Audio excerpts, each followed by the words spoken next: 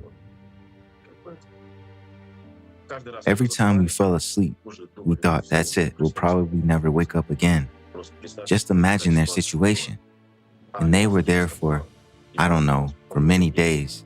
They were just freezing to death. One of the eyewitnesses told us that those who survived envied those who were dead. That's a direct quote. Why?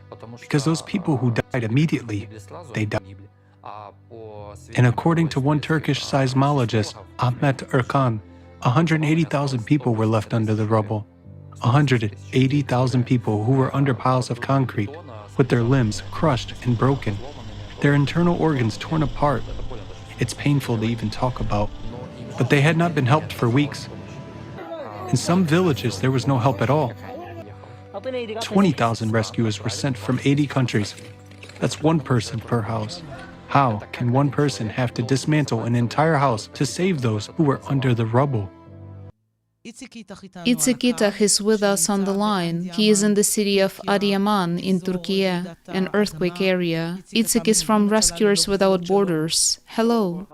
Hello. Please tell us about your actions since your arrival. From the moment we arrived, we first went into the places of destruction in order to see the extent and understand how we could help.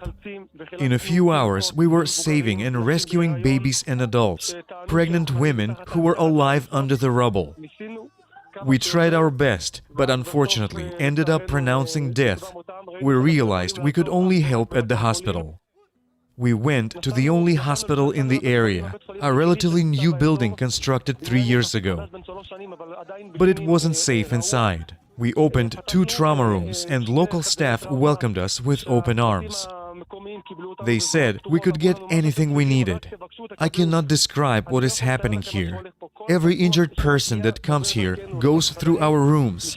And from there, he goes through triage in the emergency department, gets first aid and goes out. I don't know where. There are no beds. Beds are on the streets now. Now people are starting to arrive after hypothermia and resuscitation starts on the ground. Babies have to be resuscitated. The injured from Syria should arrive. So you understand the load here. What we had before was just a little thing. If we take the trauma room, they have to amputate limbs because people had a huge concrete block on their leg, arm, head or any organ, and this organ has to be cut off. If they don't do it, a person will die. If they do it, he will die. I mean, he's going to die anyway. There are huge mountains of corpses in the morgues. Just unimaginable. I even find it hard to explain what is going on here. We try to be optimistic, try to smile, but medical teams can't keep up with the pace. There are people screaming in pain. I can also hear people's cries in the background.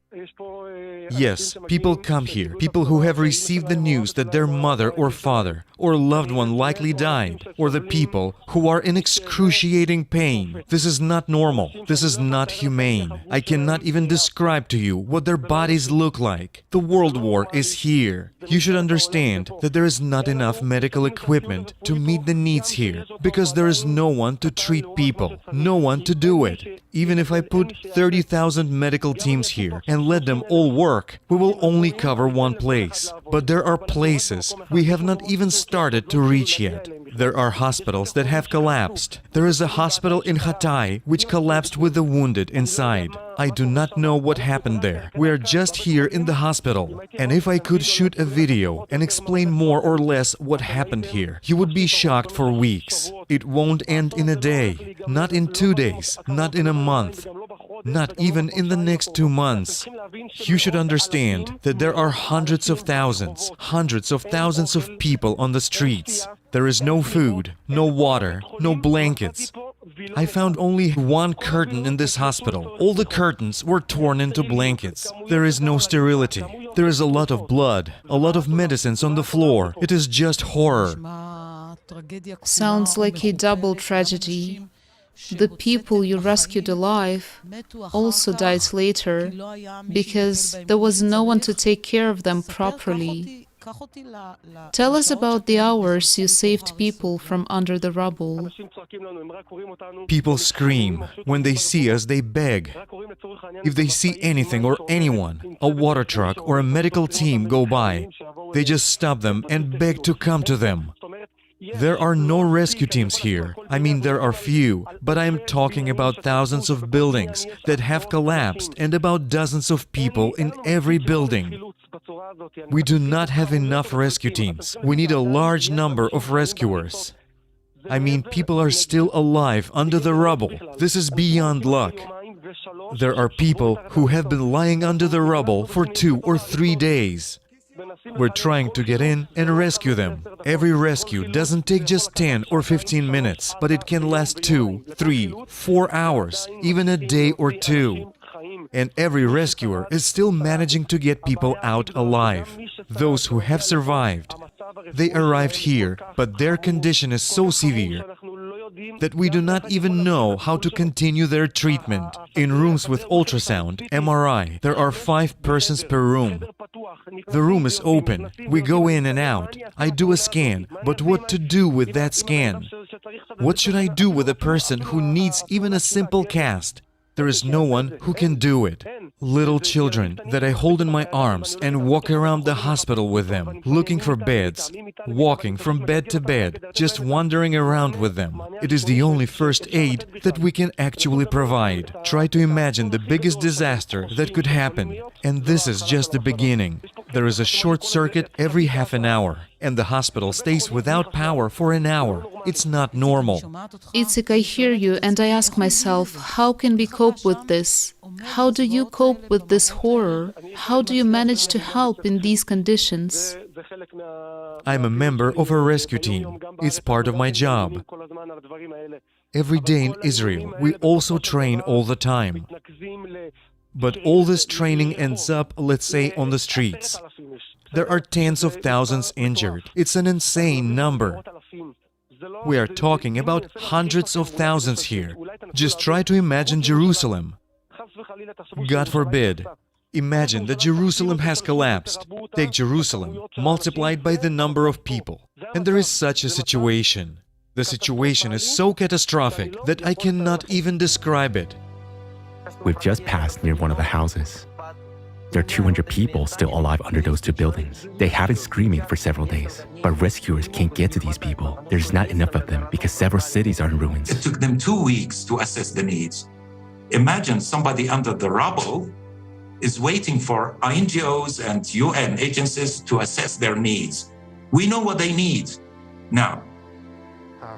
What was happening in the towns struck by the earthquake in the days that followed?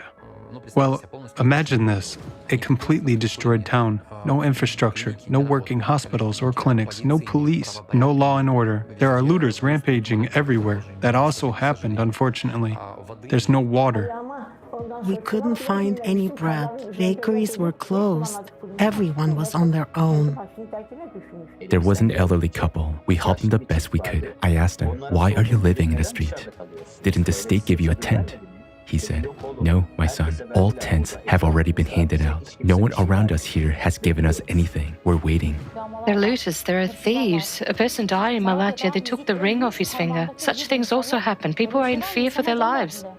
Now I'm saying this, and someone is sitting there watching it on TV. Whether it's on TV, on the phone, or on a laptop, it doesn't matter. And for you, it's just an image. It's a movie, but damn it, these are real people. They are just like you. And if there are loved ones, relatives, friends near you, look to the left, look to the right, look them in the eyes. They are the same kind of people, and as long as you watch and think that this is just a YouTube video, just an image, it doesn't sink in. But when you talk to these people, you realize that every story you see on YouTube is a human life just like yours. That was simply abandoned to the mercy of fate. Abandoned by us. We, the survivors, abandoned them to the mercy of fate. Why? Because we don't build the creative society. Because we support the consumerist format. We don't do a damn thing. We're sitting and thinking that it won't affect us. They also sat and thought the same. Fires are burning everywhere. People are sitting by the fires. Soldiers are walking around with rifles. They're looters. Houses are destroyed. When the breeze blows, you smell dead bodies, corpses. Someone is having a nervous breakdown. I can't describe to you what's happening here. It's so scary And Judgment Day will be even scarier. The situation is complicated, but again, we are to blame for this situation. We are to blame for the consumerist format. We are to blame for the fact that we do not take the necessary, quick, and effective actions to prevent this. And we're throwing people into the clutches of this Cerberus, which is just tearing them apart, and people have nowhere to go. There is no refuge for us, except that we fulfill our basic role as humans. They pulled out a baby the other day. 128 hours later, they pulled out a baby out from under the rubble. I saw his innocent face, and it touched me so much. So many people are dying. I wish people would realize this at least a little bit. I wish they would wake up a little and see where the world is heading. I wish they would be united and all this wouldn't be happening. I mean, you know. I'm a bit emotional.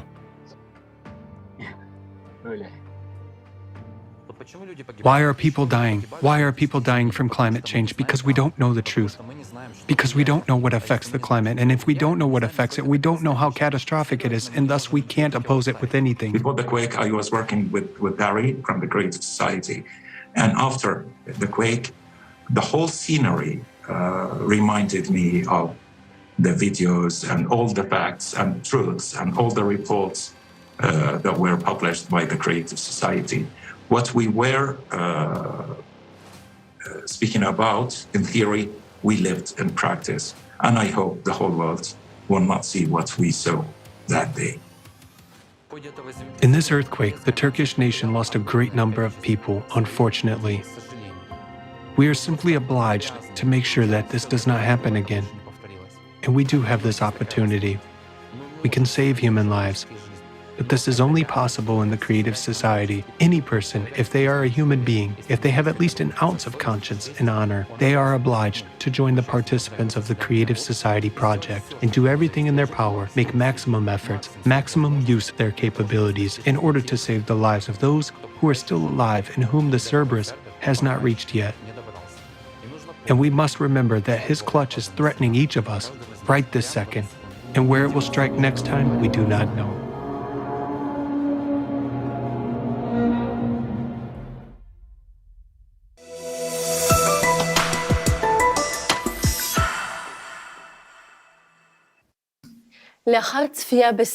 After watching this film, it is difficult to find words to express what one feels.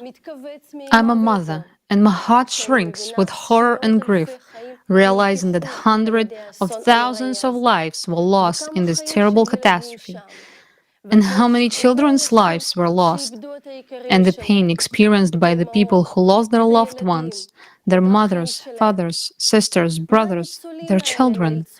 What the survivors had to go through, escaping hunger, cold, looting, in fact surviving for the second time. It is simply unimaginable. It really begs the question, how do we, the civilized community, allow this to happen in our 21st century? Has the consumerist format turned us into animals?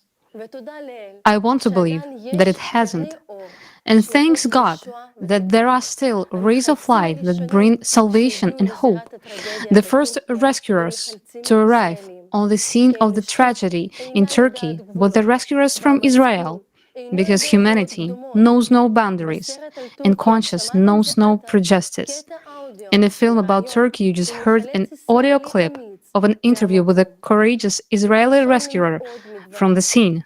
We were very impressed by his words, and the climate is scarier than war. We were able to contact him and record the interview specially for this conference. He was one of the first rescuers who immediately rushed to help people as soon as he heard about the disaster. It is an honor for us to introduce you to this man, Itzik Itach, Israel Rescue Commander at Rescuers Without Borders.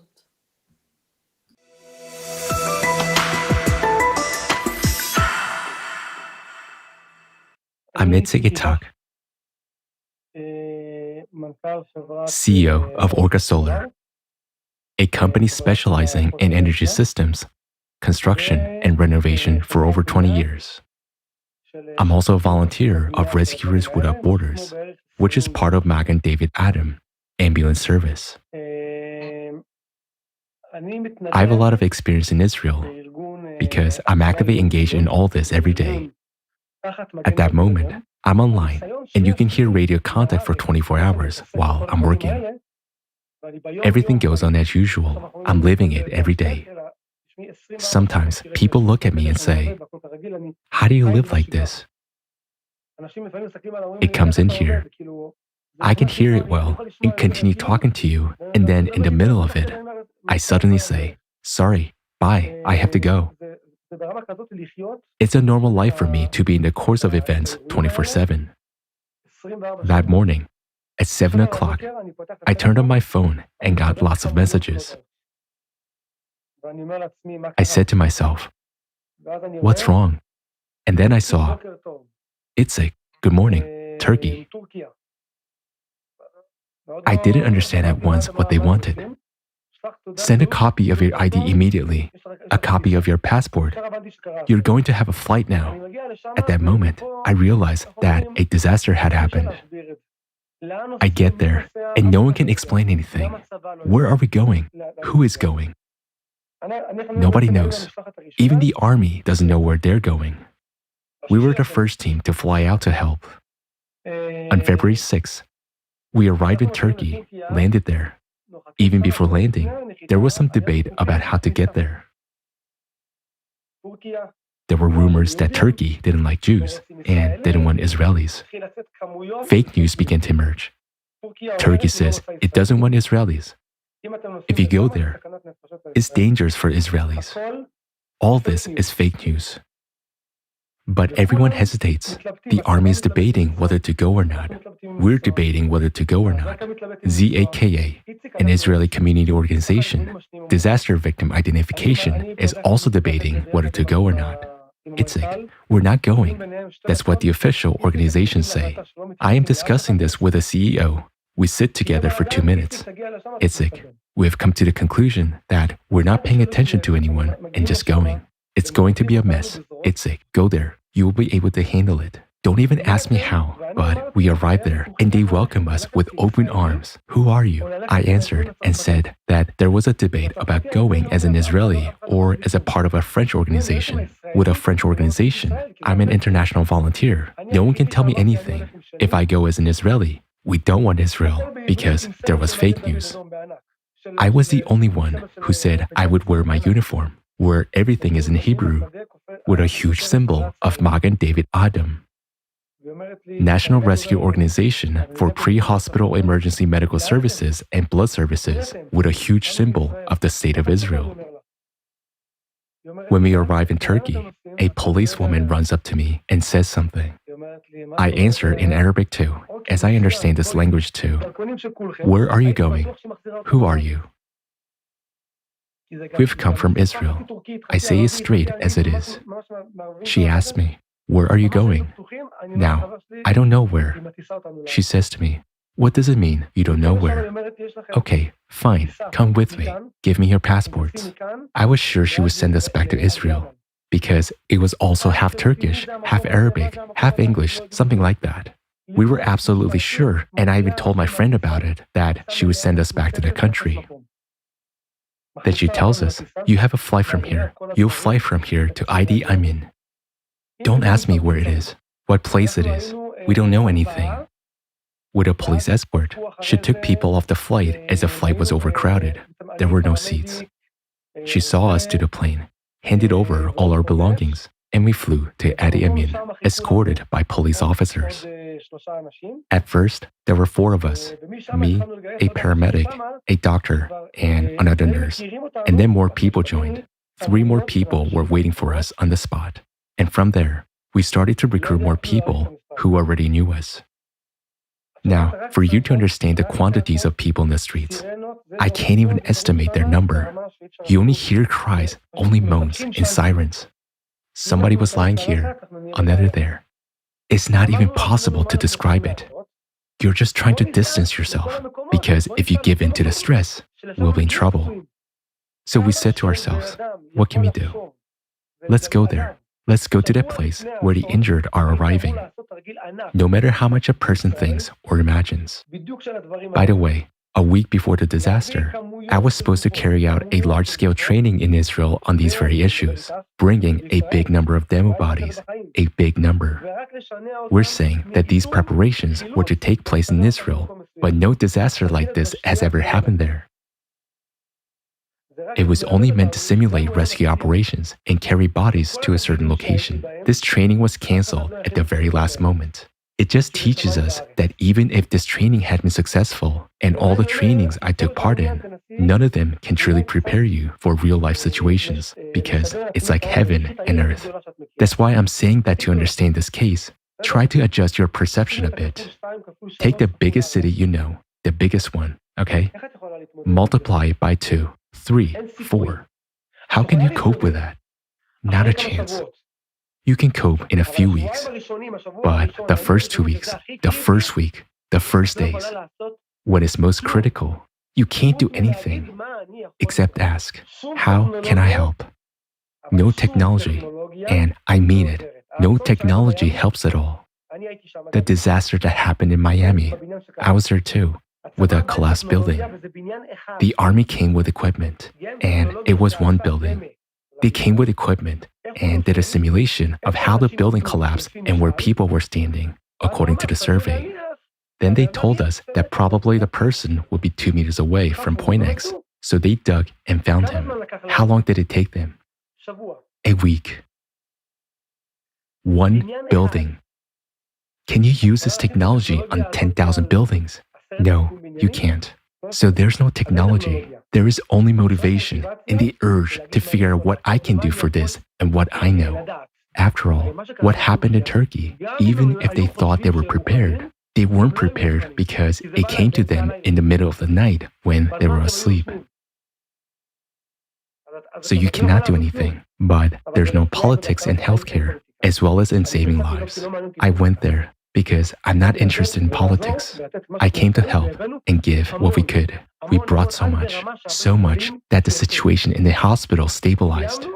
We finished, and then we told ourselves that we could go. Thank you very much. In the first 24 hours, there was chaos. I remember a woman coming up to me, to my tent, and asking, "Do you have a nappy for my baby?" You won't believe me. I don't know where you came to me from, but I just got a box of nappies. I don't know from where, really. I said, "Take it." I bring her a pack of nappies. Then she puts her hand in her pocket and pulls out money for me. I say to her, "I don't understand. What's the money for? What am I going to do with money? There's no money. Money doesn't matter. A shekel, like a bucket of bitter wine and sour pickles. And even if someone brought me money, I wouldn't take it. People beg for food. Just bring me something small to eat. Take what I have, because I have nothing else to give." A woman told me she was suffering from Crohn's disease and couldn't eat solid food. "My dear, what can I bring you? Shall I grind it for you with my hands? I have nothing to give you." Provisions began to arrive only a few days later. That's why people couldn't endure it. And coming to hospital alive, they were taken away dead. Right in front of my eyes.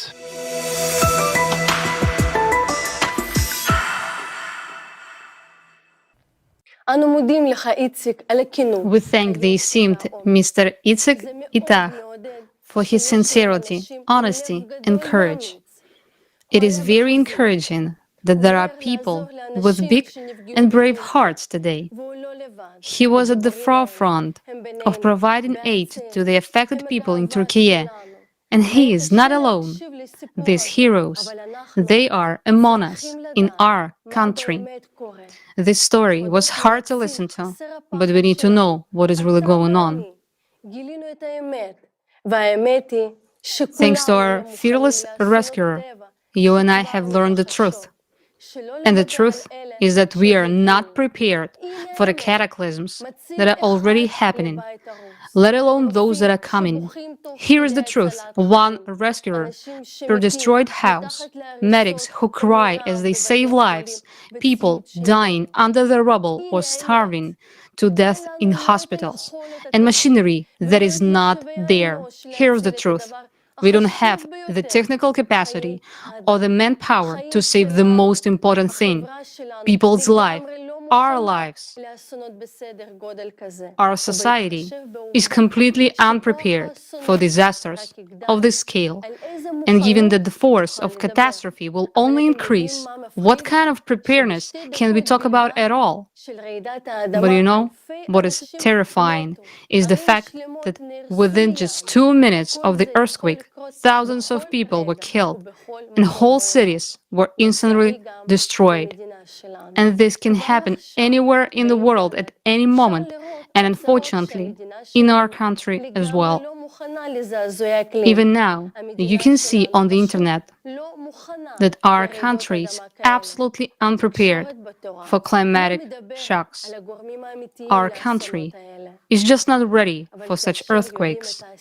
And the mass media don't talk about the real causes of these disasters. But knowing the cause, you can change the future and avoid the consequences. So today, we are going to study with you the truth about true causes of climate change on the planet. Let's find out the reasons for the current catastrophes.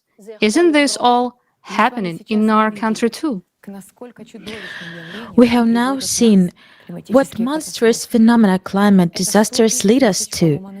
There are hundreds of thousands of broken lives, and even worse, tens of thousands of deaths. And we hear people calling for telling the truth about climate, not to be silent, because people's lives depend on it. The sooner we know, firstly, the truth about the real climate threats on our planet, and then secondly, the ways to eliminate these threats, the more lives we can save. With great respect, unfortunately, there are some scientists who are not ready to speak about it, but there are scientists who are ready to speak about this. And we are presenting the scientists who are inspiring all the rest because they are ready to speak about the climatic situations. With great respect, we introduce to you Elizaveta Kromova. Ms. Kromova is a geologist and geophysicist. She received a master's degree in geology at Lomonosov Moscow State University. Elizaveta is the head of the Department of Information and Analytical Support of Climate Change on the Creative Society project. Elizaveta leads global monitoring of natural disasters occurring on our planet, analysis of seismic and volcanic activity, as well as the comprehensive study of the changes in Earth geodynamics and geophysics. Today, Ms. Kromova will present a climate report that sheds light on what is really happening on the Earth today. We will also learn what climate catastrophes threaten Israel and its inhabitants in the near future. Good afternoon, dear organizers and participants of the conference. First of all, I would like to thank you for the invitation. It is a great honor for me to be here and present to you the results of the work of the large team of the scientific community of the Creative Society project, which includes not only scientists from different fields of science, but also experts and independent researchers from different countries who strive to provide society with reliable information about the processes occurring on Earth. I will now bring to your attention brief summaries of the climate reports presented at the international forums Global Crisis, Our Survival is in Unity, and Global Crisis, There is a Way Out, which have been interpreted into 150 languages. If you would like more detailed information from the reports, we recommend that you watch the forums. These interdisciplinary reports are the results of long-term research that has been conducted since 1996 by hundreds of scientists and thousands of volunteers of the Creative Society project. These studies have been dedicated to a comprehensive interdisciplinary research on the causes of climate change and geodynamic catastrophes occurring on our planet these days. Now, we will share the key findings of these studies and provide a global forecast of future climate disasters both for Israel and the rest of the world.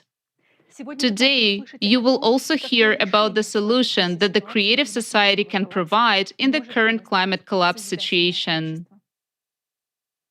We have just witnessed the devastating consequences of a terrible tragedy in Turkey and Syria. This should serve as a reminder that the frequency of such earthquakes will only increase in the future. Such catastrophes will very soon become the reality of our tomorrow.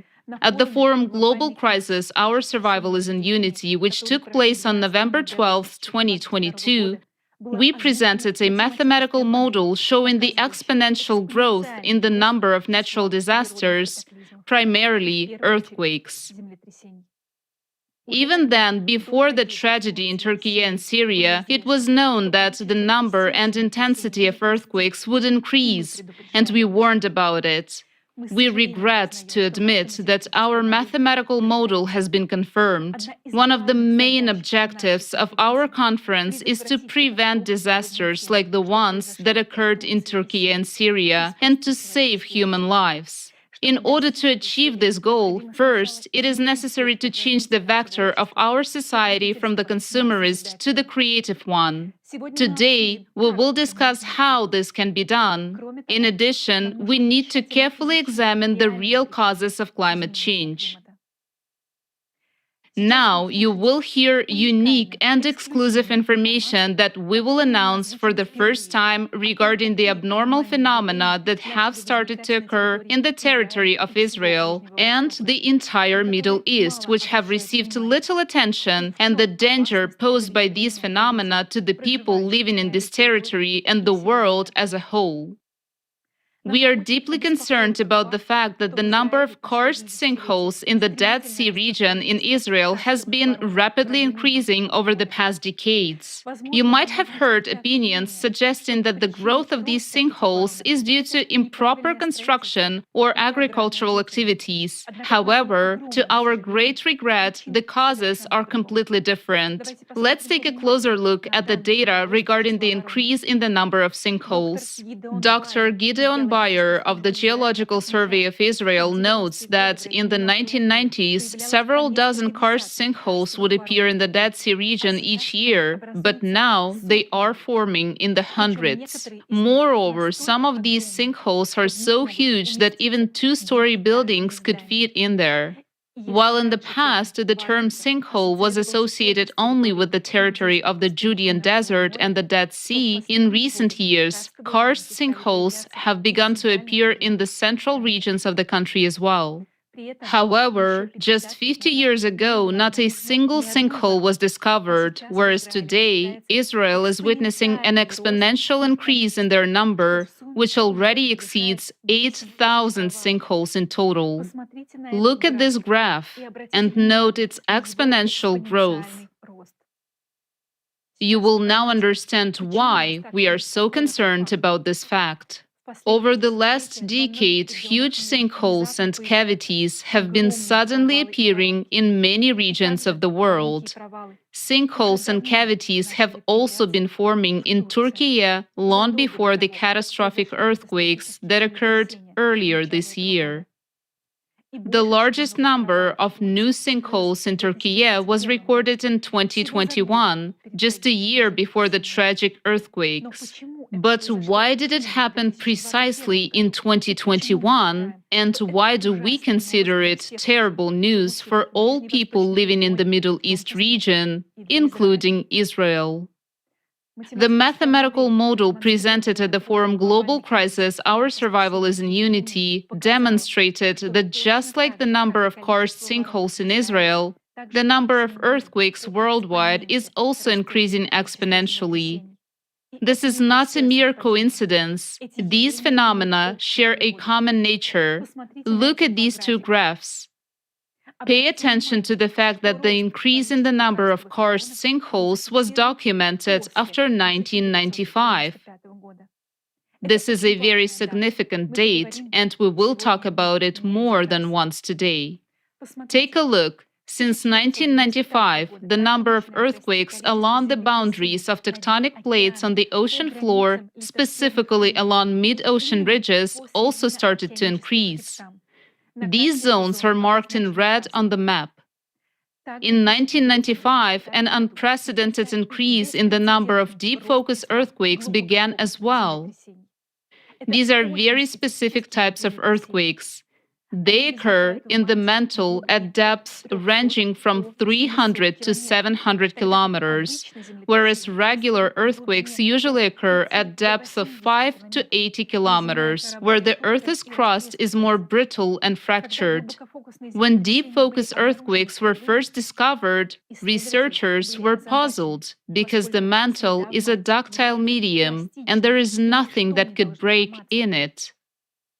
However, since 1995, the number of earthquakes at depths exceeding 500 kilometers has increased dramatically and is now also increasing exponentially.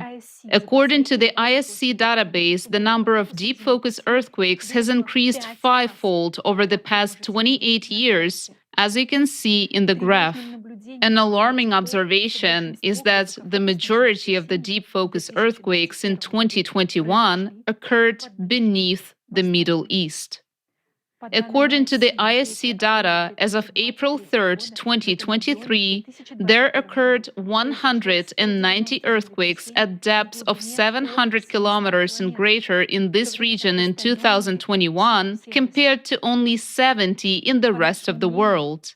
In our opinion, it was these deep focus earthquakes in 2021 that served as a catalyst for a series of tragic earthquakes that occurred in Turkey and Syria on February 6, 2023. The series of deep focus earthquakes in 2021 caused the Anatolian plate to break apart, which is why over 2,000 sinkholes emerged in Turkey in 2021. Currently, such sinkholes and collapses are appearing not only in Turkey, but throughout the entire Middle Eastern region. The entire region, including Israel, is now in great danger.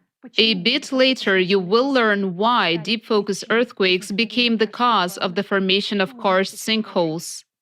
The increase in seismic activity and in the number of karst sinkholes is not the only sign of an impending catastrophe. We will discuss the others shortly. Some people think that there are records of increased seismic activity is related to the number of seismic sensors. Elizabeth, could you comment on that? Indeed, this is a very common misconception. Contrary to this belief, the observed increase in seismic activity worldwide over the past 30 years cannot be explained by the increase in the number of seismic sensors on the planet. Take a look at the graph. The black dots, which form almost continuous lines, indicate the continuous recording of seismic events across the entire planet. This indicates a high density of the observation network. Since 1973, a sufficient number of seismic stations have been installed worldwide to record all earthquakes of magnitude 4 or higher anywhere on the planet. Another significant factor is that the increase in seismic activity, both inland and on the ocean floor, and even in the Earth's interior at a depth of more than 500 kilometers, began in 1995. These data were obtained through different methods from various sources, but independently. They indicate the same process. In 1995, there were also global changes in other processes on Earth. For example, in 1995, there began a drastic acceleration in the drift of the North Magnetic Pole, which increased its speed by 3.5 times. Its drifting accelerated from 15 kilometers per year to 55 kilometers per year. Changes in the Earth's magnetic field indicate changes in its core, as the magnetic field is generated by a dynamo mechanism within the planet's core. Along with the shift of the magnetic pole in 1995, the planet's rotation axis sharply changed its direction and started moving 17 times faster than before. These changes resulted in a shift in the trajectory of the Earth's axis of rotation, as shown in the graph on the right. The blue circles represent the previous rotation prior to 1995, while the orange circles represent the new trajectory, indicating the shift in the planet's axis of rotation. This indicates a complete imbalance in the entire system. Since 1995, we have been witnessing one of the stages of an unprecedented acceleration of our planet's rotation. This acceleration occurs in a leap-like manner. The planet accelerates rapidly, then slows down slightly, and each subsequent leap brings even greater acceleration. Pay attention to the yellow lines on the chart. These are trend lines that illustrate the decrease in lengths of a day. What does this indicate? It indicates that our planet is spinning faster and faster. So we see that in 1995, the following abrupt changes began to occur. Changes in the Earth's magnetic field, acceleration of the planet's rotation, a shift in the trajectory of its axis of rotation, and an increase in the number of earthquakes and karst sinkholes around the world, including in Israel. What could be the cause of all these changes? Only some global processes can have such a significant impact on our planet. Changes in the magnetic field indicate that all these anomalous processes are caused by the changes in the planet's core, as it is the Earth's core that generates the magnetic field. Additionally, the core is the center of the planet's mass, and therefore the changes in the position of the core can also alter the Earth's axis of rotation and its speed. In other words, in 1995, radical changes began to occur in the core of our planet. But what could have such a profound influence on the Earth's core? Thorough examination of geological data has shown that 12,000 years ago, our planet also experienced similar catastrophic changes that we are witnessing today. What happens every 12,000 years on our planet? Find out in the next video.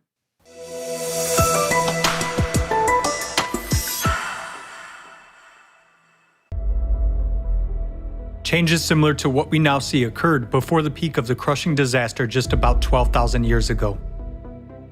Those events are called the Alared Oscillation and the Younger Dryas glaciation that followed. 12,800 years ago, global temperatures rose as much as 15 degrees Celsius within just a few years. Most of the ice sheets suddenly melted, and the Earth emerged from a full ice age. At that time, there were extreme floods and other natural disasters, along with an intense sea level rise. The Gulf Stream stopped at that time, just as it is happening nowadays. Scientists from the University of Kansas have proven that about 12,800 years ago, there was a giant fire on Earth that covered a tenth of the entire planet's surface. Other researchers have also found that large fires raged in Siberia 12,000 years ago. Similarly, nowadays there are more and more large-scale fires that cannot be extinguished. Based on an analysis of satellite images, scientists have discovered that 10 to 13,000 years ago, the largest known dunes formed in the Sahara Desert and other regions, indicating the enormous strength of winds during the Younger Dryas.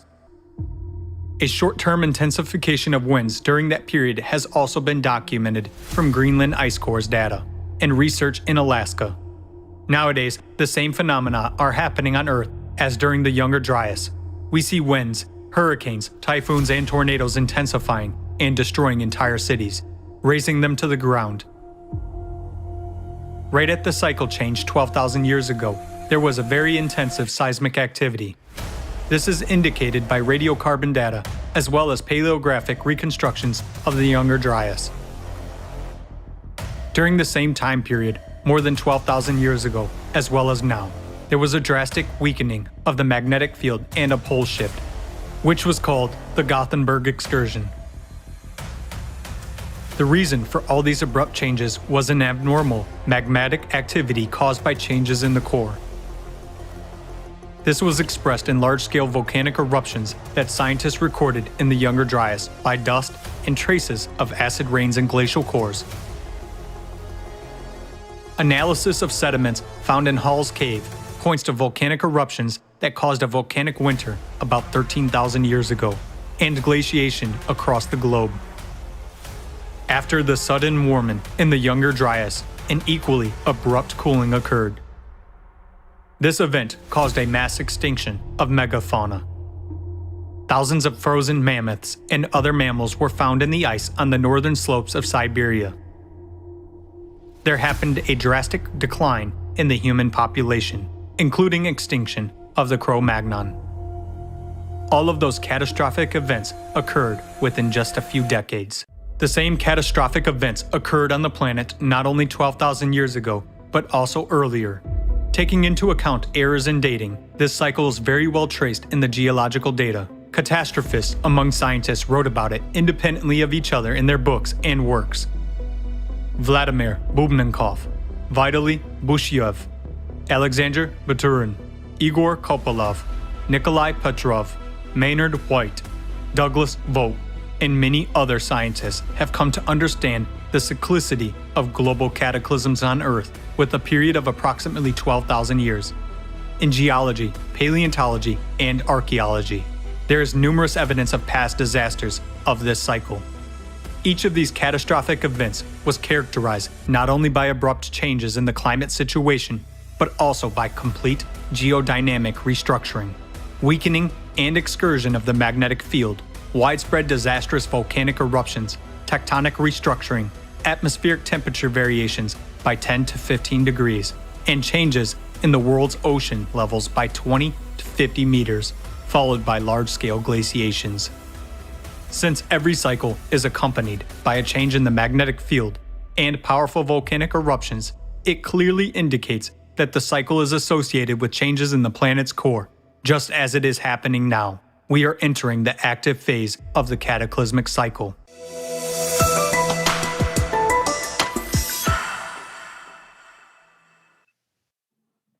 Let's make brief conclusions from the video.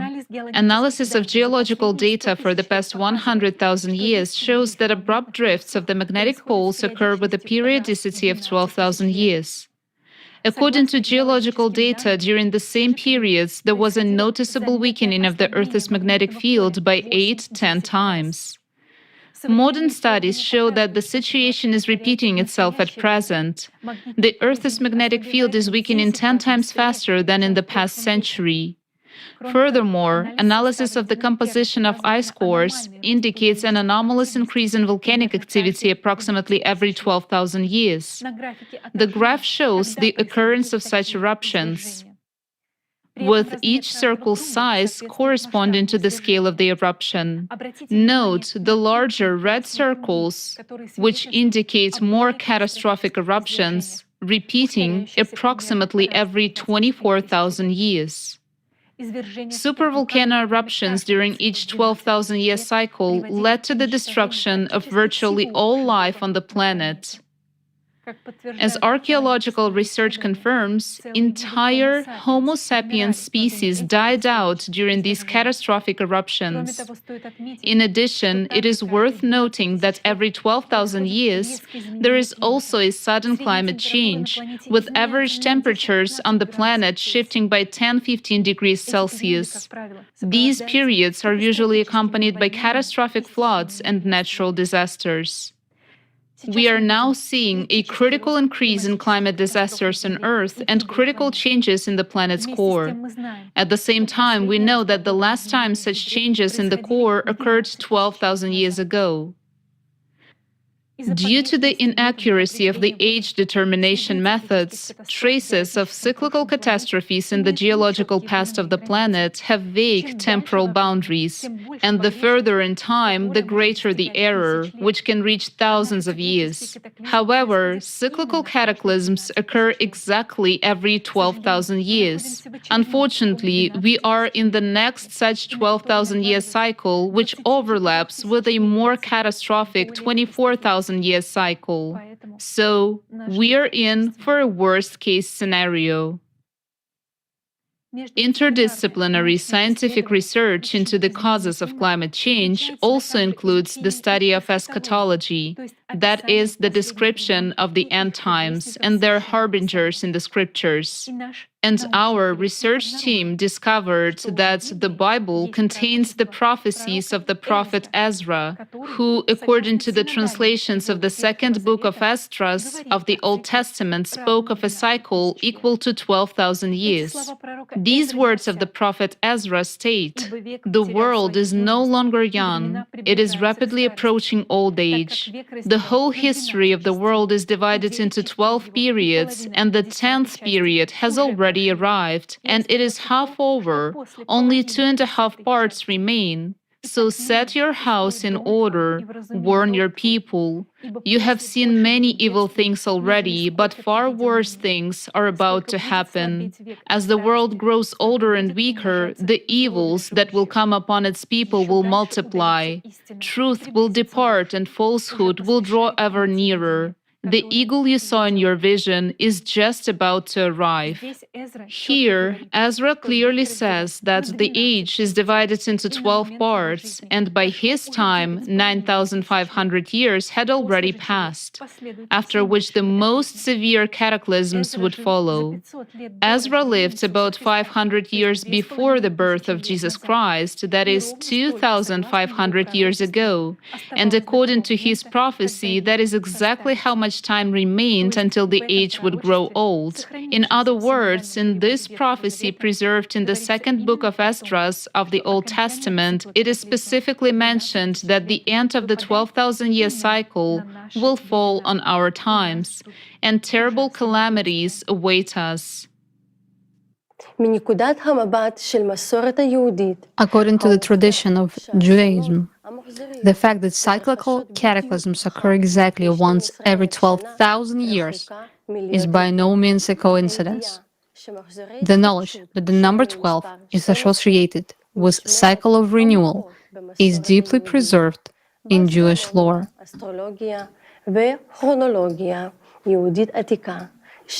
In ancient Jewish astronomy, astrology, and chronology, 12 is the prime number that symbolizes space and time. 12 is considered to be the number of the chosen ones. Also, in Judaism, the number 12 is closely related to the organization of the cosmos and signifies the stages of renewal and the cycle of change. Moreover, we find the number of 12 in many significant and important aspects of the Jewish traditions. The 12 knees of Israel, from which all the Jewish people descended, the 12 fruits of the tree of life, the 12 gates of the heavenly city, the 12 chapters of each book of the Torah, the 12 jewels in the chestplates of Aaron, the high priest, and therefore, in the traditional garment of the Kohen, the Star of David with 12 corners. Thus, the number 12 goes through our entire tradition, as if not letting us forget that once every 12,000 years, our humanity faces a fateful choice, the outcome of which affects our entire future. After all, the 12,000-year cycle can be either the fall and end of the planet or salvation for humanity. This salvation could be the creative society, but we'll talk about that a little later. As we return to the signs of a growing disaster both worldwide and in Israel, we would like to draw your attention to another prophecy that is coming true right before our eyes. One of the signs of the last days, according to the biblical prophecy, is that there will be life in the Dead Sea in Israel. In the book of Ezekiel, chapter 47, it says,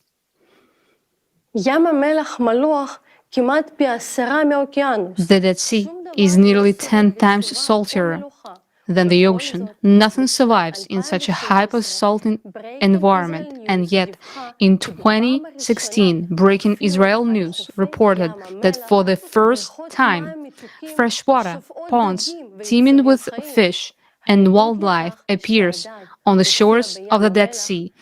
Proof that fish have been appeared in the Dead Sea came from pictures taken by Israeli photographer Noam Bedain. This suggests that today the Dead Sea is no longer completely dead, confirming Ezekiel's biblical prophecy of the last days.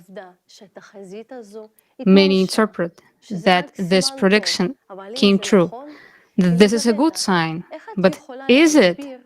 Elizabeth, how can appearance of life in the Dead Sea can be explained scientifically?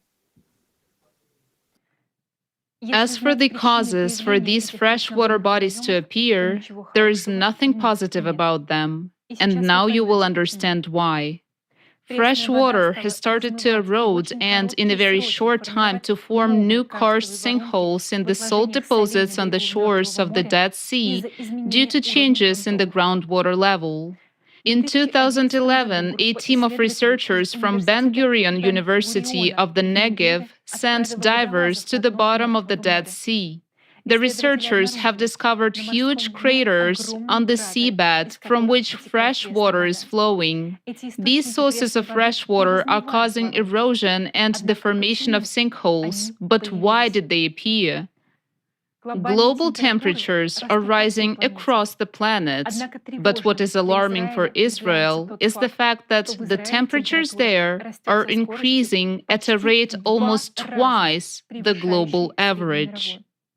Deserts cover 2/3 of its territory, and the amount of rainfall in the region has been declining in recent decades.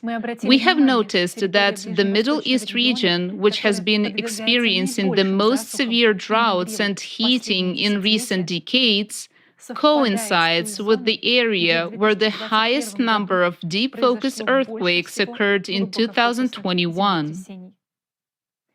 Take a look at the precipitation and heat map. Now we will overlay the deep focus earthquake map on it, and we see how accurately they align. This is not a coincidence, because it was the deep focus earthquakes that triggered the disasters in Turkey and Syria. At the forum Global Crisis, There Is a Way Out, we extensively described how cavitation explosions in magma cause deep focus earthquakes, so we're not going to dwell on them now. The increase in the number of cavitation explosions is caused by magma being heated from the core and the ascent and movement of this molten magma inside the relatively cooler mantle. This occurs because the destabilization, the imbalance of the core, accelerates the rotation of the Earth, increases its centrifugal force, and pushes the magma further away from the center towards the surface. What signs indicate the magma ascent? The magma ascent causes increased volcanic activity and the heating of glaciers and oceans from the bottom up. In 1995, in addition to all other geodynamic anomalies, intensive melting of glaciers in Antarctica and Greenland from the bottom up began, particularly in those regions where mantle plumes are located beneath the Earth's crust. Furthermore, after 1995, there began an anomalous heating of deep waters, and more temperature anomalies appeared on the surface. In 1995, atmospheric humidity also started rising, which in turn led to an increase in the number and severity of floods and anomalous atmospheric phenomena. Over the last decades, during volcanic eruptions in various regions of the world, hotter and more liquid lava begins to emerge from greater depth. Due to the rise of magma from the Earth's interior, internal heat builds up in many regions of the world, changing the regime of underground water, forming new faults and sinkholes, and causing fires along the faults as well as flash floods.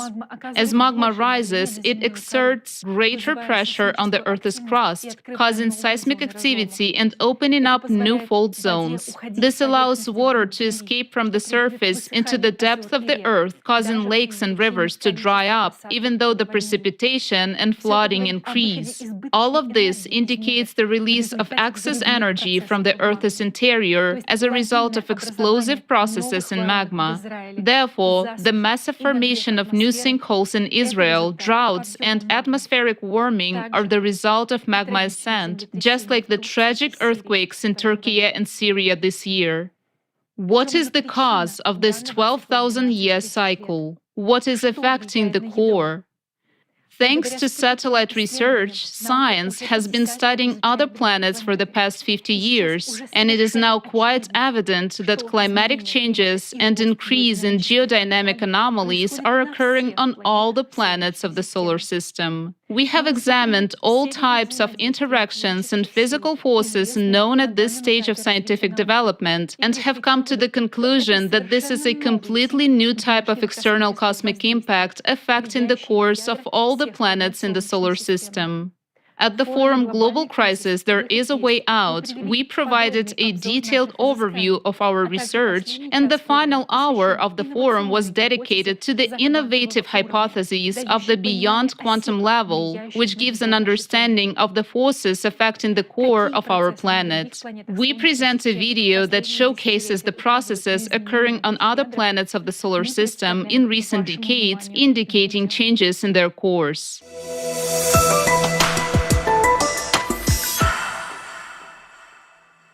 During the 12,000-year cycle, an external cosmic impact reaches the cores of all planets in the solar system. On Earth, this leads to abnormal heating of magma and its rise, resulting in increased volcanic and seismic activity, abnormal heating of the Earth's crust, as well as glaciers and permafrost melting from below. Is it currently possible to detect any increase in internal heat and tectonic activity on other planets, provided external cosmic impact is spreading to all planets? Mercury.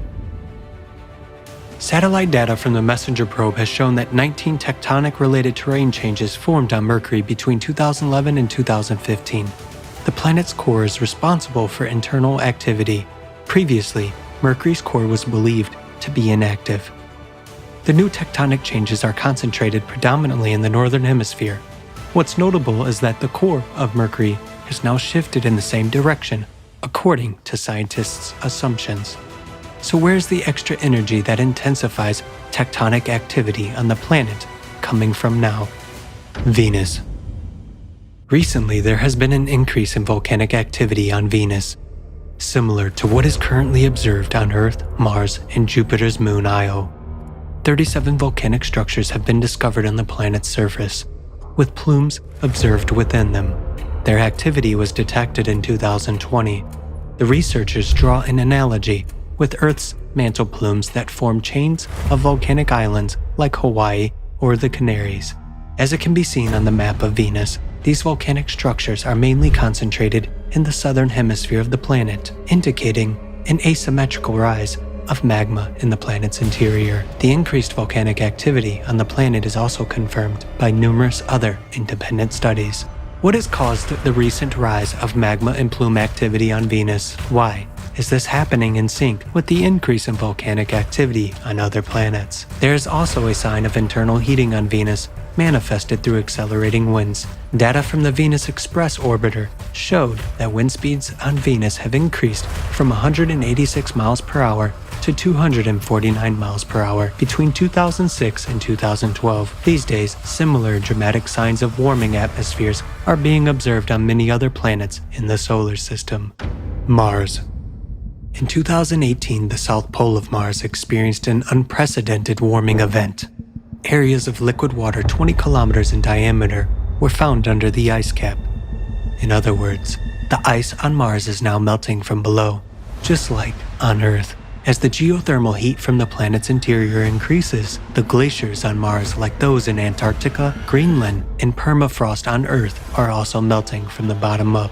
In another part of the planet, the Elysium region, there is a sharp increase in endogenous activity, meaning internal activity. Between 2019 and 2020, the rise of magma triggered 465 Marsquakes in the area, and in 2021, a seismic event was recorded that was 5 times more powerful than any previous one. And in May 2022, a huge mantle plume was detected in this region, causing an even more record-breaking Marsquake.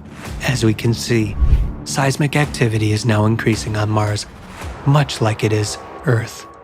It is worth noting the similarities between the processes on Mars and Earth. When the Earth's core shifted along its axis of displacement, two heating zones initially formed, one in western Siberia and the other in western Antarctica. Similarly, we have observed two zones on Mars, one near Elysium and the other at the South Pole. This indicates that Mars' core shifted in the same way as on Earth during the 12,000-year cycle. The recent processes on the terrestrial planets point to an increase in the activity of their interior. Mercury, Venus, Earth, and Mars are experiencing a simultaneous increase in volcanic and tectonic activity, with a sharp rise of magma creating zones of anomalous heat.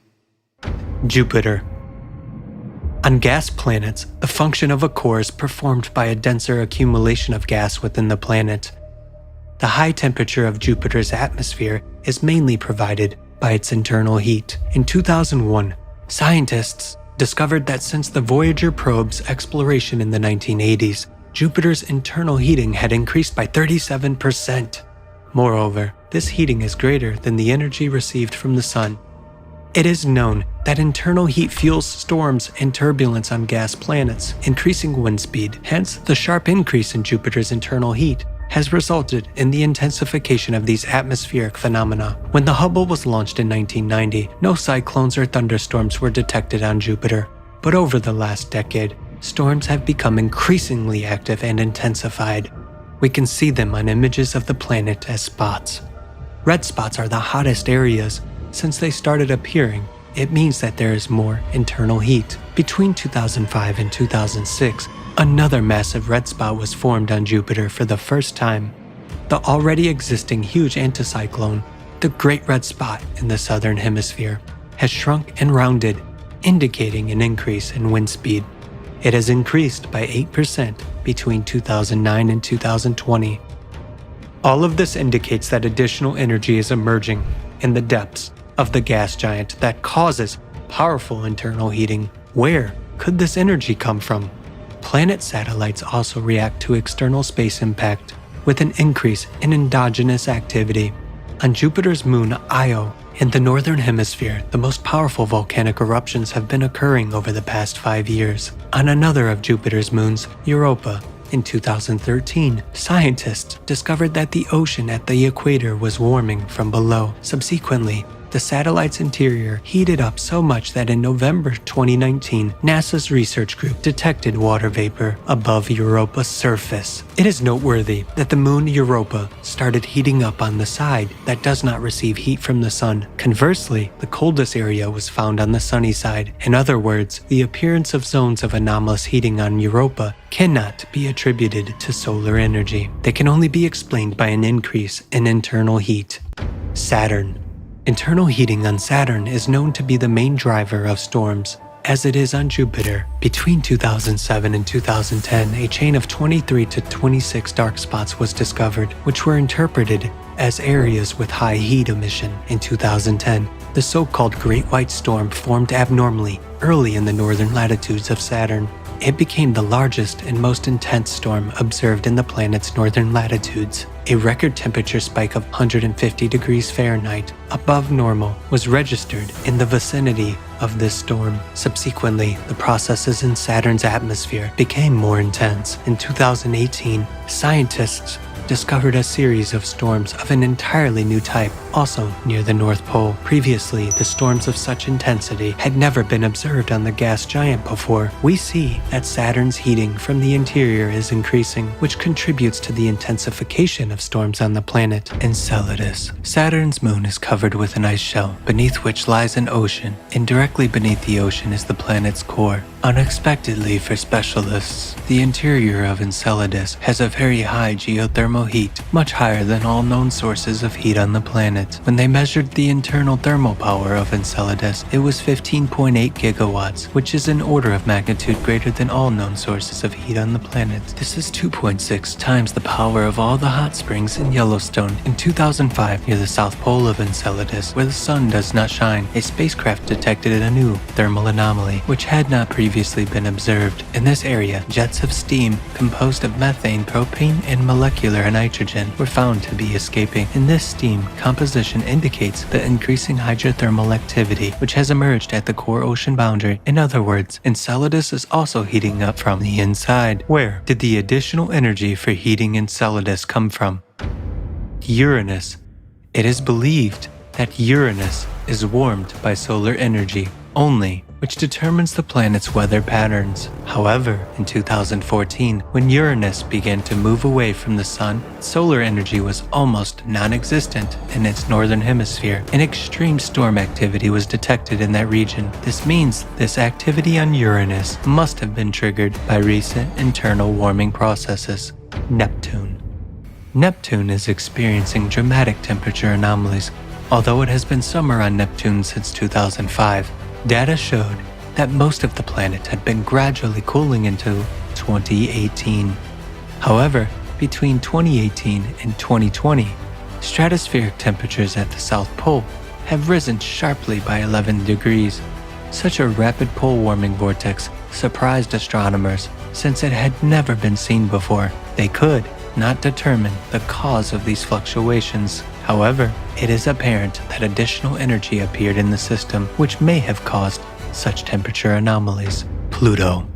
Pluto and its moon Charon are the smallest and farthest objects from the Sun. They have been considered inactive as they cannot store internal heat due to their size. In 2015, a 1,000 kilometers long, that is 620 miles long, field of large cryovolcanoes was discovered on Pluto, spewing ice and ammonia. Planetary scientists were astonished by this discovery, as cryovolcanism requires a mechanism of the planet's internal heating. Heating from the Sun is excluded due to Pluto's distance from it. Researchers were unable to explain the activity observed on the planet with the help of traditional heat loss models. We are clearly seeing internal activity on the surface of Pluto and Charon. Something is ripping apart their ice crust. That is, we can see that the planet and its moon have recently begun to heat up from the inside. What could be adding energy to this heating of the interior of Pluto and Charon? Conclusion. So what is currently affecting the interiors of all the planets in the solar system? It is an external source of additional energy that enters the cores of the planets every 12,000 years. This excess energy in the core is converted into heat. Magma heats up, producing zones of increased heating. There's growth of seismic and volcanic activity, strengthening storms and other anomalies. Moreover, they are often localized in certain areas of the planet and do not depend on solar energy.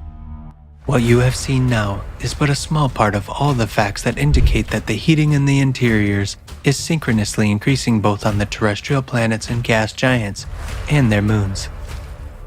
All these anomalies have only appeared in recent decades, when the number and strength of disasters from the Earth's interior began to increase. In just 5 to 7 years, we will see all these processes on other planets increasing tenfold, if we ourselves remain to live on our planet.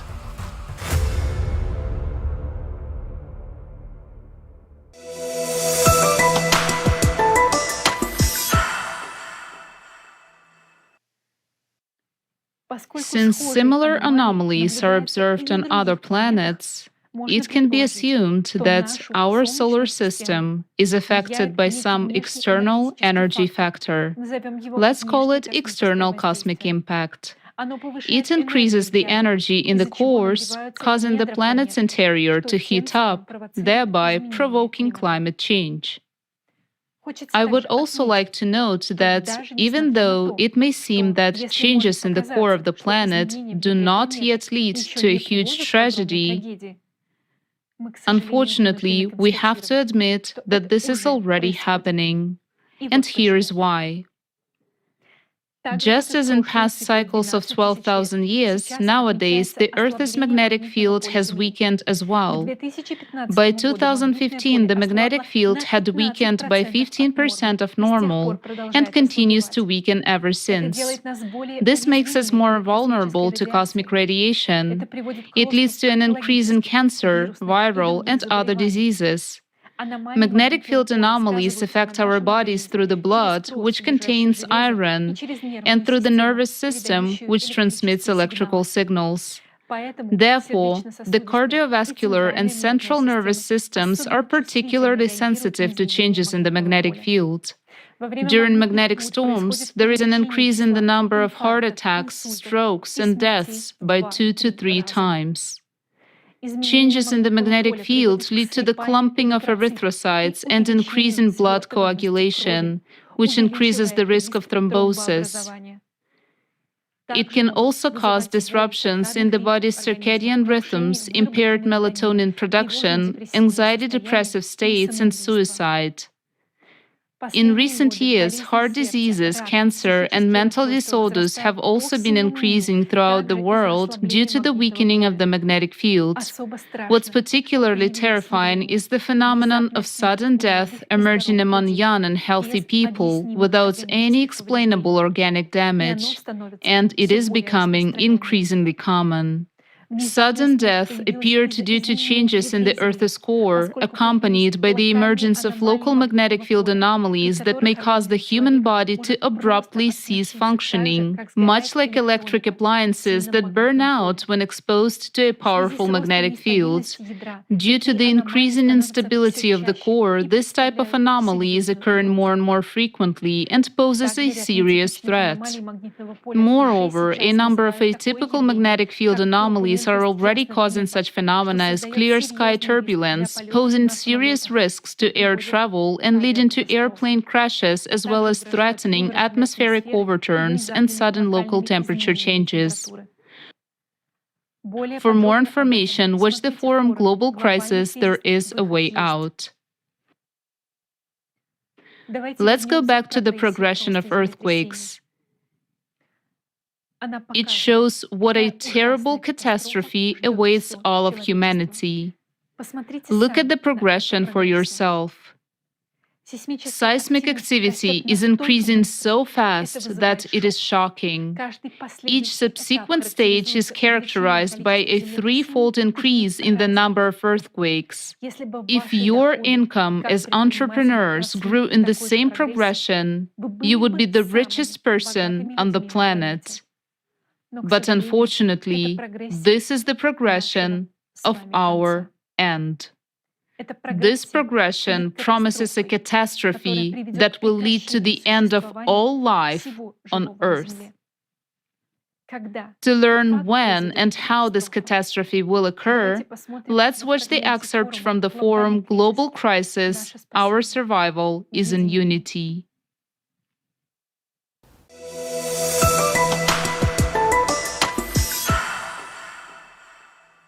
Our economists from various countries have calculated how this progression of cataclysm will affect the world economy. You see the graph of that progression here. The dynamics are obvious. It suggests that the collapse of the world economic system will happen as early as 2030. Already in 2030 year, the world's GDP will not be able to cover all the losses from the climate. In fact, the entire businesses worldwide has no more than 6-7 years left. And from here on, the processes will worsen even more critically. Why? We now arrive at a very sad conclusion. If we had lived in a 20,000-year cycle, we would have lived through this as a civilization and continued our existence, albeit with great losses. But we are in a 24,000-year cycle. Considering how our planet endured it before, it was complete devastation. Supervolcanoes exploded and most of the life was simply swept away. Ignoring these facts is suicide. What awaits the divided humanity in the near future if we do nothing? The damage will increase exponentially and irreversibly on a massive scale. The hotbeds of catastrophes will break out and escalate until they envelop the entire planet, turning it into another dead planet like Mars. Inversion of magnetic poles will lead to critical weakening of magnetic field by 8 to 10 times, which will render all living beings unprotected against rays of ruthless cosmic radiation. suddenly awoken stratovolcanoes all over the Earth will start to spew magma. Eruptions of ashes and lava will destroy all life on their way. The atmosphere filled with volcanic ash will shield the surface of the Earth from sunlight for many years, plunging it into darkness and cold. Volcanic ash will be shed with torrents of deadly acid rains. Groundwater heated by magma chambers will evaporate and fall in endless showers. There will be a rapid rise of the level of the ocean and rivers. Ice caps will start to crumble and disappear due to the activity of the volcanoes awakening under them. The whole coastal megalopolises and states will vanish underwater within few hours. The Earth will be overwhelmed by the mightiest earthquakes with the magnitudes over 10, the ones humankind has never faced before. Giant waves of tsunamis, dismissing any obstacles, will go around the planet many times, wiping cities from the face of the Earth. Winds and hurricanes will gain power of unprecedented strength and will become chaotic. The burning gases escaping from the bowels of the Earth will lead to a large-scale natural fires in the remaining regions that have not been flooded. Abrasive radioactive particles at enormous speeds will grind cities into dust. Billions of people will die from natural disasters in their first few months. Imagine what it would look like in our consumerist, immoral world when disasters of this magnitude only begins to mount. Food, economic, energy, and social crises would grow until civilization collapses completely. The usual life will no longer be available to any of the inhabitants of the Earth. Lack of portable water and food would turn people into packs of embittered armed gangs killing each other for a piece of bread. Unsanitary conditions, outbreaks of epidemics, pestilence, looting, and devastation would engulf the cities. Survivors would roam around lifeless lands in search of food and shelter. Those living will envy the dead. Such is the cycle of 12,000-year cataclysm in its apogee. And this time it will be stronger than usual because it falls on a difficult period of time when a very sick planet, which we ecologically tormented, is added to a 24,000-year cycle. What is this, if not our end? Already in 2028, life will be almost unbearable. That's literally in 6 years. Just think, your comfortable family life, your business, your plans will be over in 6 years. We have calculated different variants of events development and came to the conclusion that in any, even the mildest variant of the current cycle, all humanity will die. And according to our mathematical model, this will happen no later than 2036. Further development of these events leads to the internal cracking of the Earth's crust. There will be microfractures in the crust in some places, which will increase magmatic activity. And it will keep increasing even more until it provokes a large-scale rupture in the thinnest part of the crust, which is in the ocean. This is inevitable. There is a 99.9% probability that this rupture will occur in the area of the Mariana Trench. A gigantic volume of magma from the magma plume will rip the Mariana Trench in an instant, and billions of cubic meters of water will meet billions of cubic meters of magma. There will be a huge explosion. This explosion will be equivalent to thousands of times of the entire stockpile of nuclear weapons available on Earth. Under extreme pressure, the ocean won't just boil, it will explode. This will raise a huge column of steam mixed with dust. Under tremendous pressure, this gigantic column of steam will rush so high up that it will tear through our atmosphere. The atmosphere will curl up like a blanket and be blown away by the solar wind. Meaning, our atmosphere will literally be swept away along with the entire water cover.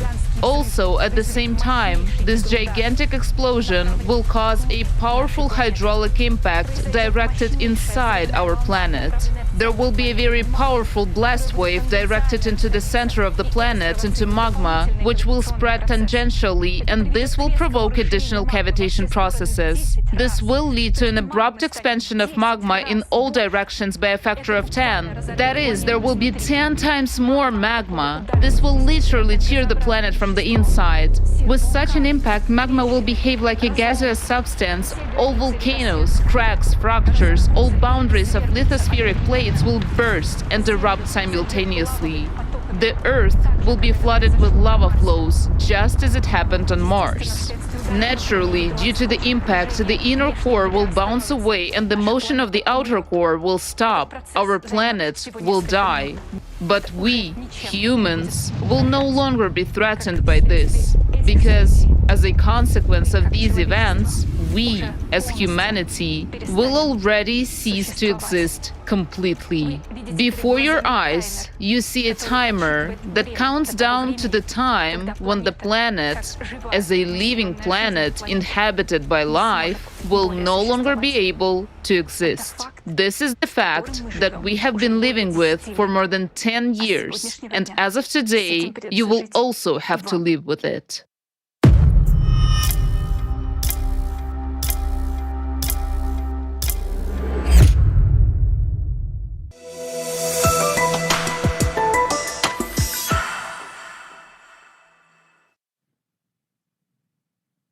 So now, you can imagine what awaits our planet if humanity continues to remain inactive in the face of the imminent threat. The end of all life awaits us already by 2036. This prediction is based on a reliable mathematical model, and unfortunately today, we can clearly see its confirmation in the form of a rapid growth of destructive cataclysms worldwide. What we have now seen in the video is really scary. In fact, you and I, our loved ones, our families, our children have no more than 5 years to live a relatively peaceful life. And what will happen next? It's hard to describe. And what is even more frightening is that this scientific prediction of climate events is also confirmed precisely by the words of our prophets. Many centuries ago, they warned us about the end times, and the picture described by our ancient prophets exactly coincide with the model of climate cataclysms which we have just seen. For example, in Tanakh, the prophet Isaiah said,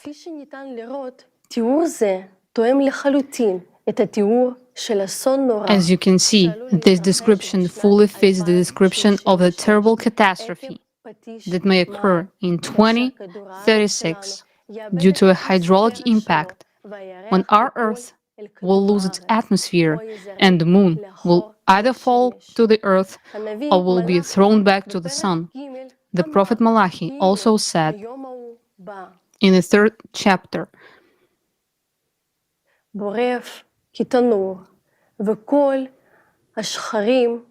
"For lo, the sun comes, glowing like a furnace, and all of the audacious sinners and all of the perpetrators of weakness will be subtle, and the sun that comes shall burn them up, so that will leave them neither root nor branch, says the Lord of hosts." And the prophet Daniel also said, "And it will be a time of distress that never was since a nation existed until that time." These words clearly indicate that such a disaster have never before been experienced by our Earth, which is also consistent with the results of the mathematical model that was presented at the forum Global Crisis, Our Survival is in Unity. How could our prophets have known what would happen several millennia later, if not from God Himself? Is Is it not a mercy for us that we were warned of these terrible events by our prophets, that so we could change this scenario? Elizabeth, in your opinion, as a scientist, how it is possible to change this catastrophic scenario? What is needed to be done?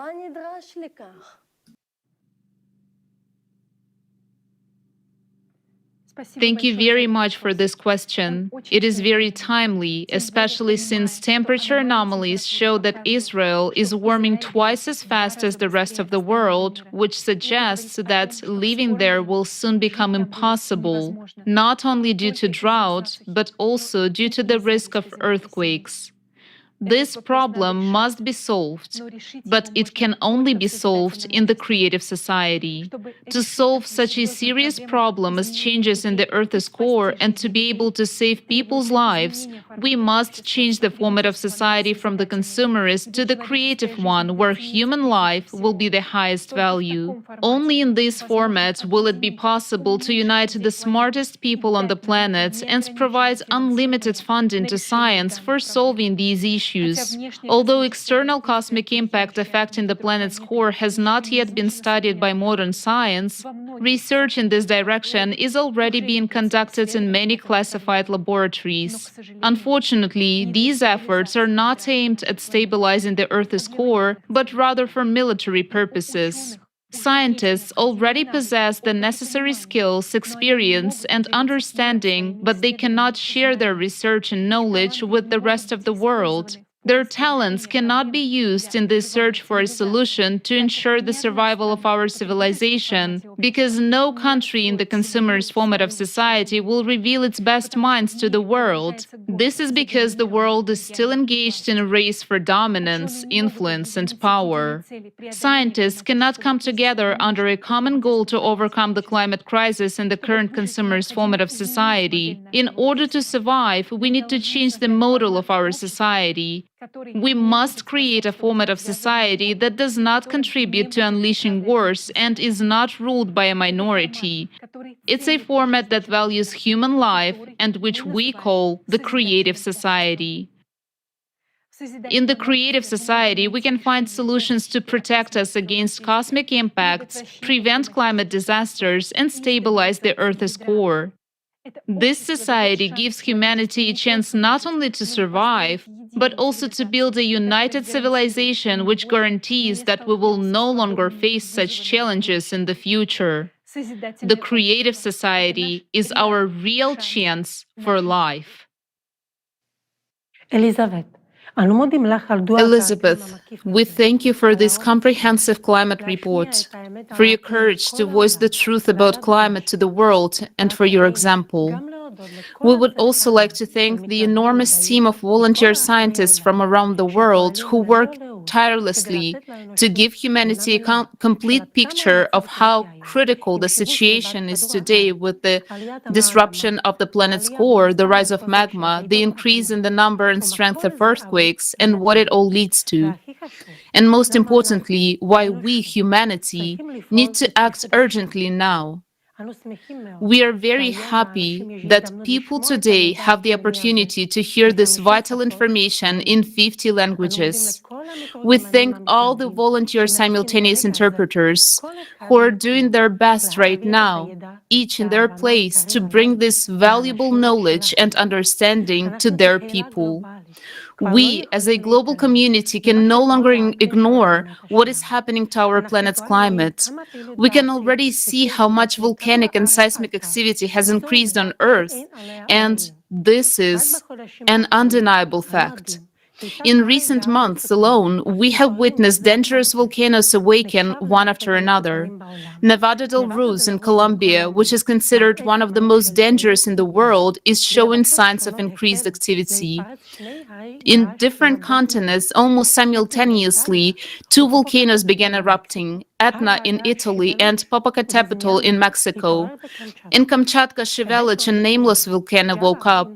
Ebica in Kuril Islands, Java in Indonesia, Kilauea in Hawaii, and many, many others. And today, scientists are concerned about an even more serious problem, namely the possibility of activation of supervolcanoes such as Yellowstone in the United States and Ira in Japan.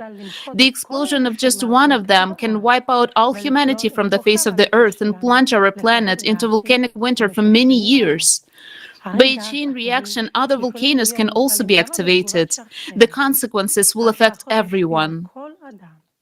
Earthquakes, poisoned air, ash, hunger, and cold over the planet. What is the likelihood of such an event happening in the near future, and is there any way that we can prevent such an eruption today?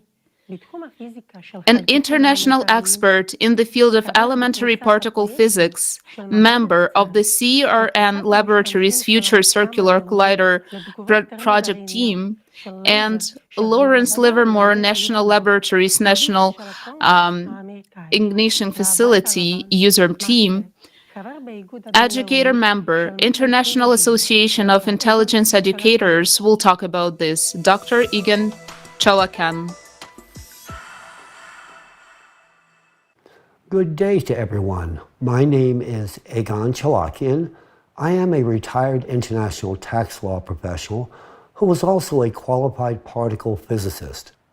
For the most part, I reside in Cambridge, Massachusetts, USA, home to both MIT and Harvard University, where I have academic roots. Equipped with a combined legal and physical science background, I developed a professional career within the national security, legislative affairs, and academic communities, commencing very early on. Today, I shall be speaking on the interface between climate change, Earth's geophysical disruption, legislative affairs, and national security. Because the character of my chosen topic requires a cultivated expertise typically obtained only on the job, particularly with respect to legislative affairs and national security, I'm also going to give you a bit of my professional background in these same domains as well.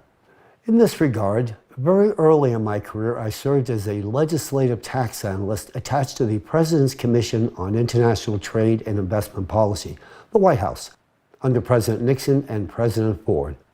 And while affiliated with the Harvard Legislative Research Bureau, and while serving on the board of editors of the Harvard Journal of Legislation, I simultaneously served as a legislative tax analyst with the Joint Taxation Committee of the Committee on Ways and Means and Finance, U.S. House of Representatives and Senate, 92nd and 93rd sessions of Congress. Thereafter, I worked with the Reagan Kitchen Cabinet and Reagan White House, where I was intimately involved with President Reagan's Strategic Defense Initiative project. In total, I have worked with 4 U.S. presidents. While I am, in fact, based in Cambridge, Massachusetts, the lion's share of my current professional activities do in fact take place on Capitol Hill, Washington, D.C., where I have recently commenced a specialized legislative affairs practice centered on climate change and national security-related matters. Incidentally, if you're wondering whether or not I still keep my hand in the physical sciences, well, yes, I do. In fact, I am duly cited in all 4 volumes of CERN Laboratory's Future Circular Collider Conceptual Design Report, and I retain a very active role in the FCC's development. Additionally, I am likewise actively involved in NASA's NISAR mission as well, with a 2024 launch date rapidly approaching. CERN is the preeminent particle physics laboratory worldwide, and the FCC project is deemed to be one of the world's most sophisticated engineering challenges. And with regard to NASA's NISAR mission, which is a partnership between NASA and the Indian Space Research Organization, it is the first satellite mission to collect data in 2 microwave bandwidths, called the L-band and the S-band. In fact, it measures changes of our planet's surface, including movements as small as a centimeter, thus allowing the mission to observe a wide range of Earth processes, from the flow rates of glaciers and ice sheets to the dynamics of earthquakes and volcanoes. The tools provided by NASA's NISAR mission will likely be available to many of you within this audience within the very near future. Now I will turn my attention to the interface between volcanoes, the oceans, human anthropogenic behavior, and legislative affairs and national security.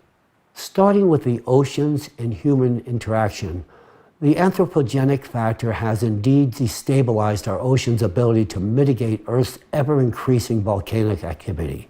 Historically, we as humans could place reliance on Earth's oceans to provide a natural cooling system for the plates and magma beneath Earth's crust, which in turn prevented magma from achieving critical temperatures. By simply cooling the plates and the magma through the release of excess heat into the atmosphere, the oceans routinely prevented the prospect of potentially catastrophic consequences of magma breaching through Earth's crust. Now, unfortunately, it would appear that humans have seen fit to handicap our oceans from performing this vital service. Growing evidence would suggest that the thermal conductivity of ocean water has been decreasing at a molecular level as a direct result of microplastic pollution. Microplastic pollution has decreased the ability of the ocean to release heat into the atmosphere, consequently causing the ocean to heat up and the magma beneath the plates to receive insufficient cooling. As a direct result of this activity, the opportunity for enhanced seismic and volcanic activity has dramatically increased. Routine results reveal that magma flows that are currently being released reflect higher temperatures and significantly different chemical compositions than those observed in the past. And magma that was previously retained at greater depths is now freely evacuating to the surface, further supporting the validity of this statement. Now let's talk about volcanoes. This portion of my presentation will be centered on the cataclysmic volcano activity, both historical and forthcoming, and on the impact likely to be visited upon mankind. Whether viewed through the national security or national disaster lens, the threat warrants immediate global attention. Accordingly, from the introductory presentation, it is hoped that a blueprint to address this issue at hand may ultimately be born, and to the same end, a 12,000-year evolutionary volcanic cycle will be embraced, from which we shall examine the factors which give rise to my assertions. My choice to employ a 12,000-year cyclical barometer was drawn from traditional geological interrogation, which included an empirical examination of ice core data, sedimentary deposits, glacial traces, paleomagnetic research, and archaeological excavation datings. The enhanced frequency of extraordinary geophysical events indicates pronounced instability in the Earth's core. This same instability will consequently manifest itself in the form of intense heat and subsequent magma, as witnessed just a few weeks back. The seismic events unfolding before us today should not be overlooked or discounted. Earthquakes realized in Turkey and Syria, compounded by a succession of volcanic eruptions and subordinated activity, ought to provide ample warning of imminent danger at our doorsteps. Should an earthquake occur in a geospecific region of China or elsewhere on the planet that produces a force magnitude similar to that recently visited upon Turkey, such an extraordinary event could actually trigger volcanic activity as far away as Yellowstone caldera, located in North America. Volcanic networks are indeed incestuous in all respects. If this were to happen, the consequences could be devastating, potentially resulting in a consequential eruption of the Yellowstone supervolcano. Moreover, such a catastrophic incident could also activate an interconnected network of volcanoes worldwide. In this lattermost scenario, the fate of mankind would likely be at stake. Volcanoes erupt when mandatory conditions are met. Currently, an increase in magnetic activity is observed on the Earth's interior, and this will ultimately bring about enhanced volcanic activity from both volcanoes and supervolcanoes alike. As magma escapes to the surface, even if external impact on the Earth's core were fully arrested, the presence of inertia would suggest that the eruptions would persist. This inspires the inevitable question as to whether or not volcanic eruptions could be controlled, regulated, or even precluded by man. Can we actually diffuse volcanic eruptions? The eruption of a volcano is instigated by the ascent of magma and the buildup of pressure within the conduit of the volcano. Upon reaching the surface, the magma is discharged as a result of degassing. The process of eruption is also accompanied by a series of small earthquakes that cause the surrounding plates to shift, which can influence the upward movement of the magma. In fact, volcanoes function as a remediating mechanism for our planet, with the goal of stabilizing magmatic outflows. What about earthquakes? Earthquakes are not a mere consequence of plate destruction, but rather a fundamental mechanism of natural remediation, a protective mechanism for our planet. A series of earthquakes within the Earth's crust indicates that the crust of our planet itself compensates for an increase in pressure of magma in the trough, thereby averting volcanic eruptions. During the eruption, only a portion of the accumulated magma is spent, with the remaining balance falling subject to the natural remediation process. This same process manifests in an integral series of stabilizing earthquakes of varying magnitudes, which further serves to stay magma escape. Such a mechanism of natural compensation does not, however, apply in the case of supervolcanoes. A supervolcano possesses a massive magma chamber embedded in the Earth's crust, where magma can ascend and penetrate through the tectonic plate, resulting in a volcanic eruption. Unlike regular volcanoes, Earth's crust is unable to manipulate and restrain the powerful supervolcano eruption through the movement of its plates. Instead, the tectonic plate succumbs to its elimination through a process of melting, which allows magma to flow less impaired directly from the magma chamber under enormous pressure. In the present moment, we have an unprecedented opportunity to avert such catastrophes. These are not fanciful theories, but rather fundamental principles that are being implemented today. We have acquired the knowledge of how to properly degas and unload volcanoes. By implementing a controlled preemptive degassing strategy, we conceivably could harness the potential of alienating the buildup of pressure in supervolcanoes, thus preventing magma from burning through the Earth's crust, and thereby averting the catastrophic consequences of a supervolcanic eruption. To properly perform degassing measures and activate the compensatory mechanisms already in place, it would be necessary to control both the plates and the pressure of magma in order to regulate closure of the trough. By carefully controlling the processes, we could release the growing pathological tension in the areas most influencing the lithospheric plates, thereby reducing the frequency of earthquakes and volcanic eruptions. In other words, the process of earthquakes can be influenced and possibly regulated. In closing, we can prevent the catastrophic eruptions of a supervolcano. However, this can only be achieved after we stop the external impact on the core, which takes place every 12,000-year cycle. This is an undeniable fact. If we fail to take corrective action or improperly conduct degassing, the excess energy will intensify the cavitation process of magma and lead to a sharp expansion of magma pressure, which the crust would not be able to withstand. In such a case, our planet may well face the same fate as Phaethon, a catastrophic explosion that would transform it into an asteroid belt.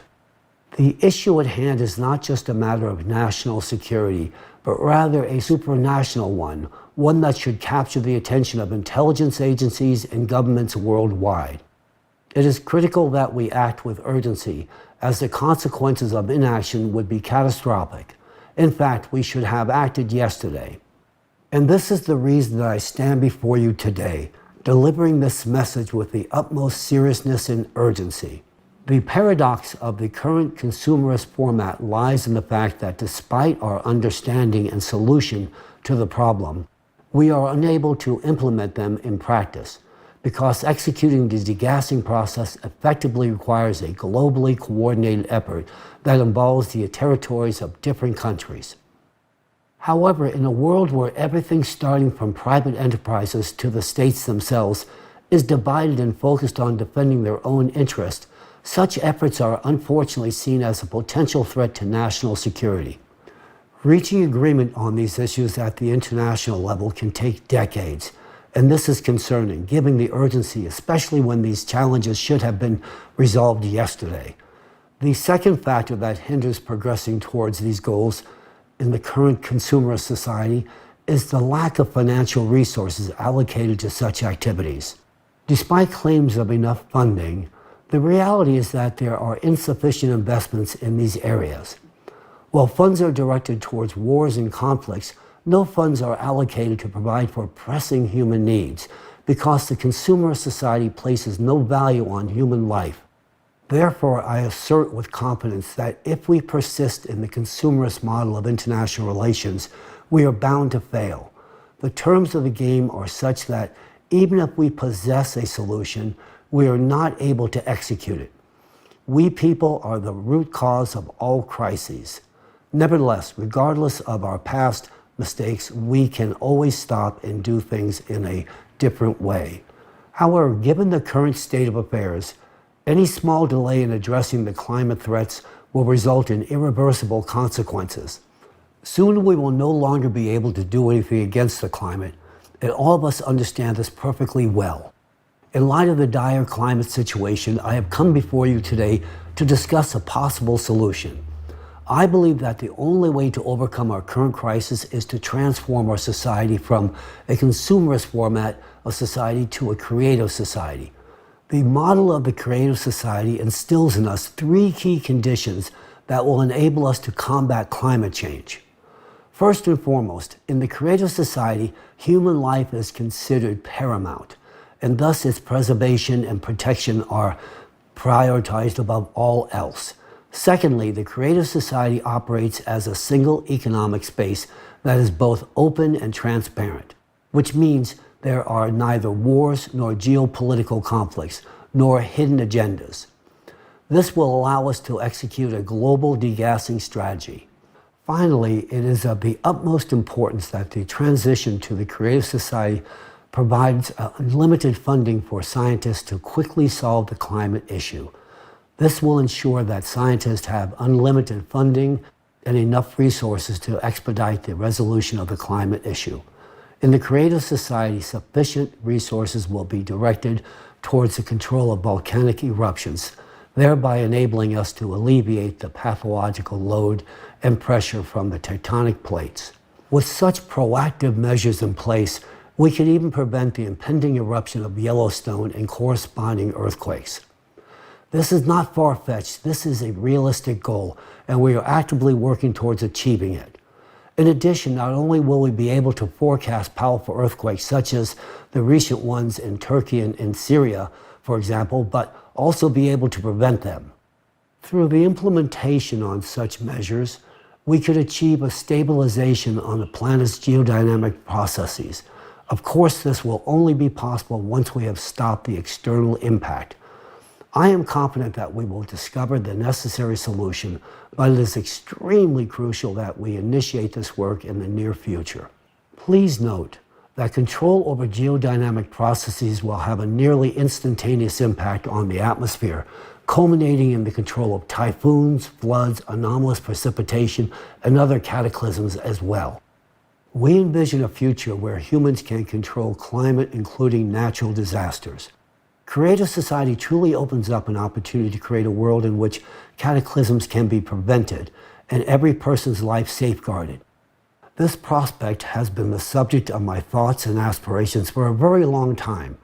Therefore, when I was in Washington and encountered the presentation on the Creative Society, I immediately realized that it is precisely what we need.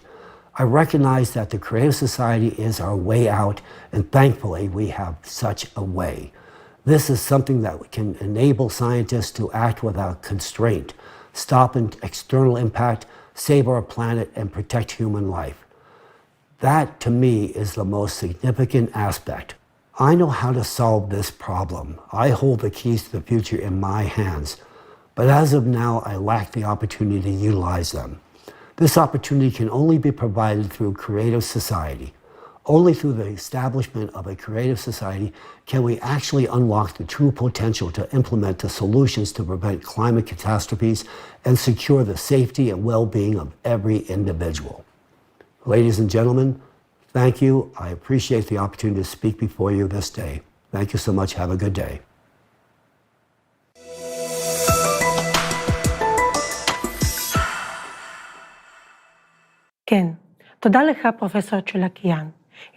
Yes, thank you, Professor Cholakan. You have voiced the fact that the Creative Society will enable us to implement a proper degazing strategy on a global scale, that is, throughout the planet. And now we need to ensure sufficient funding for scientists to research and solve the problem of climate as soon as possible. If we unite the scientific potential, we will be able to stop the external impact on the core of our planet and stabilize geodynamic processes. We will be able to prevent typhoons, earthquakes, abnormal precipitation, and other natural disasters. In short, we will be able to control the climate, but only in the Creative Society. Today, climate change is the threat to the existence of the entire humanity. If we do not start taking action now, we may not have enough time to prevent this threat. The situation is very acute. Climate is a faceless and ruthless enemy that recognizes no borders or nationalities. It doesn't care about your social status or your wealth. You cannot bribe it. Your high fences will not stop it from destroying you. To save ourselves, we need to unite the whole world, all the people, the entire scientific potential. And our people have the greatest scientific potential. We, Jewish people, are one of the smartest people in the world. Although we make up only 0.2% of world's population, more than 25% of Nobel Prize winners are Jewish. Our people are also the winners of the Turing Award, the most prestigious prize in computer science, the Fields Medal, awarded by the International Congress of Mathematicians, and many other prestigious awards. The achievements of Israeli scientists have greatly contributed to the strengthening of Israel's international status. Our country is considered a high-tech superpower, attracting the attention of major international companies which open their research centers here and invest in startups in various industries. There are more than 70 venture capital funds operating in Israel. Every year, $12 billion, or 4.7% of GDP, is spent on innovation development, which is one of the highest rates in the world. 300 major international companies have innovation centers in Israel. Among them, Intel, Google, Microsoft, Facebook, SAP, IBM, Oracle, Dell, Cisco Systems. Israeli science has contributed significantly to improving the quality of life of billions of people around the world. Israel is one of the top 10 nations in space exploration. But despite all these achievements, Israel will not be able to save itself and survive alone in the conditions of the rapidly changing climate. It is impossible to solve this problem within one country. Even if Israel chooses the path of building the creative society, all of Israel's most advanced technology will not protect it if neighboring countries remain in the consumerist format. Despite our rich scientific potential, our nation, like the whole of humanity, is on the brink. We have enormous potential, but now we're channeling it into the existing consumerist format, a world that is crumbling before our eyes. So there is an urgent need to channel our minds and our intellectual potential to bring people together to deal with the climate issue. It is up to us, the Jewish people, to set an example of unity and to unite the entire world community. We can do this because our people are all over the world. We rule the world. Look, our people are everywhere. Even if the president of some country is not a representative of the Jewish people, his advisor is our person. There is not much time left, but we know how to get the things done. We need to unite, to make the most of our potential, relying on the richest resources of the Jewish people, which are our intellect and experience. Since we have this potential, we must apply it for survival of the people of Israel and the survival of all humankind. We need change. And if we can change something, it is better to change it for the better and to change the format of society to the creative one, to a format where everyone's life will be valued and secured, to a format where each person's life will be worthy and prosperous. Creative society is beneficial for all the Jewish people. It is the best future we can build for ourselves. It is a society that guarantees us prosperity, security, and unlimited development for our great people. With a great pleasure, we invite you to watch a video about the wonderful prospect of the creative society and all the various benefits and bonuses of the creative society for you personally and for every person in the world.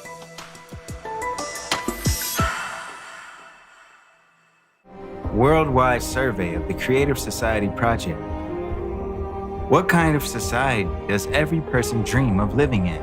Tens of millions of people surveyed in 180 countries, hundreds of thousands of hours of video footage, terabytes of data, more than 15 million hours of personal time of Creative Society Project participants from around the world, all to show how people from around the world want to live.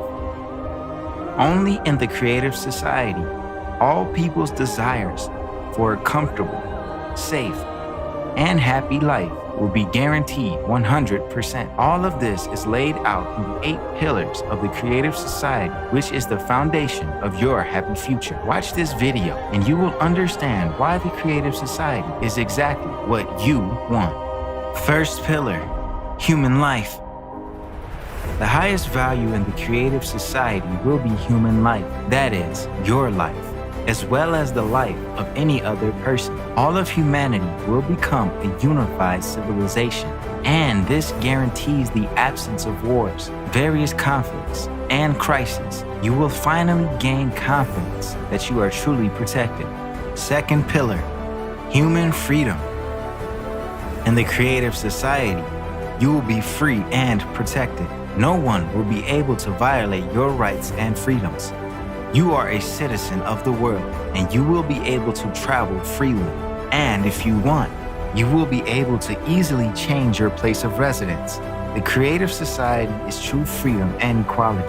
In the Creative Society, there will be no need to fight for the rights of minorities because there will be no one superior or inferior. Everyone will have one highest status, the status of a human being. There can be no one and nothing on earth superior to a human, their freedom and rights. Third pillar, human safety. The Creative Society guarantees your safety. The economy of the Creative Society ensures the absence of crises and inflation for every person. You will be protected and have all the comforts of living. During the transition period to the Creative Society, you will be provided with free housing of a minimum of 60 square meters per person in private ownership, and you will not have to pay for utilities. Every home will be equipped with an FFG, fuel-free generator that will provide you and your family with free and unlimited energy. Moreover, in that same transition period, every month you will receive a universal basic income equivalent to $10,000 as of today, without having to pay any taxes. You will only need to decide how to spend your money. You might as well start thinking about this now. Do you think you will pay off all your debts first? But they will be written off. Do you think you will spend this money on healthcare or education? You will have the best education and healthcare free of charge, available to you 24/7. In the Creative Society, your safety will be the top priority, and all technologies will be directed towards improving your quality of life. Each household will be equipped with a matter replicator, providing you with your favorite clothing, food, and other necessary items. Thanks to the health capsule, you will forget about illnesses forever, and you will always be healthy. Isn't this what you've been dreaming of your whole life? But that's not all yet. Fourth pillar, transparency and openness of information for all.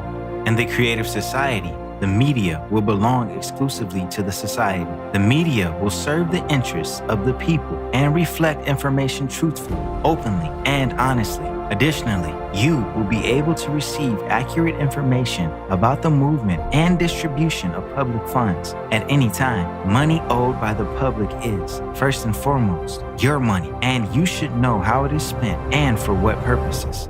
Fifth pillar, the creative ideology. You will no longer have your mind manipulated, nor be frightened with imaginary enemies. We will not be pushed to confront each other and be divided into us versus them anymore, because in the creative society, any propaganda of violence, inhumanity, and segregation will be prohibited. The creative society will establish all the conditions for the development and education of a human with a capital H. Our children will be raised on the principles of humaneness, kindness, friendship, and mutual respect. These particular qualities will form the basis of relationships between people in the creative society.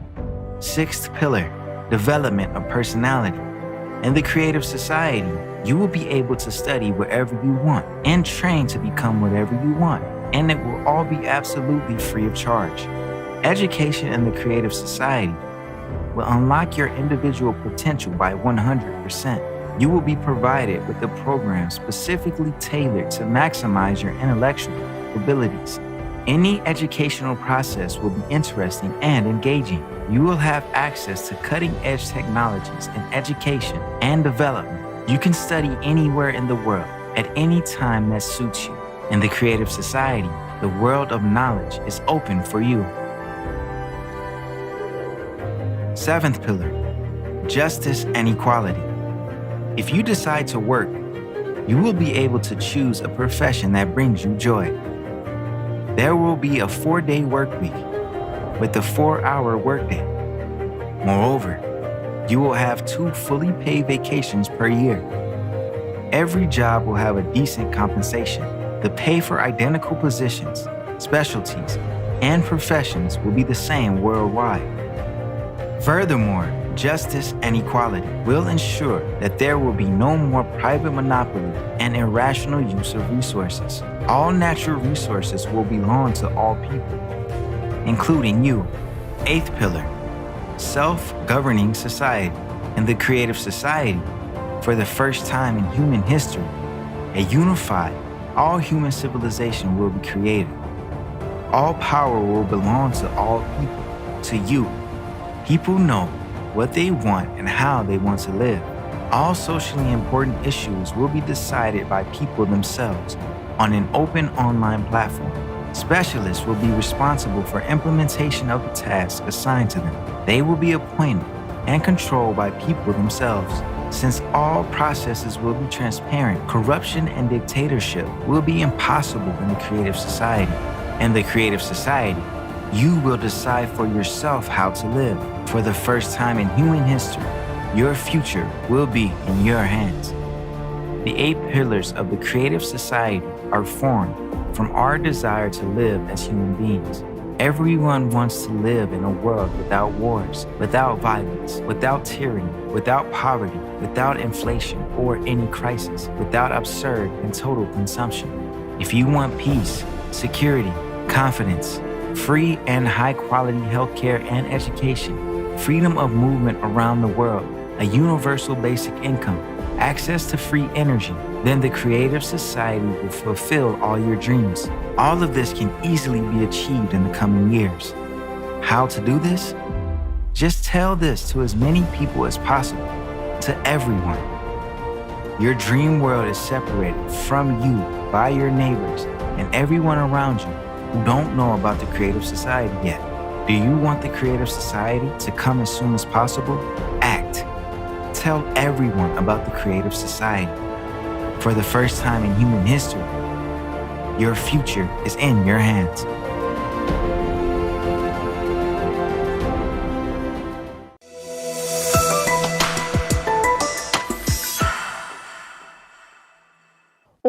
איך אני כבר רוצה לחיות בחברה יוצרת.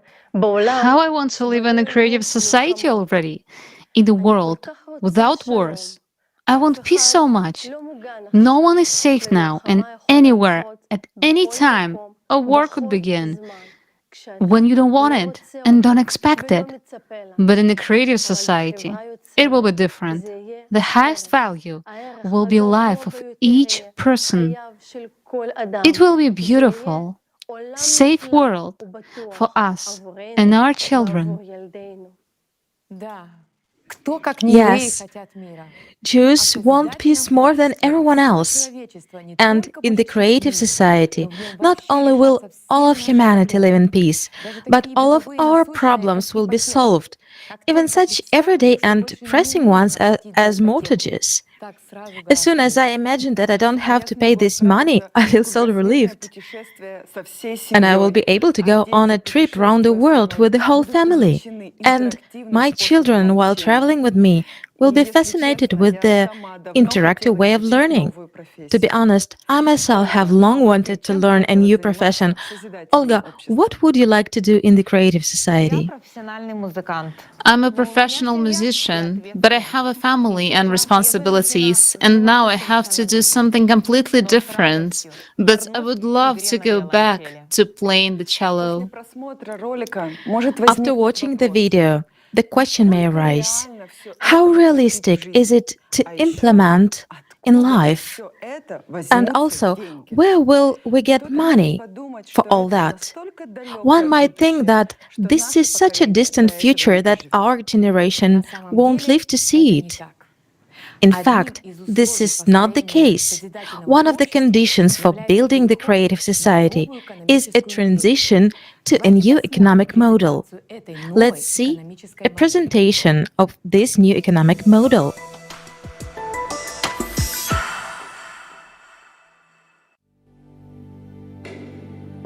In the transition period to the creative society, each person will have universal basic income equivalent to $10,000 US, free housing at least 650 square feet per person, free healthcare of the highest quality, free education for a lifetime, safety in every part of the world, work 4 hours a day, 4 days a week, paid vacation for 2 months a year, equally high salaries across the world, no taxes for individuals, small and medium-sized businesses, fixed prices on all goods.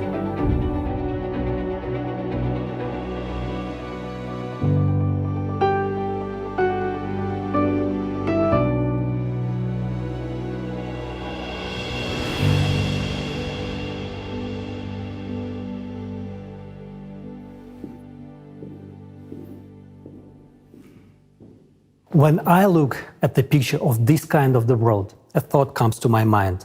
This is incredible. This is incredibly cool. And yes, I want this kind of life. But just like in any person, a skeptic inside me begins to rant and says, first of all, it is impossible to implement. And even if it is possible, it certainly won't happen in my lifetime. And goes on to affirm, no one will let you do this. And you know what I reply to him? You're right. And indeed, he is right in today's economy of the consumerist format in which we exist nowadays. This cannot be implemented. This requires a different economic model. We need to look beyond the confines of the current system. And I invite you to learn about a new model of economy that will provide a high standard of living for every human being.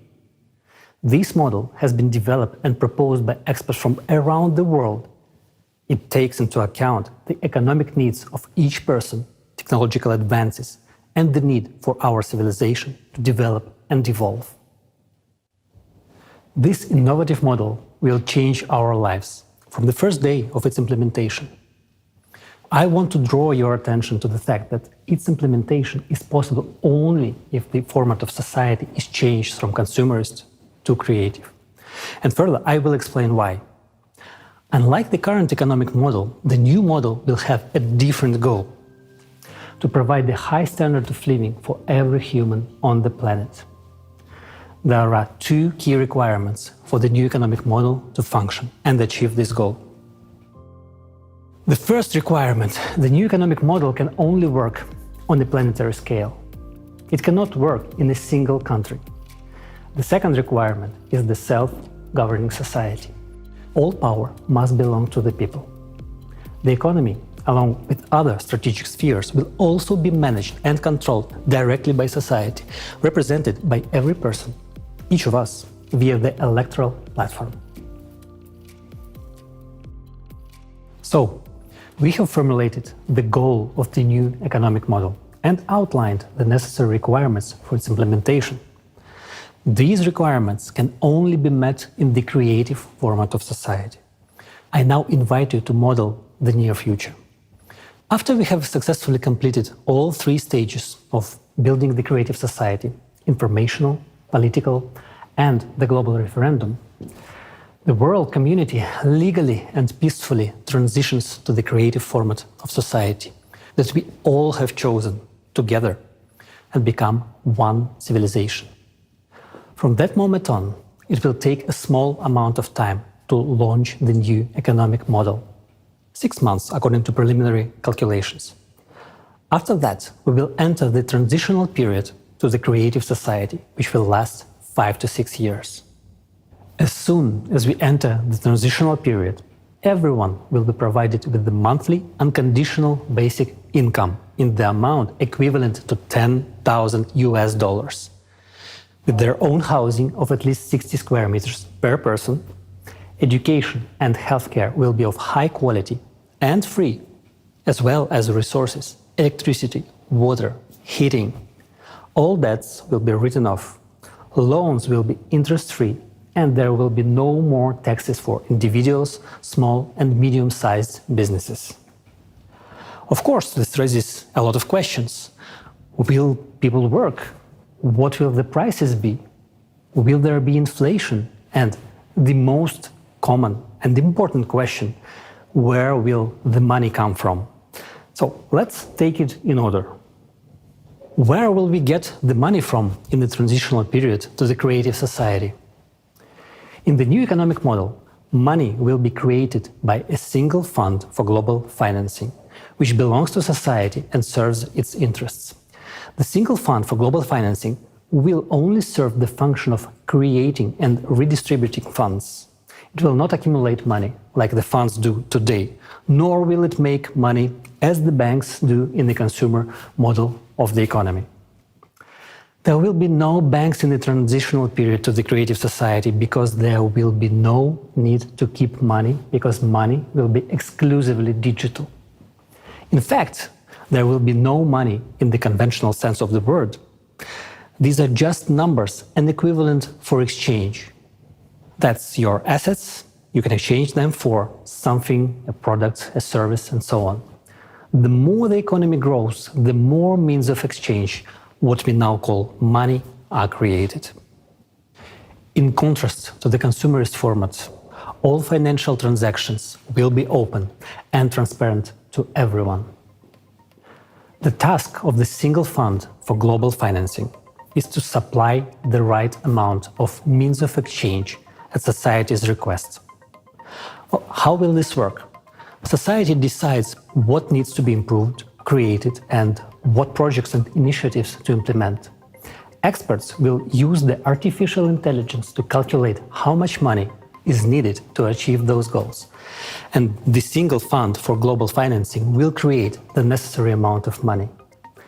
If there is a request for the implementation of a project in a village, city, or country, an application is submitted to the electoral platform. For example, if a city decides to replace its asphalt pavement, it submits a request, and funds are allocated for this from the single fund for global financing. It's just like in the family. You know what everyone needs, and you allocate money from the family budget to buy the necessary goods: pants, sneakers, a piano. It's the same at the city and global levels. The only difference is that our budget as a society is not limited. We can spend as much as we want if there is something to spend on, and we need it. This approach does not limit the development of the economy. The economy develops and our opportunities increase. In the new economic model, there will be no budgets of cities and countries. There will be no such thing as state money either. The only place where money can accumulate is your personal account, and you yourself dispose of it as you please. If a country, city, or village has a budget, there will inevitably be those who will try to make a profit from that budget, local officials and others. And when there is no budget, it cannot be taken away. And this is the answer to the question of why there will be no corruption, theft, and bureaucracy. There won't be a situation where the asphalt pavement was changed last year and this year it is changed again, and someone makes money on it. It will not happen because the monitoring system will guarantee the transparency of all operations. Monitoring that the money allocated has been used as intended will be done with the help of technologies that already exist, such as the multipurpose complex Voskhod. You won't be able to buy building materials for a higher price than those that are sold everywhere, and everyone can see their price. How is it possible to steal if what you buy and sell can be seen immediately? Money flows are transparent. Anyone can see what every penny is spent on. Now, in the consumerist format, this information is hidden. But in the transitional period to the creative society, it will be available to everyone.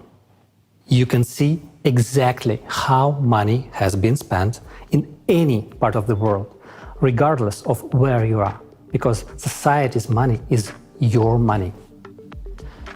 For the convenience of transactions and complete transparency, a new single monetary unit will be introduced, which can be used anywhere in the world. It will belong to society and be created by the single fund for global financing. It will be digital. It will not be possible to seize or freeze it, and it will not lose value. You cannot lose digital money. It cannot be stolen, and its flows are completely transparent. From the first day of the transitional period to the creative society, an exchange of existing currencies for the new monetary unit will take place. All savings, capitals, and assets of people and enterprises will be converted into it. Why will the single currency be digital? Because firstly, it guarantees the transparency of all financial transactions.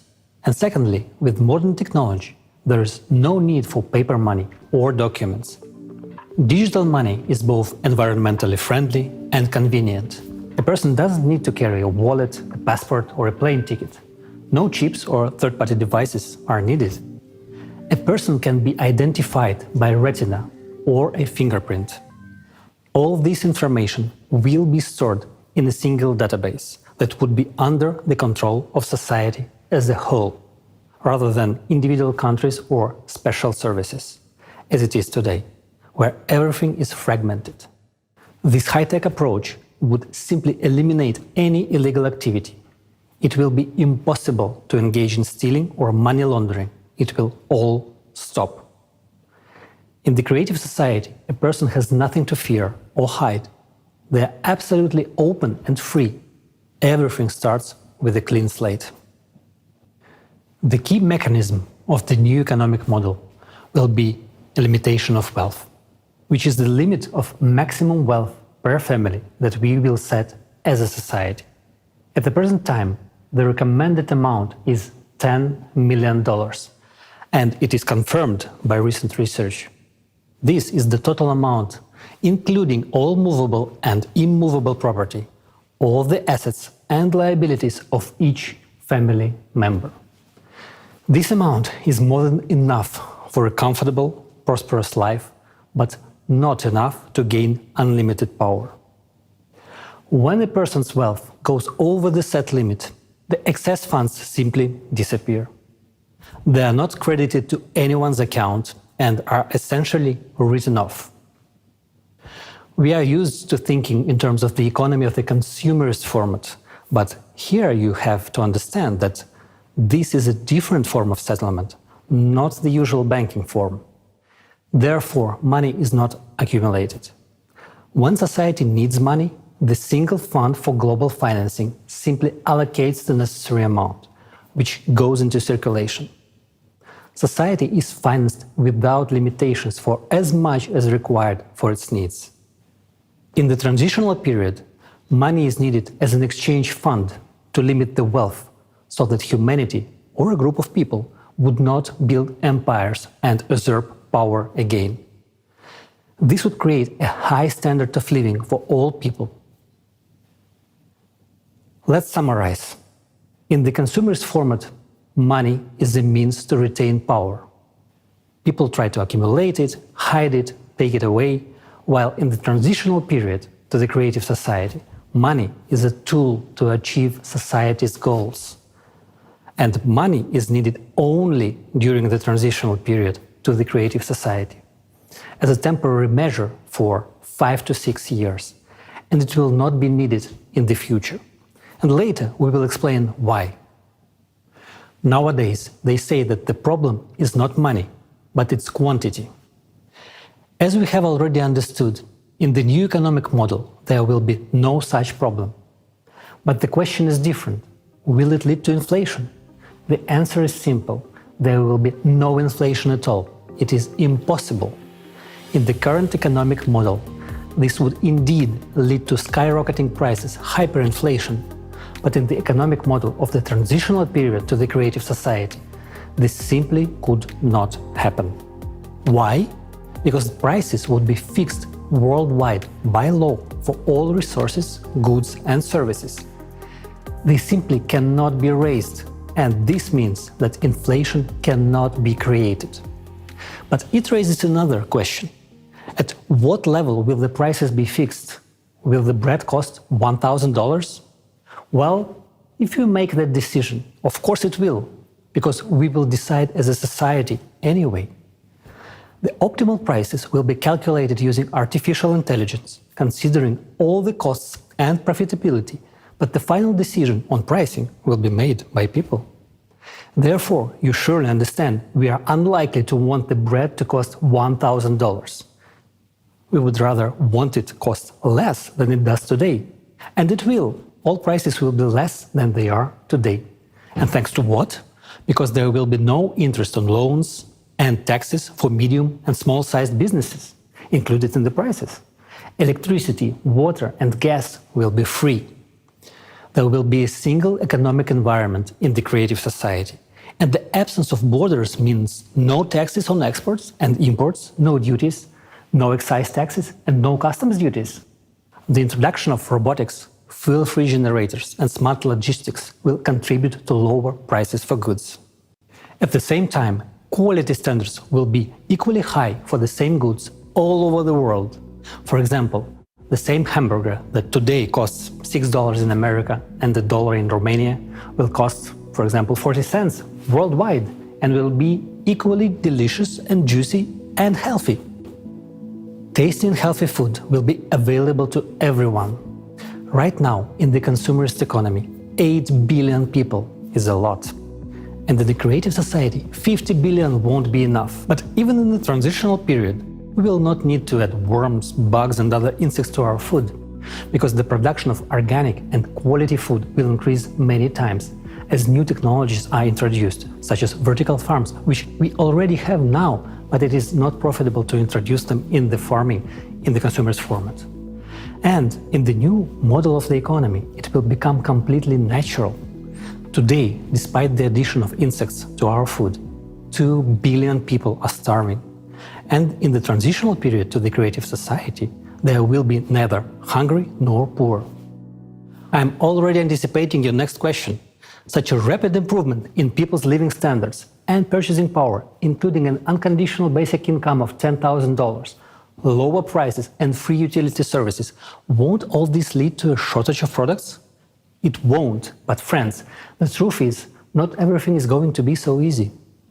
You will have a new headache, where to spend the $10,000, because the selection of goods and services will be huge.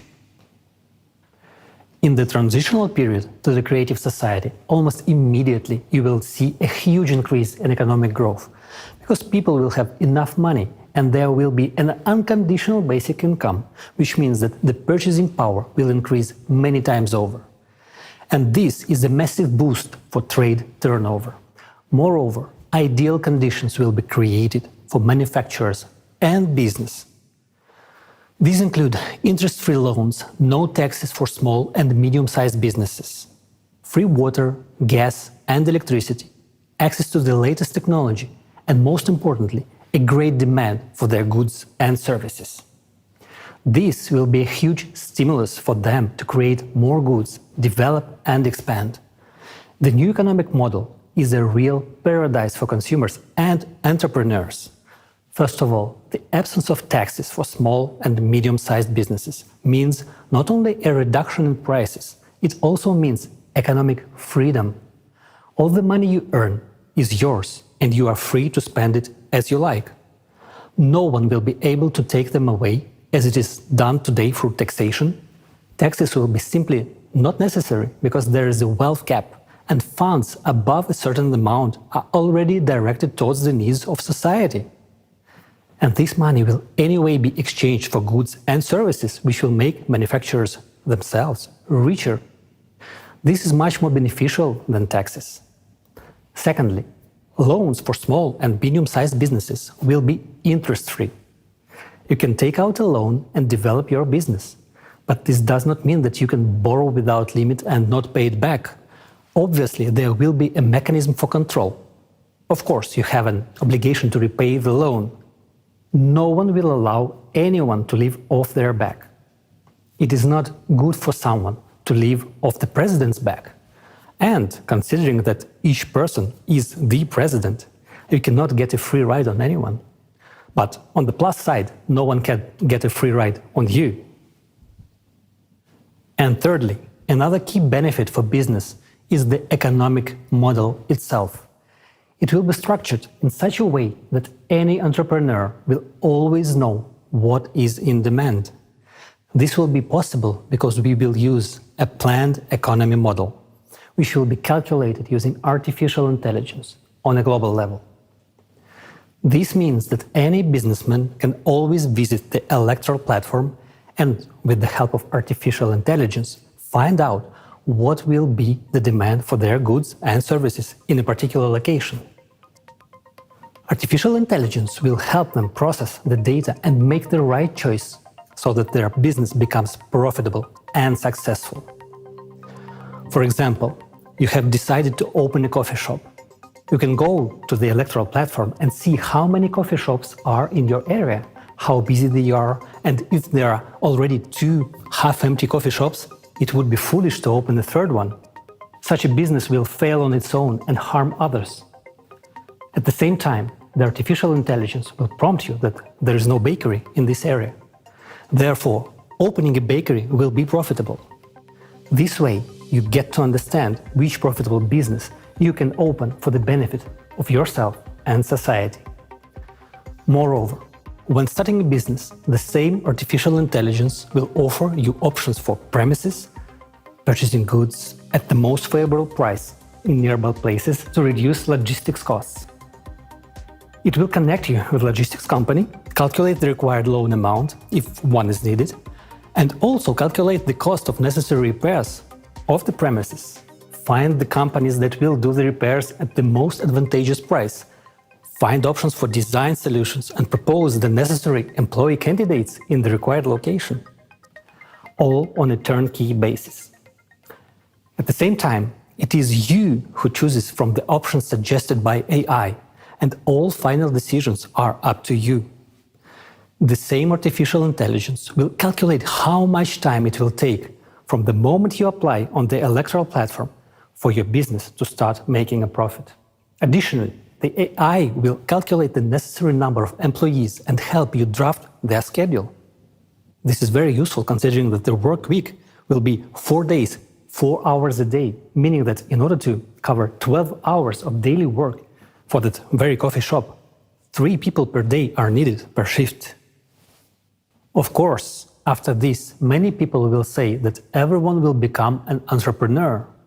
They won't, because running a business requires a certain character, motivation, responsibility, time commitment, and most importantly, organizational skills.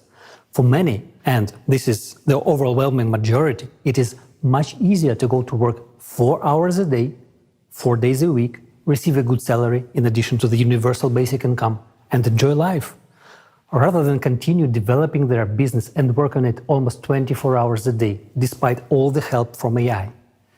Even if artificial intelligence does the calculations for you, it's still up to you to do the work. AI will help you launch the business and assist you in the process, but it is you who will run the business. Communicating with customers, overseeing production, the responsibility for all this will be on you, right down to picking out the design, starting from the smallest details in the process of launching the business. There is no getting away from it. You will be engaged 24 hours a day, despite the simplicity and ease of the process. And it is up to you to decide whether to work 4 hours a day, 4 days a week, or to be an entrepreneur. Some people want to earn more, while others are satisfied with their salary and a free, wonderful life. Naturally, all of these conditions, such as no taxes, interest-free loans, understandable demand, etc., will have a positive impact on increasing wages. Wages will need to be increased regularly because companies will need skilled workers to meet the growing demand for goods and services. Since unconditional basic income allows even those who used to be low-income individuals to purchase quality goods, there will be an increase in the number of companies needing employees to meet this demand. For example, let's consider a medium-sized business. A person has an enterprise with 200 to 300 employees and a turnover of several tens of millions of dollars. They don't have to pay taxes. All the money earned belongs to them. And of course, they will raise wages, because competition for specialists in the labor market will be high. While unemployment will inevitably increase in today's world, in the creative society, on the contrary, there will be competition for good workers. They will be needed. And we come to another often asked question. Will people want to work if they already have a comfortable life provided by universal basic income of $10,000? People will still work because a $120,000 universal basic income per year for a person is just an average level of prosperity. Few people want to be in the middle class. People strive to live better. For example, if a person wants a new good car, then to buy it, they will have to live on just their basic income for several years. Wouldn't it be easier to go to work to buy their dream car faster? In this case, a person could earn an additional $5,000 to $10,000 or more per month, and in a year they could save up for their dream car and drive it to the job they love. You will also want good watches, a good phone, and a new laptop. Why? Because you have the opportunity to buy them. You will want to go to a good restaurant. You will be too lazy to cook, and you will go to a restaurant near your home to eat there. This requires money, and this is a good incentive to work. Not to mention that the transitional period to a creative society implies working for 4 hours a day, 4 days a week, and having 2 months of paid vacation and high salaries worldwide. Furthermore, thanks to the implementation of new technologies, boring professions and hard labor will gradually disappear. People will have much more interesting work to do because there will be many new professions that will reveal their potential and talents. Everyone will be able to easily and freely learn a new trade or train for a new profession. Thus, we understand that people will have all the conditions to earn themselves a good house and even more than one, any car or real estate. And then this question arises, what about private property? Everything a person earns, up to the wealth cap, belongs to them, their house, their yard, their car, and so on. An entrepreneur's private property may include a store, service areas, manufacturing, restaurants, cafes, and the like. But all minerals and resources of the earth will belong to the entire society. It is thanks to this that electricity, water, and gas will be free for people and small and medium-sized businesses. Thus, the new economic model creates all the conditions for the maximum development of both businesses and entrepreneurship, as well as the development of every individual and society as a whole. One more reason why the world economy will become many times more efficient in the transitional period to the creative society is the use of a planned economy at the global level. Just think how much unnecessary money and resources are now spent on overproduction, as well as on liquidation of finished products in order to increase the value of the remaining products.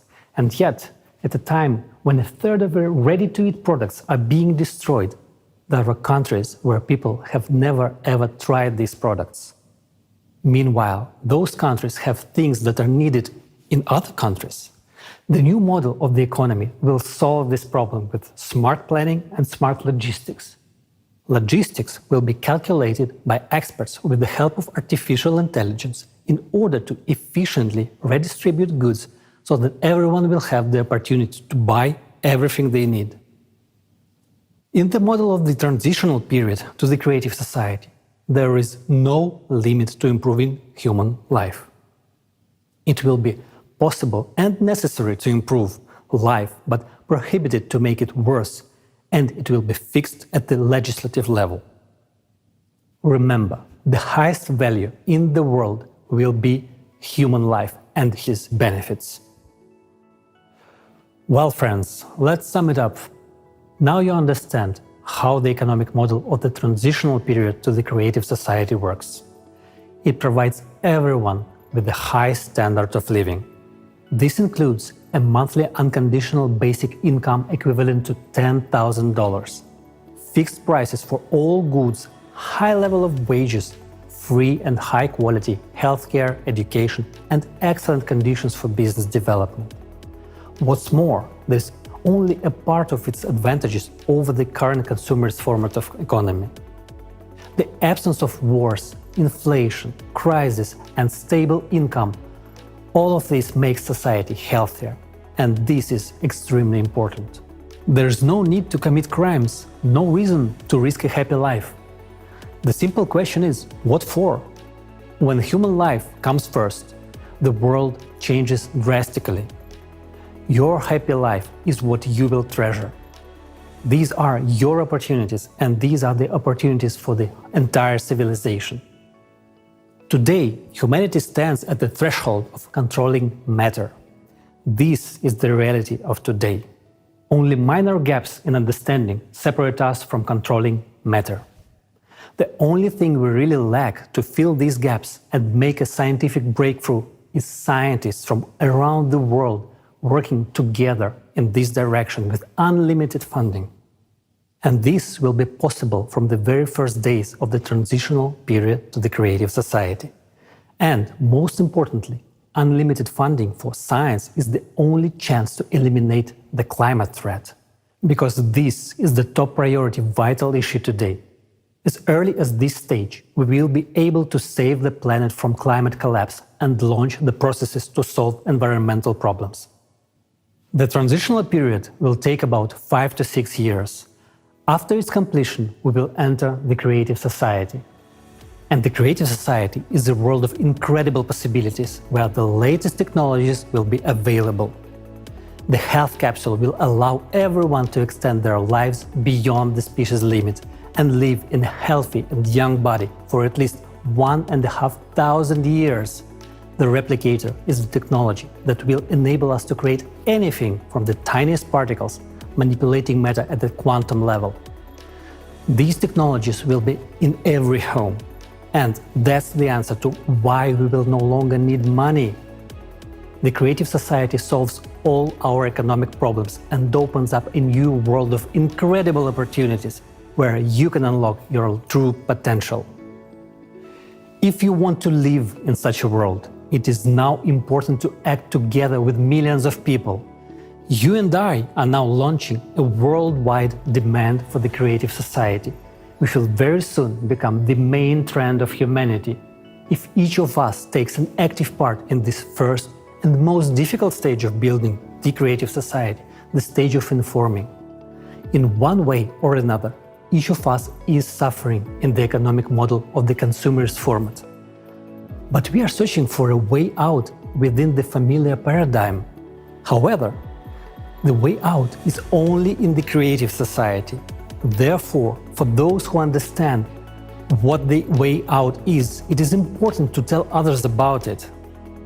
Creative society will open up perspectives for growth and development of each individual and of society as a whole. This is what will make us free. In the consumerist format, there can be no real freedom for a person. There's always the exploitation of the majority by a few individuals. But even those few individuals are themselves enslaved by this format. Therefore, not a single person has freedom in the consumerist society.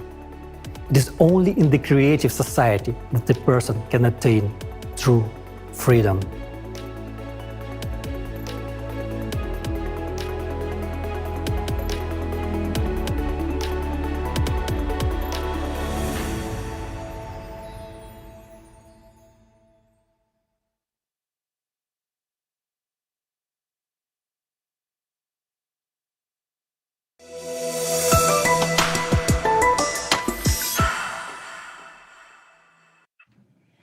מדהים.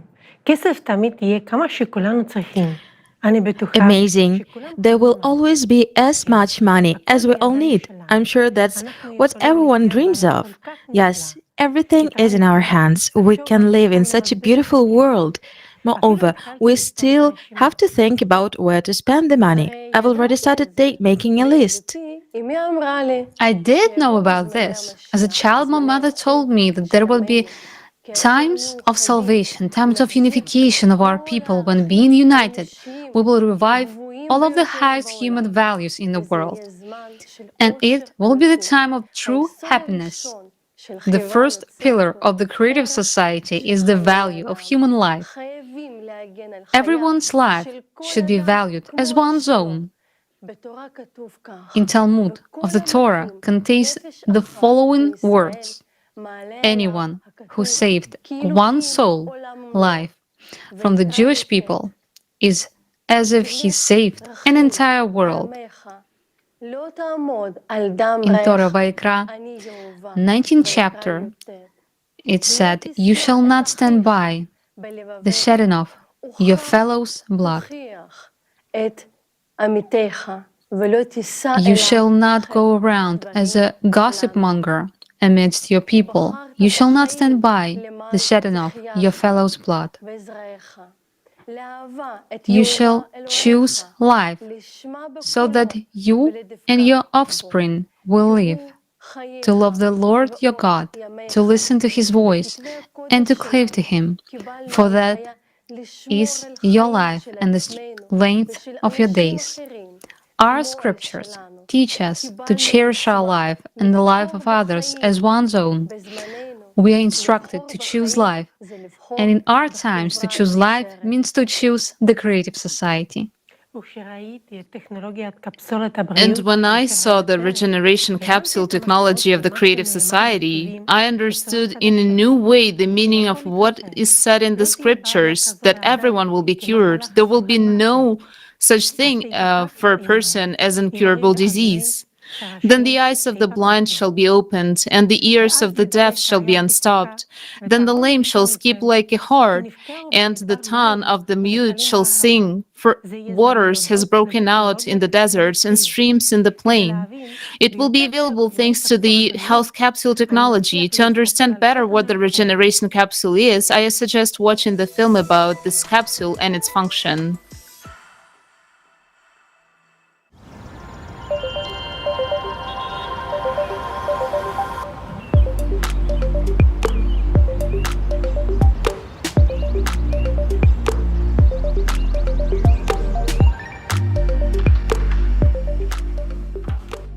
Cody, any news for me?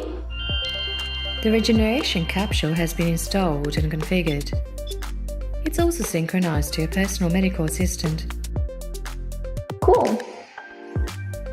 Cody, I want chocolate milkshake. The recipe from Gabby Kozak. Yeah, that milkshake is amazing. Done.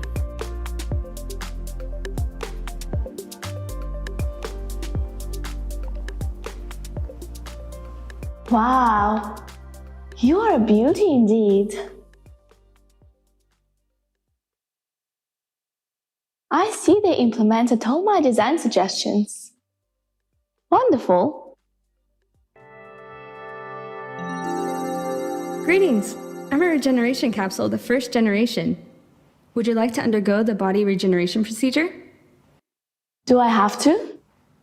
When analyzing the data from your personal medical assistant, I discovered that you suffered a fracture at the age of 10.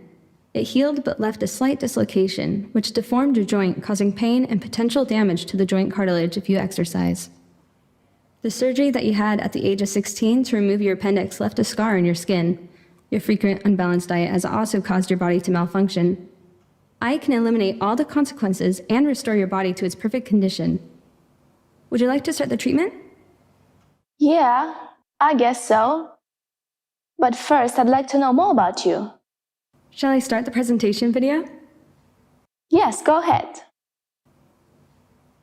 The regeneration capsule of the first generation 1.0. The regeneration capsule is a unique daily comprehensive care for your body that includes diagnosis of your body, prevention and treatment of any diseases except mental disorders, restoration of lost body parts and organs, body shaping according to your wishes, hygienic procedures, and cosmetic body care.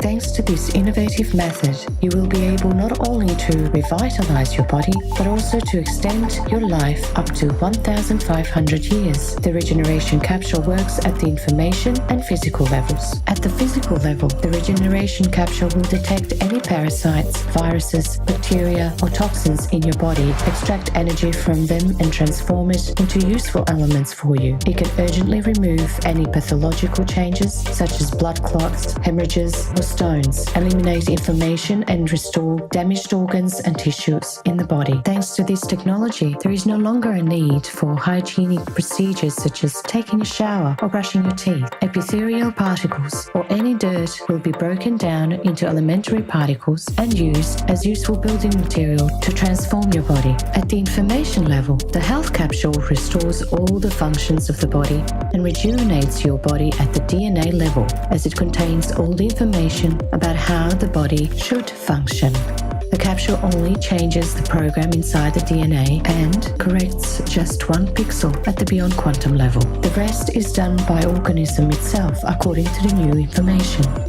In this way, any cell can be reprogrammed. Everything unnecessary is removed and everything necessary is added. Thanks to this technology, you can change your appearance, change your height, weight, body volume, and set a program for the regeneration of limbs and organs. By changing information at the beyond quantum level, you can make a cell, as well as the entire body, rejuvenate and live a long life. Moreover, the whole process takes place at the micro level, completely painless and safe for you. Thanks to the regeneration capsule, any diseased organ can be repaired instantly, and its function will be restored. There is no need to replace your heart with someone else's to make it start beating. It is enough to run the necessary program on the regeneration capsule. Now you can choose any look you want. To transform the entire body, it takes time depending on the scale of anthropometric changes for the body to transform according to the new information in the DNA. Physical transformations in the human body take place over a period of 9 to 14 months. Start the rejuvenation and life-sustaining program in your capsule, and every day you will feel healthier, younger, and stronger until you reach the biological youthful age defined by your program.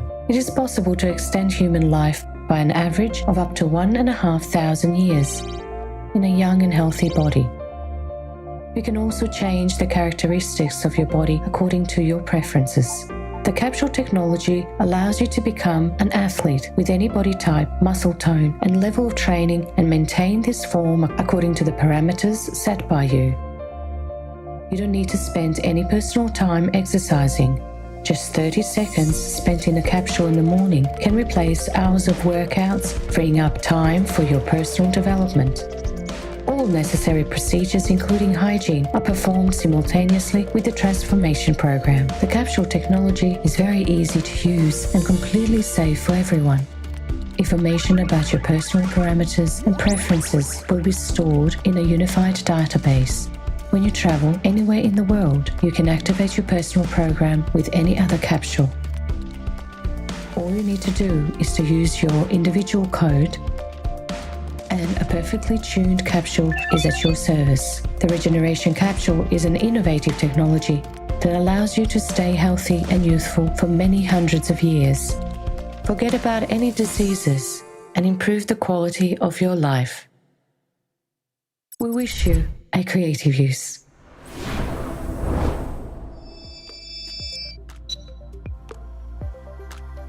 Wow, that's awesome. So you can really cure all diseases? Yes, in fact, most diseases are caused by infections. I can eliminate them very quickly. For example, Alzheimer's disease is caused by a parasitic infection. These microparasites generate a calcium casing around themselves, resulting in excess calcium on the axons, and that in turn leads to neuron connection breakdown and brain cell death.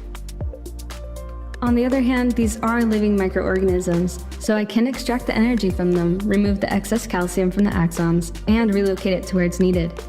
The excess calcium is then removed from the body. All relevant neurons will be restored based on your individual DNA program. If you want to increase brain functionality, I can also create active neurons and increase their number. As time passes, you will gradually adapt to the increased brain functionality. The complete program to cure a person takes 30 seconds, and they will leave the capsule completely healthy. Oh, it's good to know I won't have to worry about Alzheimer's. But can you make me look pretty? You have very beautiful facial features and body shape. What changes would you like to make? Well, I'm not really happy with my nose, and I wish my hips were smaller. No problem, just choose a program.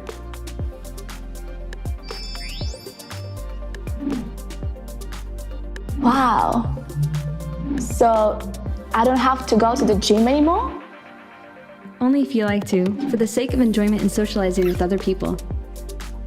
I can make external changes to your body without any negative effects on your health. For instance, if you have excess weight, I can dissolve fat inclusions in your tissues and remove any excess fat cells.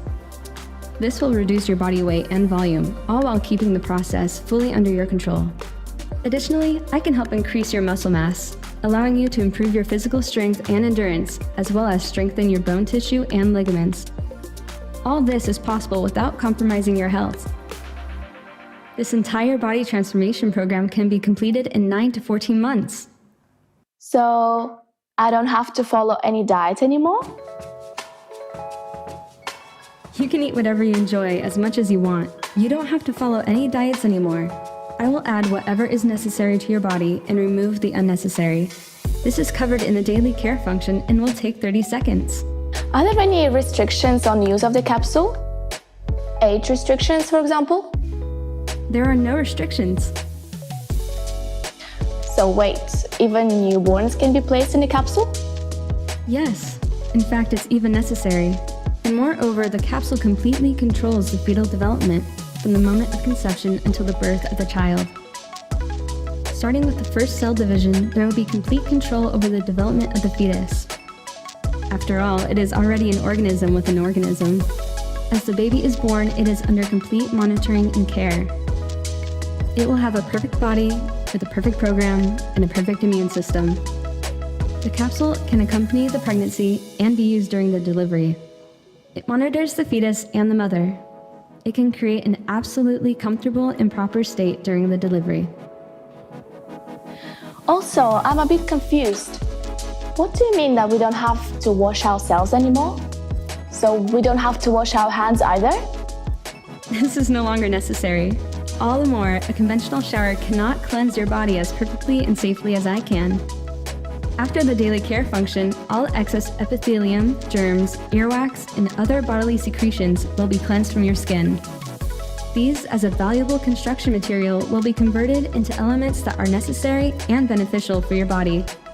If you prefer, I can also remove all unwanted hair from your body. Now that sounds pretty good to me. It really sounds tempting. But I'm just a bit concerned. With all this manipulation with our DNA and body parts, would I become a mutant at some point? No, that's impossible. The first foundation of the creative society is the value of human life, which is why all my functions are set up only to improve and maintain your health and well-being. Oh, the first foundation. How could I forget?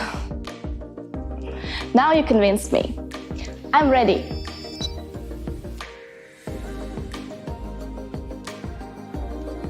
Which program do you choose? Daily routine for starters. Should I not breathe and stay still? That will not be necessary. Feel at ease. Let me remind you that all procedures are absolutely painless and safe. Scanning your body now. You have a left middle cerebral artery aneurysm.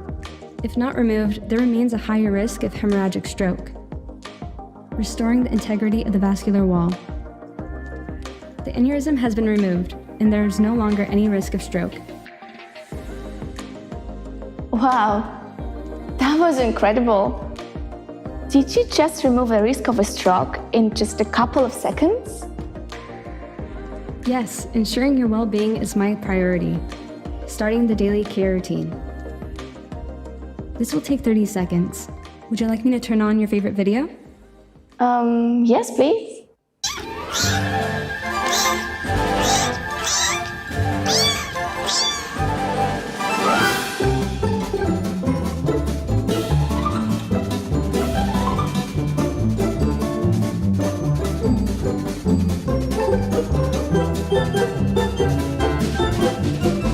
The daily care routine of your body is complete.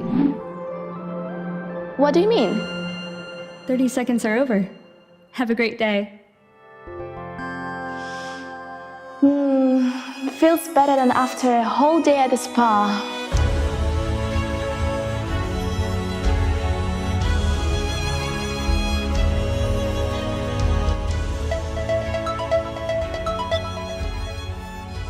Mom, hi! Look what I've got! Looks gorgeous. Have you tried it just now? I've been testing mine for weeks. This is something incredible. My capsule just saved me from a stroke. It detected an aneurysm and removed it in a couple of seconds. Gosh, really? I'm so happy these capsules are available to everyone now. That's true. But what about you? Are you seeing any changes? Yeah, I ran mine right away under the Health and Rejuvenation Program, and my skin has already improved. The spots are gone, the wrinkles have already started decreasing. Look! And the best part is, my joints aren't aching anymore. The other day, I purposely walked up to my apartment without taking the elevator just to check that. And to my surprise, I didn't experience any joint pain or shortness of breath. Look at you, Mom. You got to hang on a capsule way quicker than I did.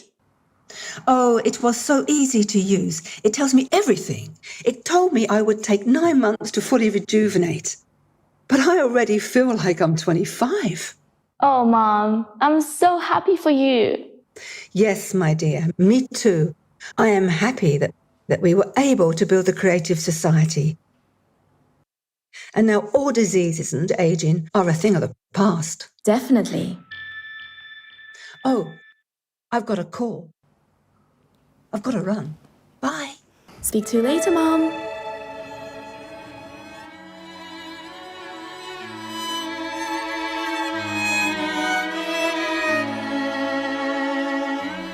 I wonder, what other amazing discoveries will our scientists make?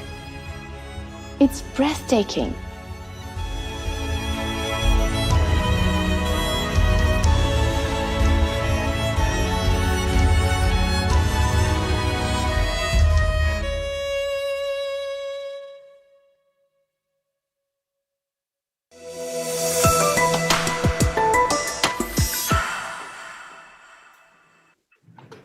Удивительно. Amazing! I already want such technology, a regeneration capsule. No need for beauty salons anymore, where we waste a lot of time and money. You can deny yourself nothing and eat whatever you want. And the best part is that the development of this technology is already underway. Cool capsule. Imagine we won't have any more genetic diseases. So many lives could be saved. And what about the prospect of living about up to 1,500 years old? It has now become clear that there are not fairy tales. These are the facts stated in the scriptures. These technologies really existed and were used, but they will only be possible in the creative society. Remember Sarah? Not only was she very beautiful and attractive at the age of 90, but she was also able to become pregnant and give birth. We can assume that she was using rejuvenation technology. And in those days, people's lifespan was exceeded that of a modern person. And this is described in the Tanakh. Adam lived 930 years, Noah lived 950 years, Matusal lived 969 years, Seth lived 912 years. That is, all these technologies of prolonging human life beyond the species limit were described to us. In Sephariah, it said until the time of Abraham, there was no aging. In Torah, it stated, and all of the days of Seth were 912 years, and he died. I will definitely use this kind of technology in the creative society. I imagine meeting my parents, and it will be impossible to tell whether this young couple, my dad and mom, are maybe my friends or my parents. Imagine all the grandparents in the world will be young. The scriptures also describe the times to come, the Messianic era. It is a time of peace and universal brotherhood without crime, war, and poverty. All the descriptions about the Messianic era are exactly the creative society. The technologies that are described in the Tanakh and the Torah will again be given to the creative society, but they will belong to all humankind. Only in the creative society, all the material problems that currently distract and hinder the development of inner talent and self-improvement of a person will be solved. Each of us longs for that time because it will be a pinnacle of justice, an era in which kindness, wisdom, knowledge, and truth prevail. Then the only aspiration of the whole world will be to know the Almighty. As the scriptures say, they shall neither harm nor destroy on all my holy mounds, for the land shall be full of knowledge of the Lord as water covers the seabed. And it is also reflected in the Torah. And it shall be formed from the moon to the new moon, and from Sabbath to Sabbath, that all flesh shall come to prostrate themselves before me, says the Lord. Isaiah 66:23. It will be a time of true freedom and equality with other nations. Isaiah 66:22. For as the new heavens and the new earth that I'm making stand before me, says the Lord, so shall your seed and your name stand. Yes, and in the Torah, it is described as such. In that era, there will be neither famine nor war, neither envy nor competition, for good things will flow in abundance, and all of the delicacies will be freely available as dust. Available as dust? So this is about the replicator. Let's watch together a fragment from the film about this technology. From the Global Crisis, There Is a Way Out forum. In the creative society, thanks to such technology as the replicator, each person will have the opportunity to get everything necessary for life. A device the size of a microwave oven can be installed in every home, a household replicator. You can forget about the arduous chores, cooking, washing, dishwashing, and even buying many products, because with a replicator, it will be possible to create anything out of elementary particles. How will it work? We can say that the replicator will manipulate particles, but in fact, it will manipulate what the particles are made of. that is, snakes. Moreover, in their linear state. Each particle contains a few certain types of snakes, which have a strict sequence determined by the information embedded in them. Thus, by replacing one or several snakes or their sequence in a particle at the beyond quantum level, we can create a new particle, and thus a new material object. After all, the difference between a ball and a hamburger is only in the characteristics of the snakes that make up their particles. This is a principle of how the replicator works. In order to create something from particles, we need particles themselves. Where can we get particles from? And in quantity to ensure the creation of different kinds of food and clothing for each person throughout their lives.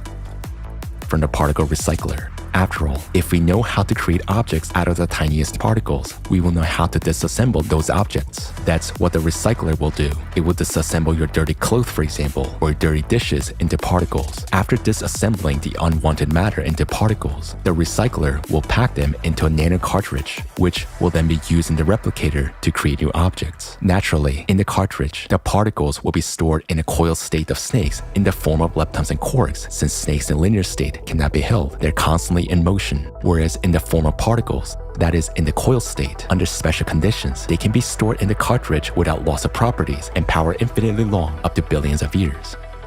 What size should this cartridge be to store such a large number of required particles? About 1 million nano cartridges can be placed in one human hair. 1 centimeter of a nano cartridge can contain about 10 to the 36 quarks.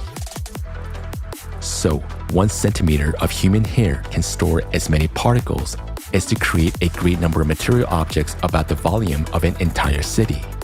Thus, a cartridge the size of a human hair is able to serve a person for a lifetime and much longer. It seems incredible that such a small size can hold large volumes.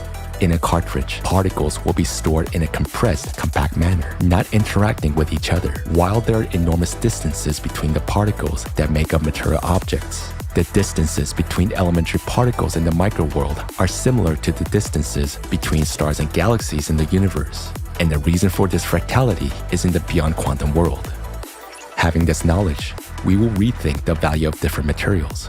For example, the same plastic that we simply throw away today will become the most valuable material. Why? Because the tangles of hydrocarbons contain the largest number of different snakes, 33 types, from which you can create a lot of combinations, gold, hamburgers, and so on. For the same reason, cotton will also be valued because it is close in characteristics to plastic and many other particles can be created from it. To understand the process of replication better, we'll give you a figurative example. Imagine that we put a knitted jumper into a device similar to a microwave oven. At that time, a special device reads the shape of the jumper and the position of each hair in the threads of the jumper. A special device, like a crochet hook, is then used to pick up one thread and unravel the jumper all the way down to the hairs, and each hair is disassembled into its component parts. All these components are stored compactly and tightly packed. Thus, our seemingly large jumper fits into a small box. When we need to make a jumper again, the previously recorded program reconstructs the hair components in the right sequence and converts them into wool strands, which are then converted into the yarn that will knit the jumper anew.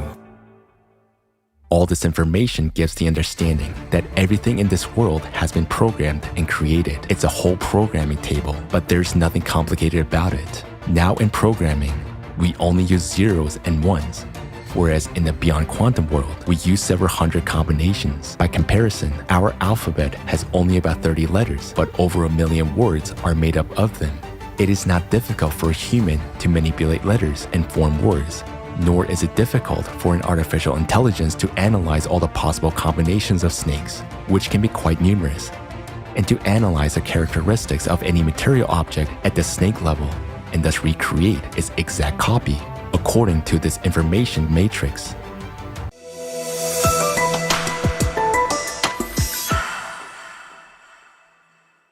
וואו, גם אני רוצה אחד. Wow, I want one too. I finally won't have to cook, much less do laundry and the cleaning.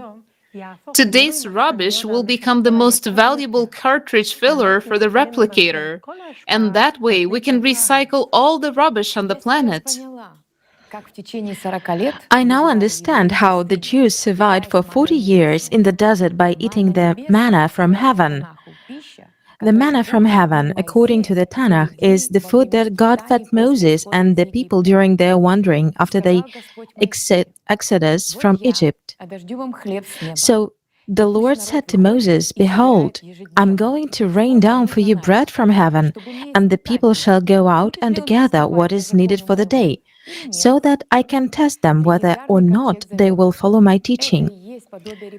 Tanakh, Torah. The legendary Ark of the Covenant is exactly an analogy of the replicator. It's amazing that back then this technology already existed, so it is real and it is possible. There was also another technology presented at the forum that will be very useful in the creative society. It has been known since ancient times as the Vajra. I suggest watching the fragment about this technology. You will be shocked at what you will learn next. The Eye of God, Vajra. Secondly, guided by the hypothesis presented, humanity will be able to use not 6, but all 32 types of energy as in ancient times. This means that such legendary technologies of ancient times, which we have already mentioned, Vajra and the Eye of God, will become available to us. How do they function, and what opportunities do they open? The Eye of God makes it possible to see and identify a person by their individual neural signal, no matter where they are, while Vajra makes it possible to remotely influence the operation of neurons. In essence, these are two components of a single technology that work with neurons of the brain and the entire human body. During their work, neurons produce a certain radiation, a signal which is yet unknown to science, and which is unique for every person, like a fingerprint or a retina. This is a kind of individual neural code that remains the same from birth throughout life. The kind of energy that Eye of God and Vajra operate with is impossible to shield. Those are signals that instantly reach each other across all galaxies. And the same kind of signals are perceived and emitted by the neurons of the brain, which has already been experimentally proven. This gives the understanding of why we actually need so many neurons and what their true function is. The Eye of God and Vajra technologies, introduced already in the transition period to the creative society, open up many prospects for us. How will they improve our lives? Safety. Thanks to the Eye of God technology, not a single person in the world will go missing or be kidnapped without a trace. Today, millions of children disappear without a trace every year, while the Eye of God is able to locate any person anywhere, anytime, no matter whether they're in a cave or in outer space. Moreover, thanks to the Eye of God and Vajra technologies, any crime will become impossible. A person intending to commit an unlawful act will be instantly identified and immediately held accountable. It's important to note that Vajra cannot read thoughts, but it can read emotions, such as fear or aggression. For example, if aggression is recorded in a group of people and a person close to them experiences fear and the threat of violence, it is evident that this person is in danger and needs help. Immediately, the appropriate measures are taken to ensure that person's safety. All manifestations of aggression will be under control, so your life will always be completely safe. Also, in the creative society, these technologies will be synchronized with an NPC Voskad, which will be able to not only see any perpetrator, but also to identify who they're connected with, see their financial flows, and make decisions to neutralize them. The Eye of God and Vajra will also help in case of emergencies, if a person is in trouble, catastrophe, or injured. Suppose there is a major earthquake, and many people are trapped under rubble. The Eye of God technology will instantly indicate exactly where a living person is, whereas Vajra technology can remotely make changes to their body that will allow them to survive. For example, by interacting with a person's neurons, Vajra will instantly stop their bleeding, eliminate the painful shock, and if necessary, put them into an artificial controlled coma. As processes in the body slow down in a coma, rescuers have more time to get to a person and save them. By the same principle, in case of an accident, Vajra will help a person before the ambulance arrives. And these are just a few striking examples of the use of these technologies to ensure people's safety. There will be no more accidents on the road due to drunk driving. Vajra technology will simply not allow a person under the influence of alcohol or drugs to get behind the wheel.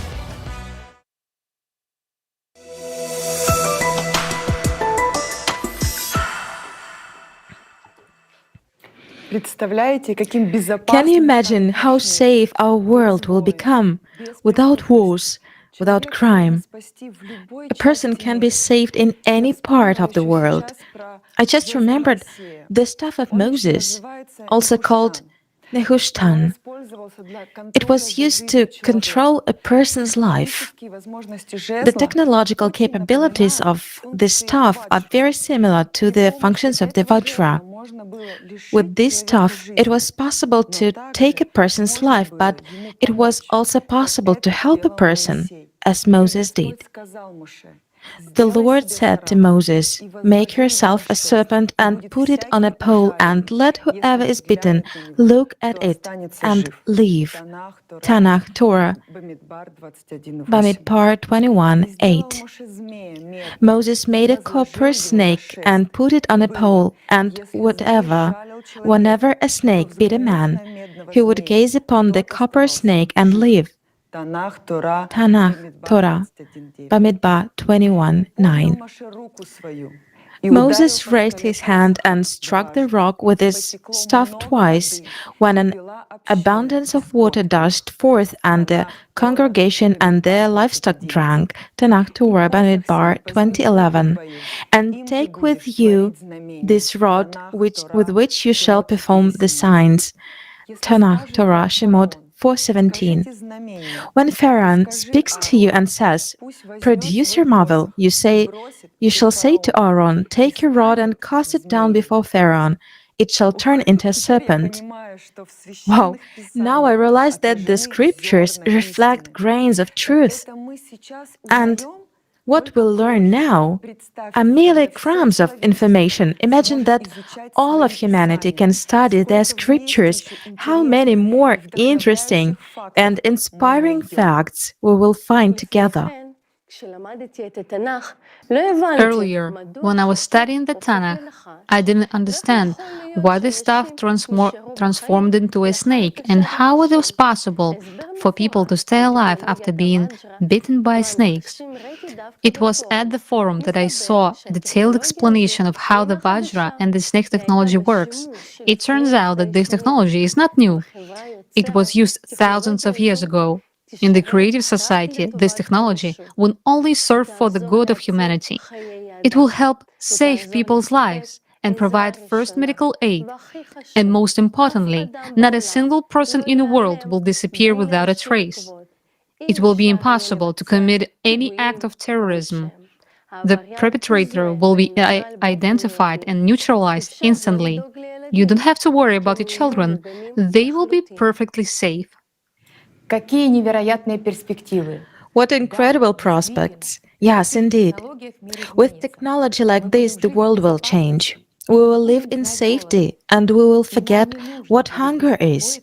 And we won't have to worry about overpopulation the planet due to a lack of natural resources, as we are being led to believe now. In the creative society, not just 8, but 50 billion people will not be enough. And you know, that is also written in the scriptures. "And your seed shall be as the dust of the earth, and you shall gain strength westward and eastward, and northward and southward, and through you shall be blessed all the families of the earth, and through your seed." I want it already.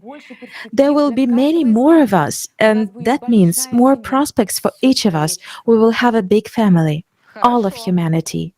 Okay, that's all great. But the question might arise, where are we going to get enough energy to sustain technology and provide 50 billion people with everything they need? Don't you know about fuel-free generators? These technologies were invented a long time ago. They just can't be applied in our consumerist format.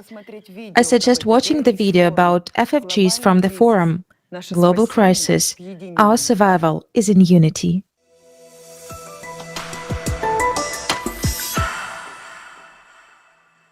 Energy is not only a tool of manipulation, but also a tool of political influence. It brings billions of dollars in profits for energy corporations, which will be gone instantly with the implementation of FFGs. Consequently, their power over us, those who buy energy and depend on this resource, will disappear too.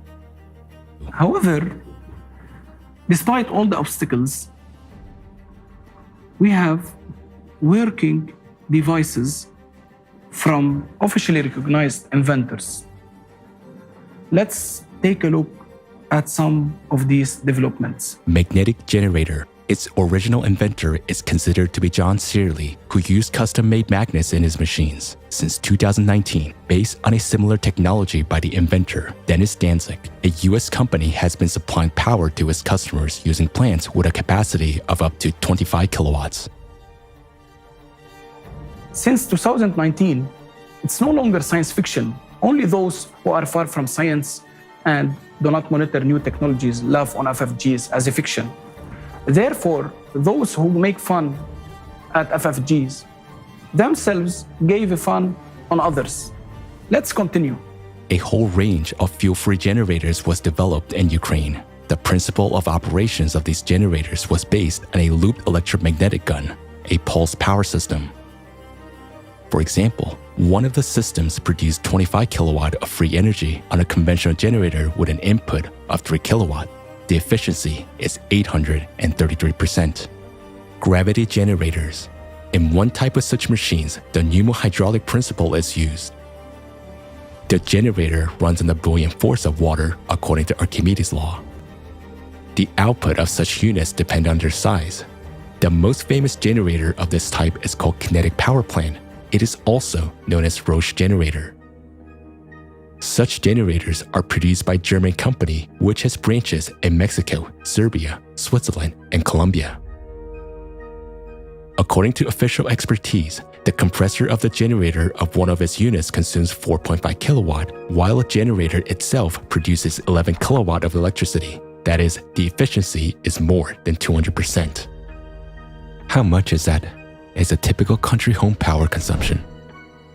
6 kilowatts per hour. Radio wave generators. Their inventor is Maxwell Chikumbutso from Zimbabwe. He is called the African Tesla. A very compact African technology made it possible not only to create a free energy generator, but also to upgrade a car so that it could move without fuel or recharging. As a result, even a helicopter was upgraded. Recently, the inventor presented a very small 500-watt power generator. Its output allows you to power a widescreen TV from free energy. And there are dozens of less-known inventions in different countries. In the USA, Malaysia, Georgia, India, Turkey, Japan, Uzbekistan, Mexico, New Zealand, and many other countries, there are research teams developing fuel-free generators. How is that, you may ask, and how it's possible to launch these technologies? How inventors are still alive and their generators are not yet been destroyed? That's because they get energy for free and sell it to consumers for money, while the generators themselves cost crazy money. The percentage of people currently receiving energy from these systems is negligible compared to all of humanity. Therefore, FFGs that are actually working now are in no way helping all people to become energy independent. So why isn't this amazing technology available for everyone in the world? Because we are living in a consumerist format of society. If FFGs are introduced all over the world without changing the format of society, then this will result in a big disaster. Millions of people will lose their jobs. Everyone who is involved in the power industry, from CEOs to janitors. This will inevitably lead to a collapse of the economic system, growth of unemployment, poverty, crime, and chaos. But when we gradually change the consumerist format to a creative one, then a new economic system will allow us to introduce FFGs everywhere. All power plants, factories, mines, dams, oil pipelines that harm the environment and pose a threat to people will be shut down. We will use hydrocarbons more efficiently instead of just burning them. While people working in the energy sector, just like every person on the planet, will be provided with a universal basic income, they will be able to easily shift into any other field of activity, being protected and well provided by the society. So let's see how the world will be like in the creative society after the introduction of the FFGs in all the spheres of life. Humanity will have a source of free, stable, safe, and environmentally friendly energy. We don't pay for it anymore. No more energy bills and utility bills. Each home will have its own compact autonomous generator of electricity and heating. This will make us independent from the centralized energy system, which is very important in the period of escalating climate disasters. Cars will no longer need to be refueled, and we will not be limited in traveling anywhere in the world. Fuel-free generators will be installed not only in houses and cars, but also in helicopters, airplanes, ships, and space stations. Robots and automatic systems that do all the hard work will be powered with an uninterrupted energy supply of the necessary capacity. Our planet will become free of the wires and pipelines that entangle it. Free energy is one of the conditions for the transition of a civilization for a new evolutionary stage. During this transition period of creative society, energy will be available and free for everyone, everywhere inside the world. If you want FFG to be installed in your house and in your car, support creative society and tell your friends about it.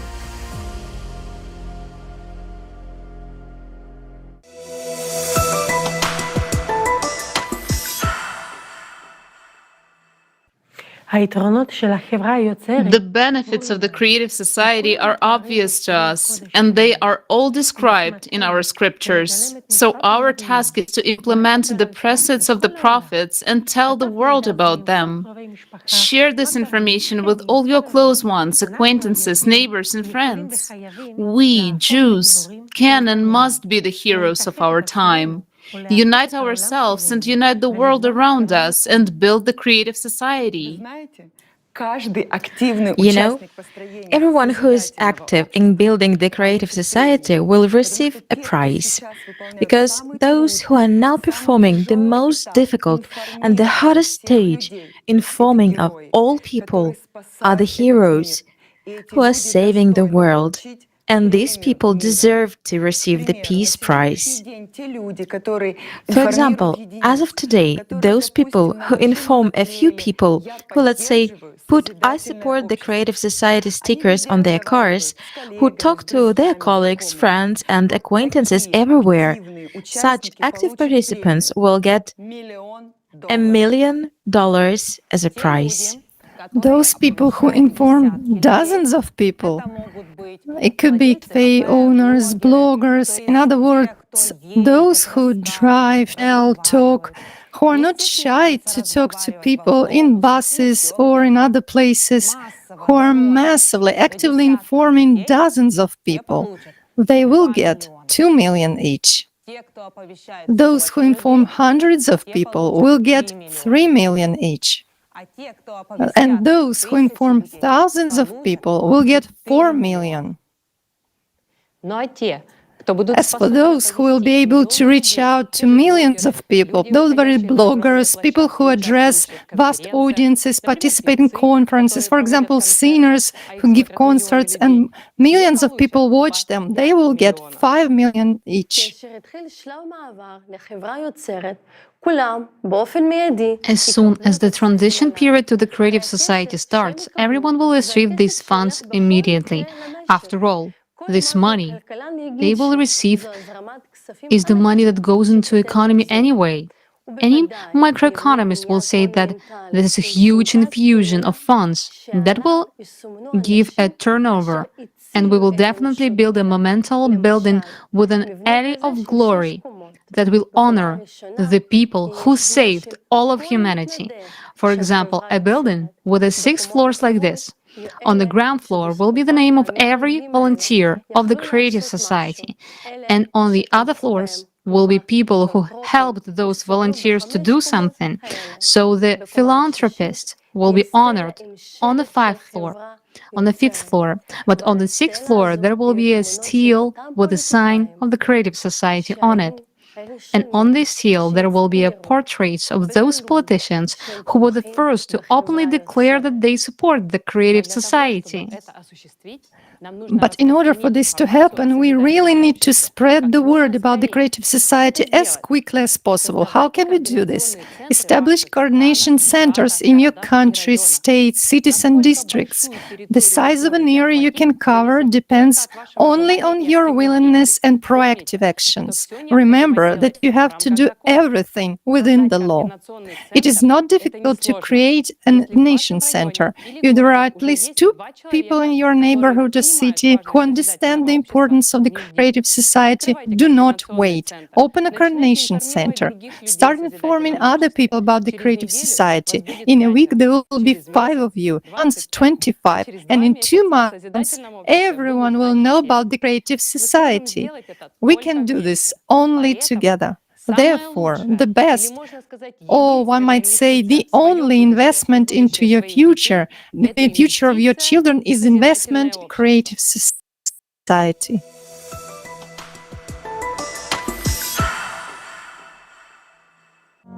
Now that you've learned about the Creative Society and understand that, thanks to its implementation, we can first of all avoid all global climate catastrophes as humanity, and secondly, gain a life beyond our wildest dreams.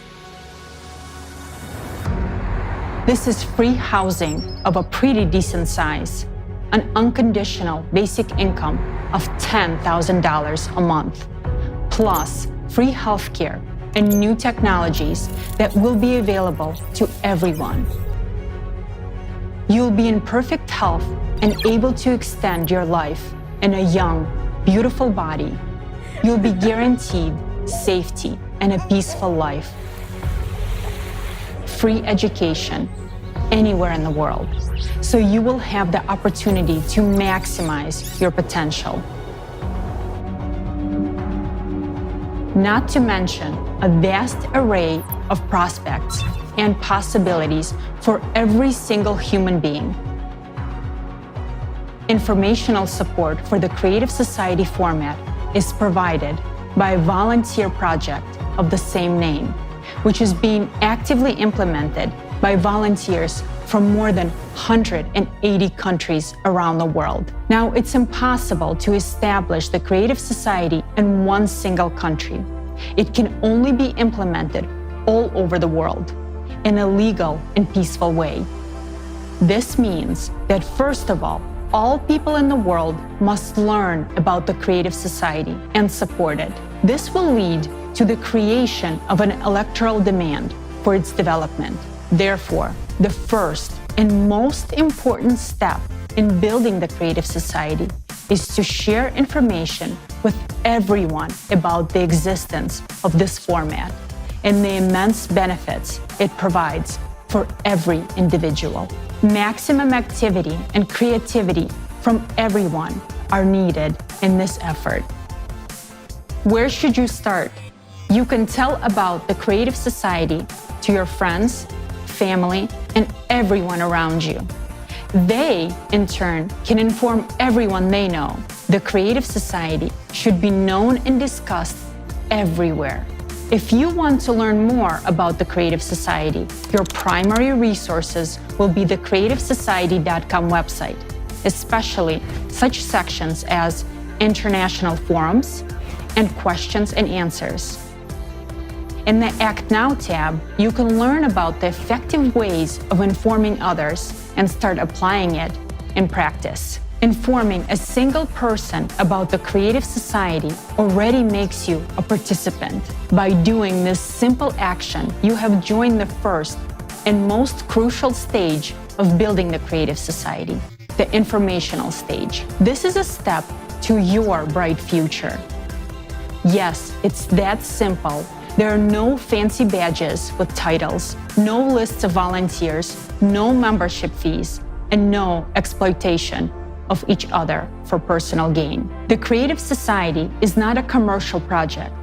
Nobody profits from it, and no one benefits at someone else's expense. People from all over the planet come together to build a society based on one simple principle. Only by improving life for the entire society can you improve it for yourself. This is the main principle of the Creative Society format, which guarantees benefits for everyone. The project's implementation relies solely on the goodwill and initiative of the people. Even one person can do a lot to build the creative society, and by uniting, more can be accomplished in less time. When we coordinate our actions, our abilities to inform others multiplies. Do you want to inform others about the creative society quickly and effectively so that it can be implemented sooner? Join forces with others around you, neighbors, friends, relatives, and co-workers, to establish creative society coordination centers. Your coordination center will be a community of like-minded individuals who also endorse the creative society. It will serve as a hub for people of your building, street, neighborhood, and city who take action on a volunteer basis, taking into account local legislation. If there is no coordination center in your vicinity, that needs to be fixed. Waste no time, inform your neighbors, find like-minded people, and create your own volunteer coordination centers. What do you need to create a coordination center? Opening one is simple, and anyone can do it. First, you should inform the main coordination center about your decision through the official email on the creativesociety.com website. Then, by joint efforts with others, do everything possible within the framework of the law to inform even more people about the creative society. You, the people, are the center of coordination. You can gather in person or virtually. You don't even need to be in the same place as other participants. You can organize your own communication through a chat on any convenient social network. Meetings and coordination can take place online using audio and video calls. The main thing is the coordination of your actions, which means a joint agreement on how you will organize the information sharing process. If you create a coordination center, it means that you are making a platform where you can communicate, coordinate your actions to inform people about the creative society in your region or city, hold conference calls, plan meetings, discuss results, distribute tasks among yourselves, brainstorm, and look for new approaches. If you have any ideas, you can bring it to a general conference call or meeting and discuss it together on how to implement it. For example, together you can print car stickers, put the logo on clothing and products, arrange for advertising in public places, and much more. You can download the designs for free from the creativesociety.com website. By coordinating your efforts, you can inform and engage your immediate surroundings and even entire communities, groups, organizations, districts, cities, internet resources, and local media, telling them about the creative society. Don't limit yourself. If you want to, you can inform your entire country and even your neighboring countries. You can organize coordination centers based not only on where you live, but also on your sphere of interests, including various lifestyle communities, sport clubs, business networks, etc. You can also interact with other coordination centers from different cities, countries, and the entire planet, joining in a virtual format of coordination. The Creative Society is a union of all humanity, all organizations, all people, all those who want to live in the creative society, and all those who understand the doom of the current consumer format are welcome here. The Creative Society is beneficial to absolutely everyone. How do we know that the first informational stage of building the Creative Society is complete and we can begin the second stage, which is political stage? Imagine that you are walking through a city and you see the logo of the Creative Society everywhere, and all the people around you are talking about the Creative Society. All the social networks are filled with information about the Creative Society. It's becoming mainstream. When your whole city and your entire country know and support the building of the Creative Society, It means that most of the citizens of the country have formed their electoral request to politicians for the formation of the creative society. In this way, we move on to the next stage, political. At this stage, we have a new responsibility and task to vote in our country for those politicians who support the development of the creative society and pledge to introduce the 8 pillars into the country's constitution. In addition, we need to legitimize the electoral platform as the highest body of legislative power. The electoral platform will be how the society will be self-governed. Every person will be able to control and recall politicians and vote for or against specific laws. This resource will be publicly available, transparent, and protected by the most advanced technologies. Through the electoral platform, power is effectively returned to the people. It returns to each and every one of you. Implementing the creative society is an entirely new approach without any revolutions, and everything happens within the legislative framework of each country. Thanks to this, we can peacefully transition from the consumerist to the creative format through an evolutionary path. We can not only save our lives and the lives of all humanity, but also open up opportunities and perspectives that we never even dreamed of. The creative society is a unique format that can solve all modern problems and crises. Never before in the history of humanity has anything like this been attempted. Its implementation depends on each of us. So act now. Do not wait for someone else to make your life better. Act now if you want to live the way you always desired.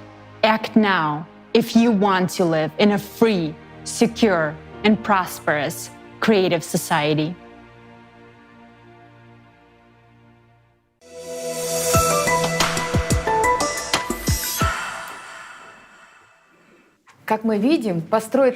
As we can see, it is easy to build a creative society if we act in an organized and cooperative manner.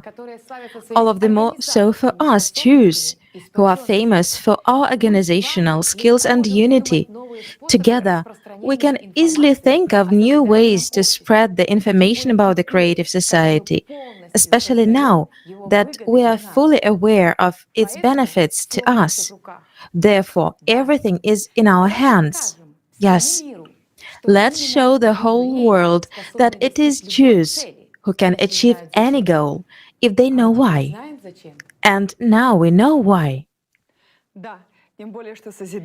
Yes, moreover, the creative society gives all of us another advantage.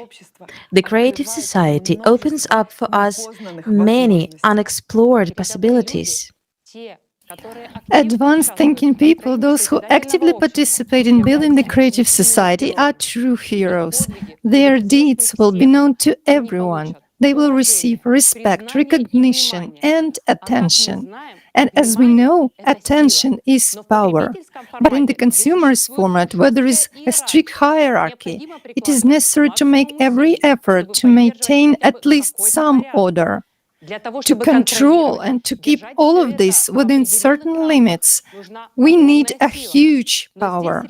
But here we are talking about not physical power and strength, but about the power of influencing the masses. In order to accumulate this power, various ceremonies and rituals are performed. But those who know about this power cannot fully understand what it is. In the consumerist power format, this power will always be in the hands of a narrow circle of initiated individuals and aim towards satisfying their needs. That is why we, as ordinary people, will not have access to that power.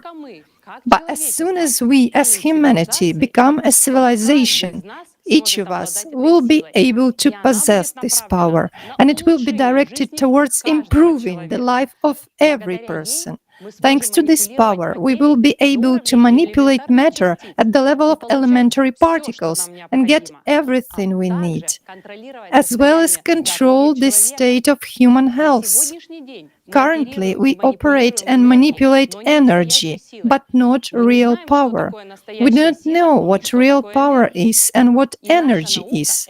And our science is a science of observation, but not creation. The only manifestation of power that a human being possesses in the consumerist form is attention.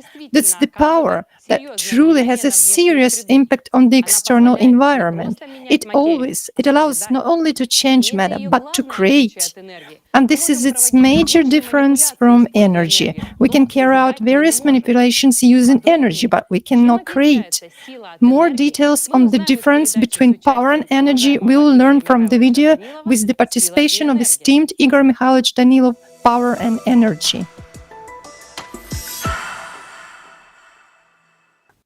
That energy which will be revealed to us if we build the creative society. It's not even energy, but power. It is the power of transformation. This is really something. Where nowadays, we as a civilization, again, we are not a civilization, as a community, where we are trying to stick our scientific noses in and to study it, right? This is the world of, shall we say, elementary particles, or the micro world. Yes, we observe. Yes, we do not understand anything yet, but we see certain laws that are absolutely different from the macro world, from that world where energy exists. And look, there's power there, and all these connections are more related to power, while the energy which we use in this world moves bigger objects. Well, or let's put it this way for a greater or better understanding. Let's compare. For example, this energy controls the movement of elephants. Such a coarse matter. Yes, a coarse one. Meanwhile, for instance, our elephants are made up of ants. So a mass of ants gets together and builds up an elephant. It's clear, isn't it? Yes. There is such an elephant made of ants. So the power controls ants.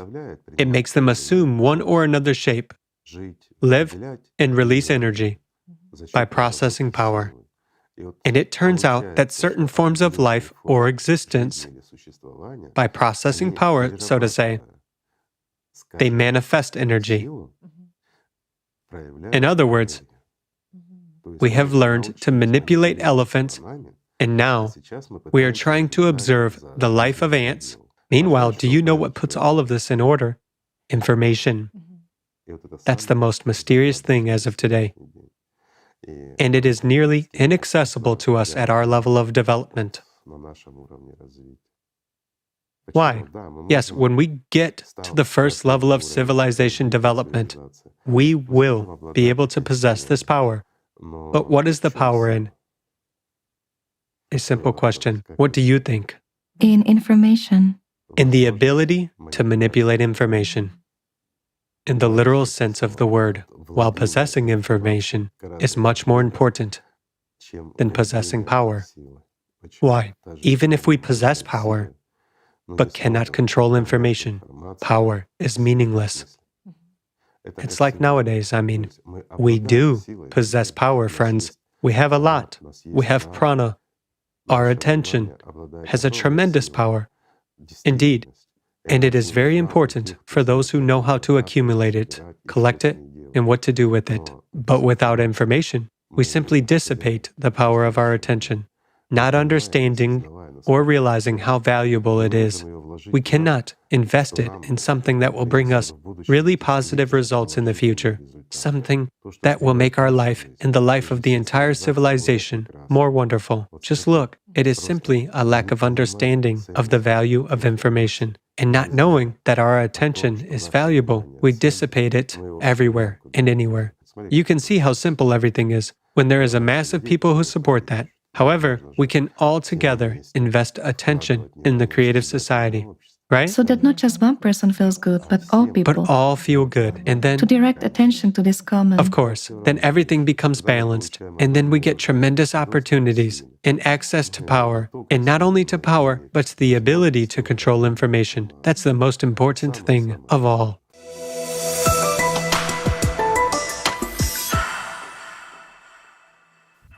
Thank you, Igor Mikhailovich. Yes, indeed, the creative society only the beginning of our rapid development.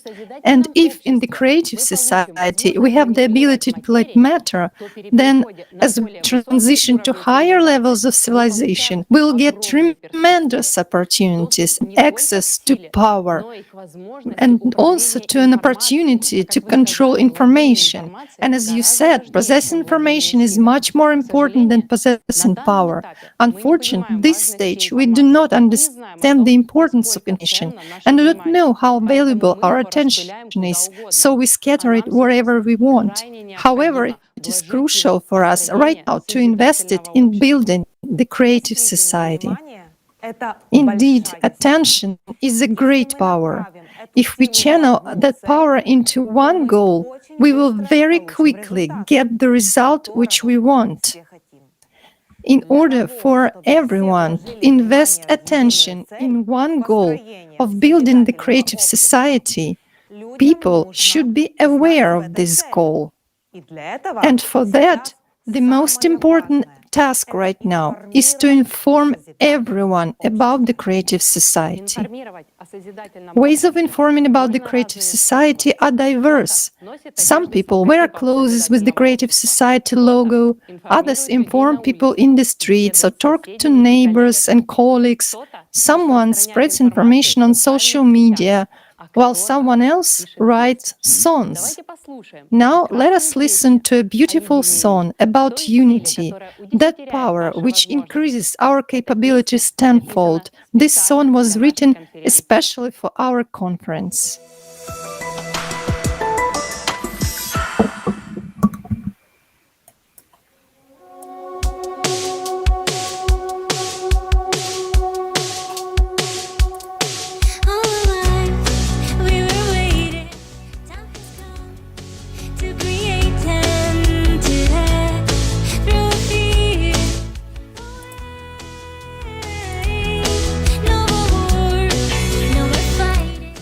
Let's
This is a beautiful song. Indeed, only together are we stronger. We, Jews, are by the faith scattered all over the world, but we remain united, and that is our advantage. This increases our chance to build the creative society on all continents in the shortest possible time. And isn't that the mission of the entire Jewish people? Let's hear what the people of Israel have to say.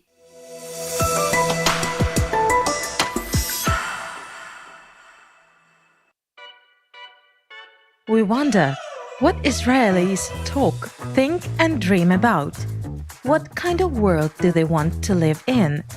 Do they think the Jewish people have a special mission? We decided to take a little trip around the country, talk to people, and ask them some questions. We started our journey in a small town in the north of the country, Nazareth. What kind of society would you like to live in? And what would you like to change in society? We, the bus drivers, also work with people, with the elderly, and we often have to put up with a lot from them. And we don't get a decent wage, but we live in a very good country, in a wonderful country, and we love it. That's the most important thing. Imagine that you live in a creative society and you have a house with no mortgage, you have free healthcare and education, and a basic monthly income of $10,000. Let's imagine, what would you do with that money? I believe we would improve the lives of those who cannot afford it. What do you think is the mission of our people? I believe that first of all, we need to make peace with each other so that everyone feels safe and confident in their abilities, and that everyone has many opportunities to fulfill themselves and enjoy everything around us. Nov Hagalil. Hello, dear friends. Welcome to the International Chocolate Festival, which is taking place today here in Nov Hagalil.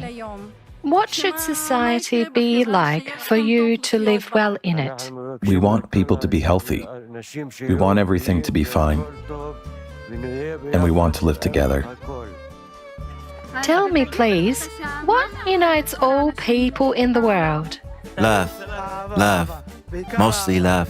What would you like to change and improve in society today? There should be more tolerance, more support. What unites? Love, solidarity. First of all, let's stop looking at politics. That's the first thing. Because there will be no change from there. Let's start to change ourselves from the inside. While being among people, we should change everything. Where do we start? With education, with health, with social and mental change. Paris Hannah Karkur.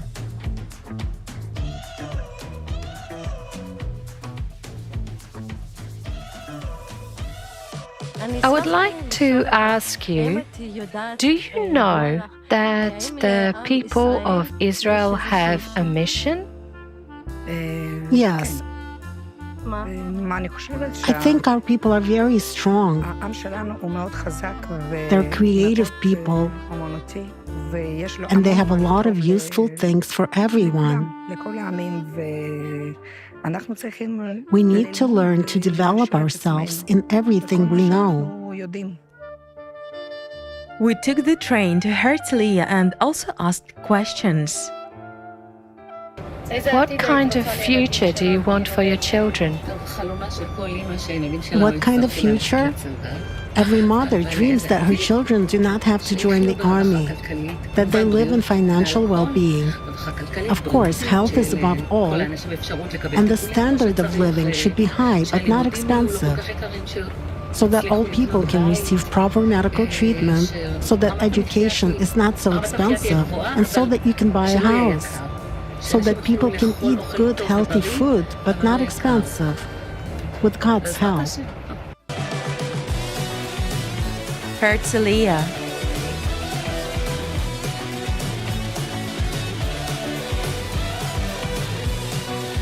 Do you think the people of Israel have a special mission? Absolutely, yes. The people of Israel are considered a virtuous people, a special people. The holy and blessed God has singled us out amongst all nations. That's what we are called, the chosen people. What unites and what do all people in the world have in common, regardless of religion, nationality, or social status? Selfless love. What should unite them is selfless love. The second temple was destroyed because of unjustified hatred. And as soon as unconditional love appears, as people say, the Mashiach will come. Jaffa.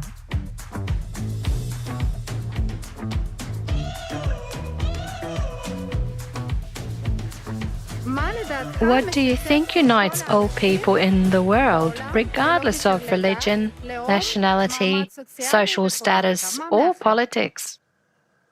May life be good all over the world, including Israel, so that there is no war, and so that everyone would love his neighbor. The most important thing is you need to be happy. Everything, each and every work you do, it might be a lower class job or a higher class job, you should love it. And the wages you earn, you should live your life on that. And with other people's like friends, other peoples all around the world, love everyone. That's my theory. So love and peace, love everyone. We want the world to have as much Torah and commandments as possible, as much Judaism as possible, because it is believed to purify the world. And now it's time for Mashiach to come. Tel Aviv. What kind of society do you want to live in? In a society of honest people, people who care about each other. This is the society I would like to live in, and I live in it. My society is people. We are not significantly different from each other, but most people are good. What do you think unites all people, and what do people have in common? The desire for good, a desire to live, a desire to live together. I think it's the hope of the living, in fact. To get up every morning to live. It is love, unity. This is my opinion of the world itself, of the world as a whole. What do you think unites people all over the world? What unites is probably the whole environment, everything we see, the sea, the trees. I think that it is nature. A joyful society, modern. Ashdod.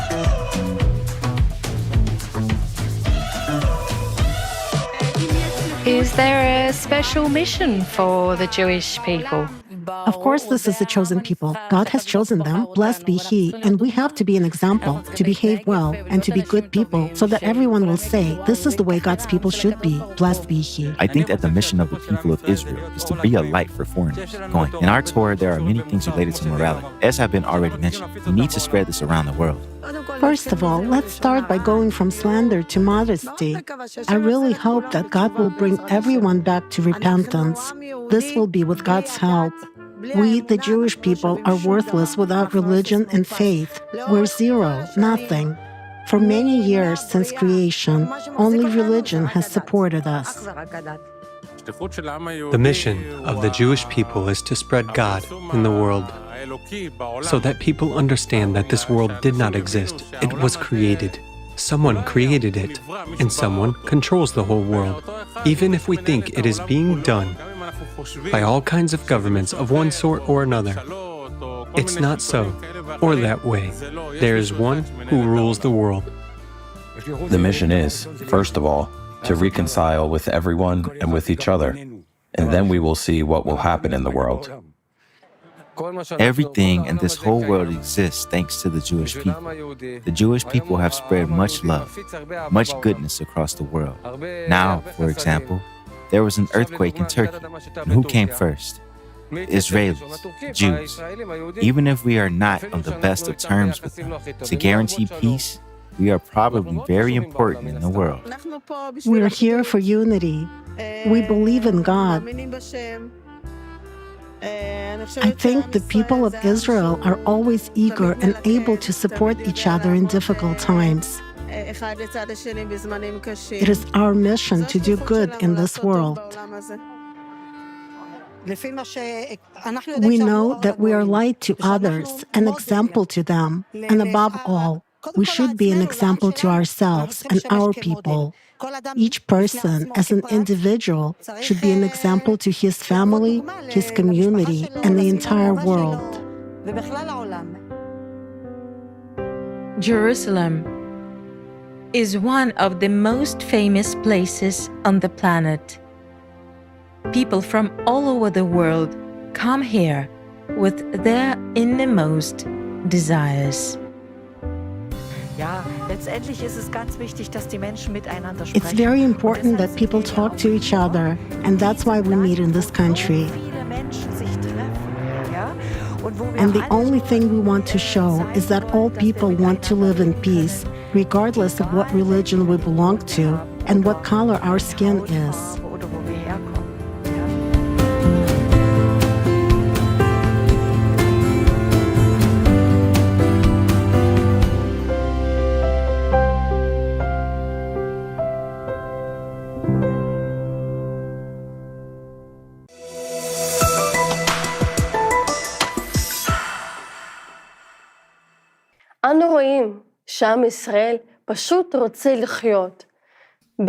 We see that Jews simply want to live in peace, prosperity, and love. We dream of a world where we can live in peace, unity, and security.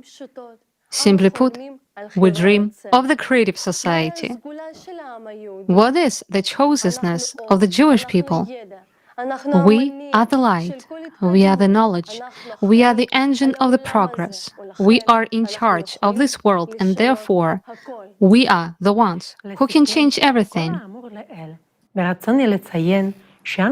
To sum up everything mentioned above, it is worth noting that we need radical changes in all spheres of life. Who can do this within the shortest possible time?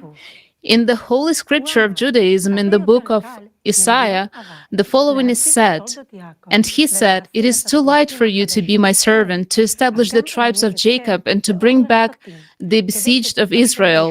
But I will make you a light of nations, so that my salvation shall be until the end of the earth."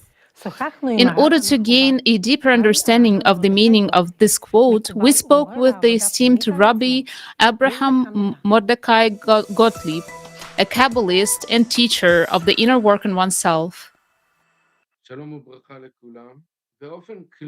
Greetings and welcome all. In general, the people of Israel come from the power of the Creator. That is, the power of giving, the desire to influence and love, pure love for one's neighbor. All manifestations of love are the spiritual root of the people of Israel. That is what is special about the people of Israel. The spiritual DNA that is capable of manifesting supernatural love, manifesting supernatural faith. Faith and love go hand in hand, because when you love someone, you believe in them. When you believe in someone, you also love them. That is what is special about the people of Israel. This essential DNA that comes from the upper worlds, that is what is found there. But it is important to say that there are malfunctions and there is multifacetedness. This means that in every man and every woman from the people of Israel, there is Israeli divine part, and there is part that is not Israeli.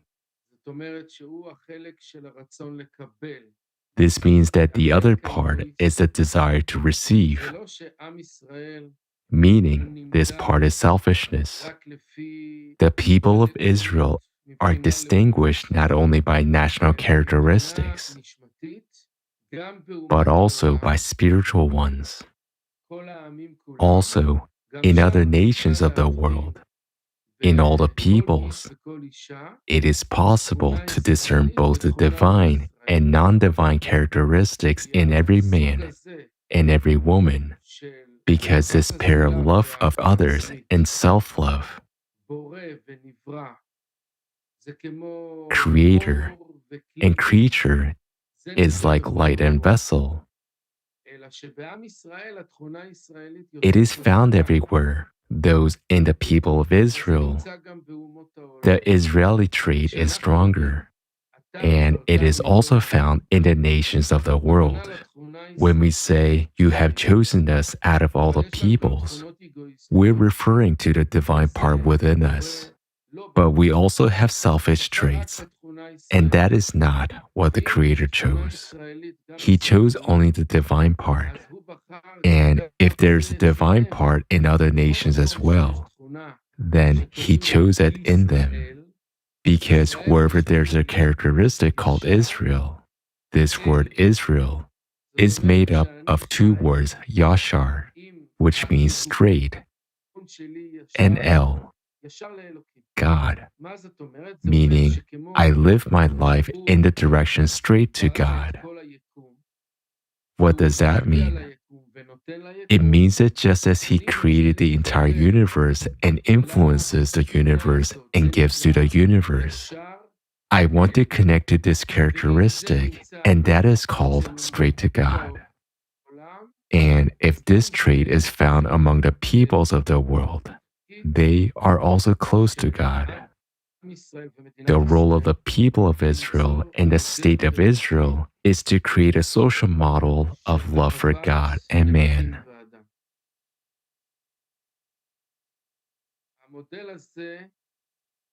This model is a way of life that has no coercion, no police, no prisons, no courts, no armies, or any form of power. Rather, it is a form of love, understanding, friendship, acceptance, and tolerance. כל כך מעניין. תודה רבה לך. Oh, how interesting. Many thanks to you, esteemed Rabbi Gottlieb, for such valuable information. To create a model of society based on unconditional love for God and for each other, that is the mission of the Jewish people and the state of Israel.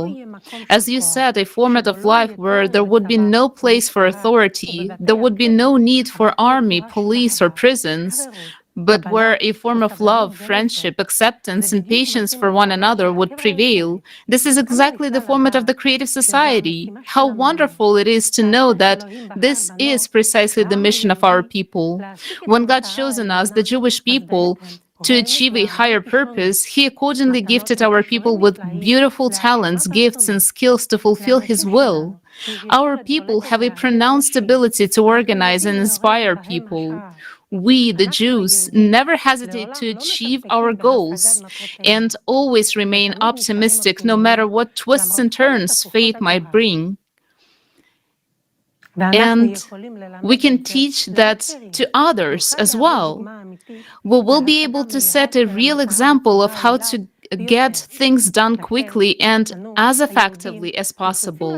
This is why humanity needs us, the Jews, more than anyone else to build the creative society. We have a unique tradition of developing, working, and learning from a young age. We have high mental abilities. We can feel people and their needs.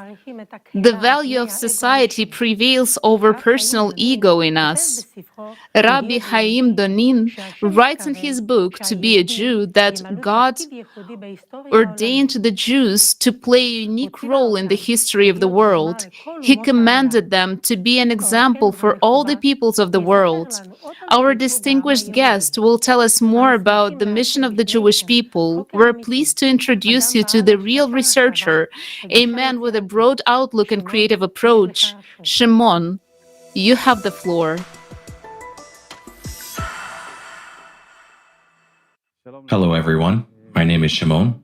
I've been doing scripture research for over 20 years, primarily Hebrew scriptures, Kabbalah, Torah, and so on. I'd like to tell you about the mission of the Jewish people as I see it. We are talking about the mission of the Jewish people. The mission means the purpose. I've always said that the religion of the Jewish people is not a religion, it is a mission. What does it mean? How do you spell Yehudi in Hebrew? It's spelled Yod He Vav Dalet Y. But if you replace the letter He with Ayin, it becomes Yehudi. Destiny means mission. The Jews are destined. They have a mission. So it's for a reason that the Jews are said to have a mission. We do have a mission. It's also in our name, in our second name. Because in the past, when languages were remade and changed, different writers wrote the letter He, and some wrote the letter Ayin.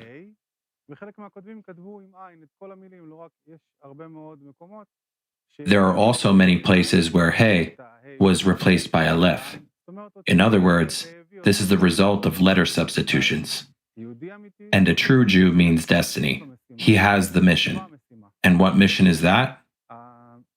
According to foreign translation, an American or an English one, the original Jews are called luminaries of Israel,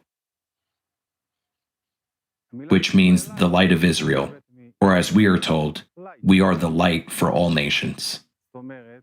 The Jewish people, who are actually the source of the light, came here for the purpose of saving the world.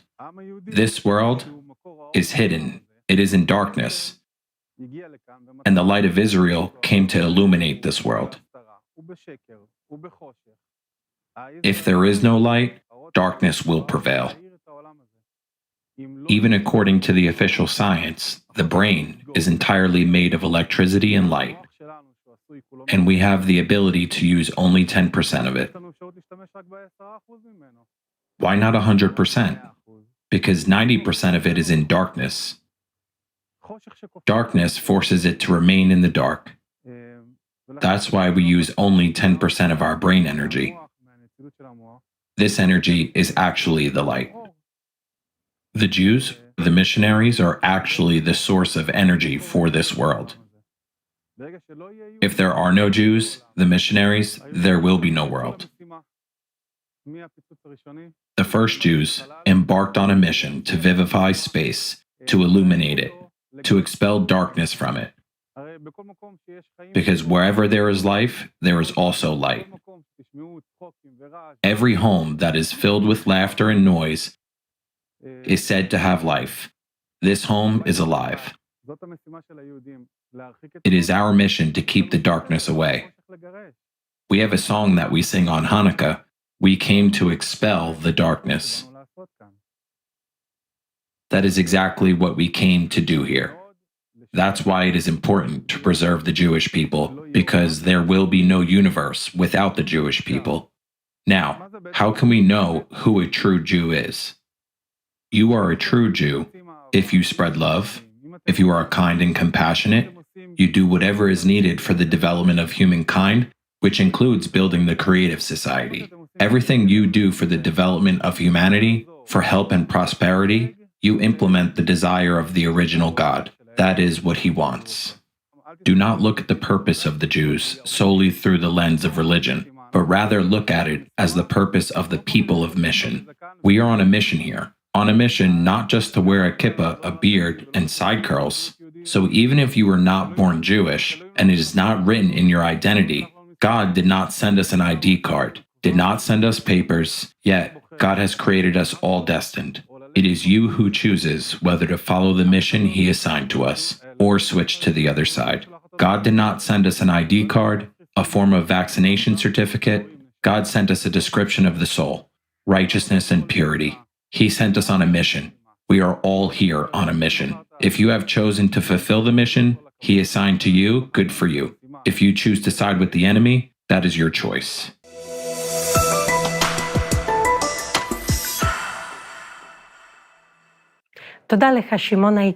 Thank you, esteemed Shimon. You have revealed interesting facts about the Jewish people. It turns out that a Jew is a man of mission before God and all mankind, one who is created to spread love and sow goodness, one who does everything for the prosperity of the world. And what is the best thing that you can do for God? It is demonstration of love towards one another, towards your neighbor. And as Aryeh Carnel said in his book, Judaism, Jewish Way of Life, God's good name is in our hands. We are God's people, the people of the Torah. Our behavior in everyday life, our relationships with others affect God's honor, affect the way other people treat Him. God has sanctified us by giving us His Torah.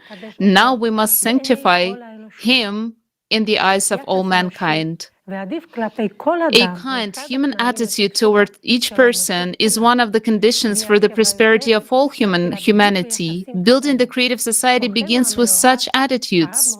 Our distinguished guest, Rabbi Mordecai Gottlieb, will tell us about the need for a new social model based on love.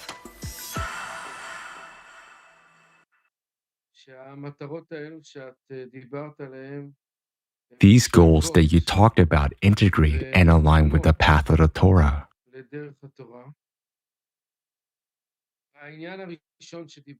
The first thing you mentioned is called the sanctity of life in our terminology, meaning that in the eyes of Judaism, life is sacred. According to the wisdom of Kabbalah, there's no doubt that we need to establish here a way of life based on love for one another,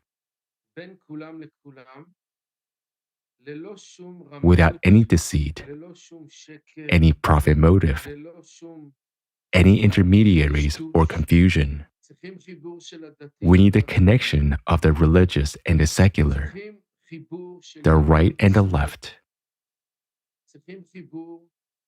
the connection of Ashkenazim and Sephardim, Jews and non-Jews. The Holy Zohar talks about this and calls it 3 lines, the right and the left. That's what we have discussed. And the middle line is their synchronization in the middle. We also see that our body has paired organs, 2 eyes and 2 ears. There are many paired organs. The right side comes from the Creator, and the left side comes from the receiving force, from the created force. We need joint work. We cannot prefer one eye over the other. So we need full joint work on all sides. Joint work is called a middle line. The solution to all these issues, including the problem of global warming, is to connect us all, like the hands and the feet of one body. And as I said before, I can't prefer my right eye over my left eye. It doesn't work that way. We're all part of the same body. In fact, all of humanity is part of one great soul. And if this is the case, we, both Jews and non-Jews, need to cooperate to learn these things and start figuring out how to implement them. This means coming to the middle line, where the middle line ensures that the power of giving is slightly greater than the power of receiving. We should receive it as well. Yet, the power of desire to give should prevail. What happens without this knowledge and without learning the Kabbalah is that the force of receiving dominates on a grain scale. And then we see that the world is being destroyed, with everyone only caring about themselves. I would like to wish everyone a brand new start, meaning to start with a clean slate.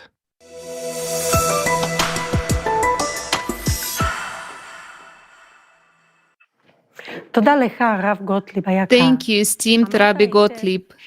It was very well said that the way to solve the multiple problems and crises in our society is to unite people in one goal.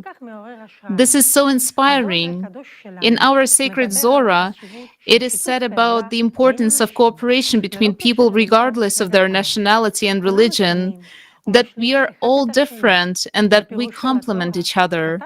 In his commentary on the Torah, the chief rabbi of the British Empire, Dr. Yosef Hertz, wrote that on the one hand, the Jews as the chosen people can be regarded as kind of a tool necessary to achieve a certain higher goal.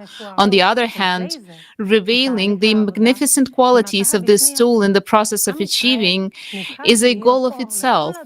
The people of Israel has been chosen to be a light for all generations and blessing for all humankind. The chosenness of the Jewish people is not connected with the establishment of power, honor, or privilege, but with a commitment to selfless, up to self-sacrifice service to the Almighty.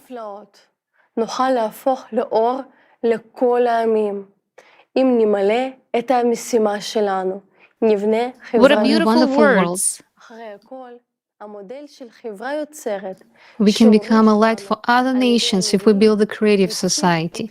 Creative society, which was told by our prophets, and creative society will save everyone on the planet Earth. And this is the highest purpose of our nation. Inner need for service, every person experiences, and everyone has it in their own way. הרב איציק סנדרוי ישתף בחוויותיו מהחיפוש הזה.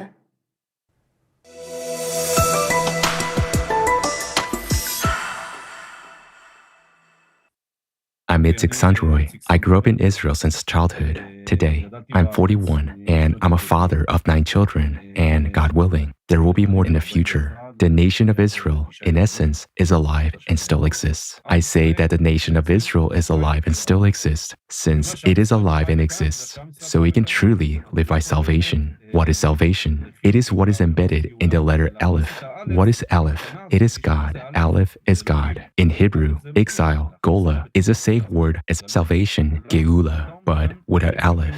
We take exile and add the Aleph, and then we get the word salvation. What does it mean to add the Aleph? Exactly to bring in this seed, God. This seed is our eyes and the way we look at reality. If I look positively at every Jew in the world, at every non-Jew in the world, at every human being in the world, no matter who they are, if I look at them in a positive way, I bring salvation. So, first of all, it starts with ourselves. We need to see the good in others. And when we see it ourselves and help others to see the good, we create salvation in the whole world. That is actually the process of salvation. So, Maimonides, Rambam, was actually saying that it is thanks to the angels. The children of Israel, meaning the people of Israel, are the chosen people.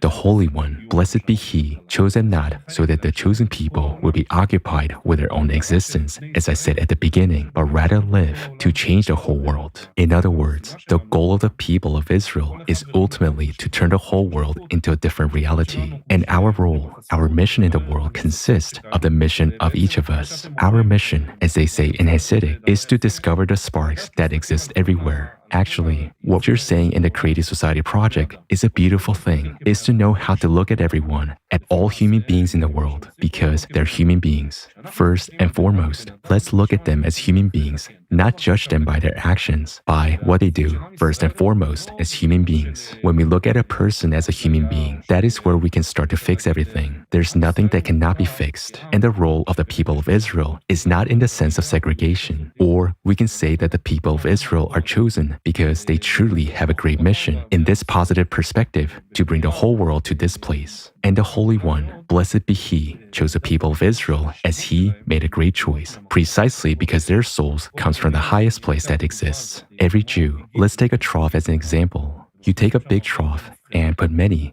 vials in it, and you pour out a bucket of water, and initially, the water fills everything all together. But then, when you pour all the water into the vials, each vial now separates the water from the rest of it. That means all the water that was initially together is now separated into many vials. What does this mean? It means that initially, the souls were together, but the Holy One, blessed be He, took the souls and divided them into many bodies, into our bodies, each one. I have my own soul, you have your soul, another person has got their soul.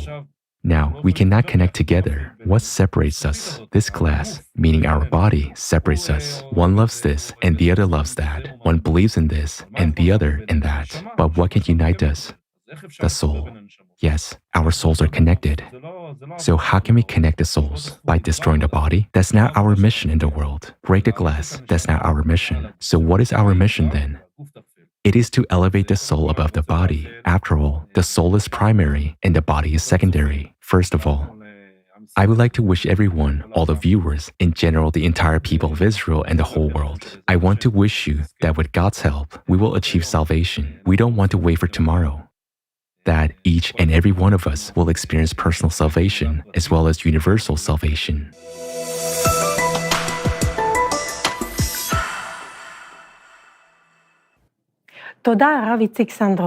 Thank you, Rabbi Itzik Sandroy. It was perfectly said that God chose us not just to exist as a chosen people, but to live.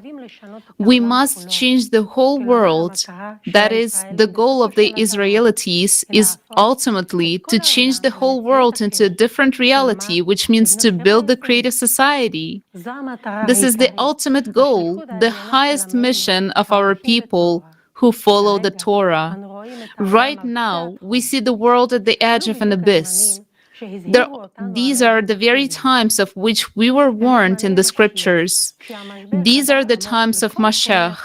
When crisis has penetrated deeply into all areas of life, we are the people who can initiate the transformation. We are entrusted with the mission to create the kind of world in which the Mashiach will accelerate positive change. If we do not create such a world, if we do not unite, if we do not set an example of cooperation, an example of unification, of order, if we do not build the creative society, then all of us and this world will end. As long as we spend our resources, our potential on maintaining the consumerist format, we're looked upon with hatred. But we can change that. Everything is in our hands and it depends on us. If we fulfill our mission, all the nations will support us because that is what they are waiting for. We Jews must unite and unite the whole world around us because unfortunately, you cannot build creative society in Israel alone. But we're all over the world. We run the whole world. Unfortunately, we don't have much time, but we have everything to make it happen. Experience, knowledge, and motivation. We need to come together to use all of our unique potential. Our greatest treasure is our intellect, our intelligence, our experience, and our motivation. All of this must be used in order to save the people of Israel and to save the whole world. The only ones who can do it are we, ourselves. Without us, nothing will happen for sure. It is time to change the vector. Only the Jewish people have the ability to keep this world together today. This is what is called becoming a light for the peoples of the world, to set an example of unification for all, so that all of humanity becomes one, as part of one great soul, as our distinguished guest, Rabbi Mordechai Gottlieb said. Along with being chosen, we also have a responsibility. We cannot shift this responsibility to others. We, the Jews, must create a world that will be worthy of the coming of Mashiach. Each one is waiting for his coming.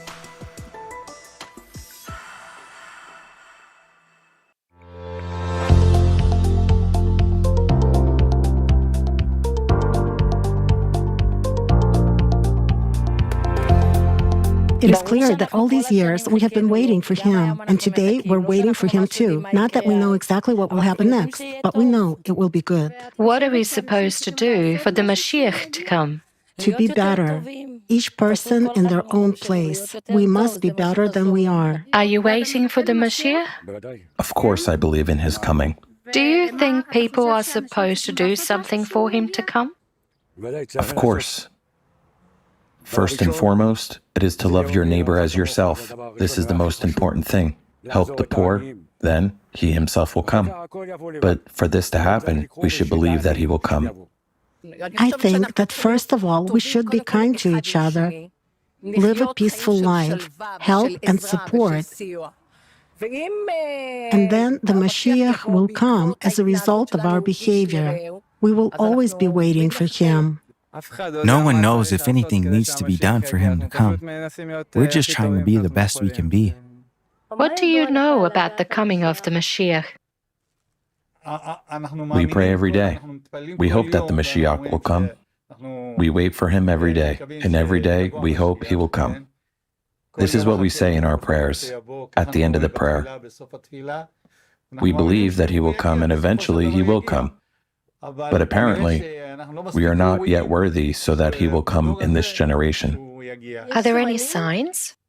There are all kinds of signs. The Zohar says that there are several signs that the Mashiach is coming. Are you waiting for the Mashiach? Of course I'm waiting.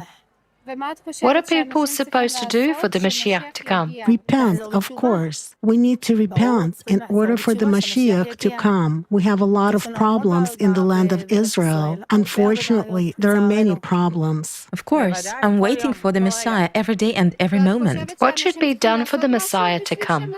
Treat each other better, but the most important thing is unconditional love.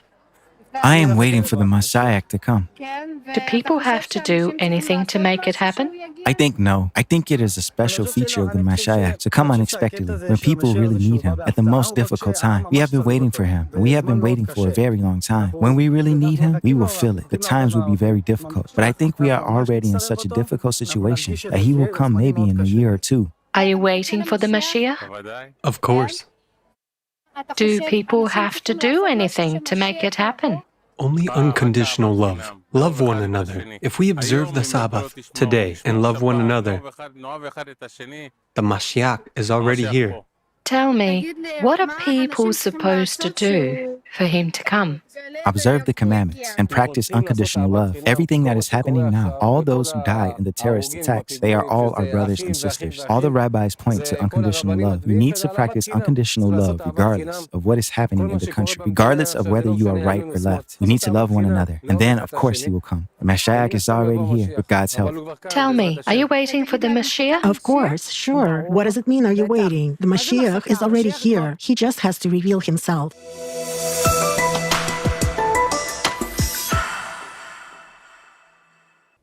כפי שהראה סקר חברתי, כולם מחכים למשיח. האמונה בביאתו As היא... our social survey showed, everyone is awaiting for Mashiach. And של היהדות. אני מאמין באמונה שלמה בביאת המשיח, ואף על פי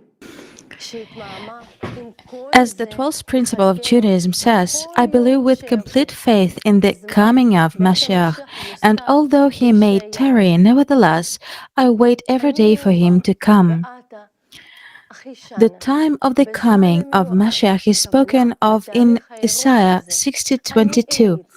In its time I will hasten it.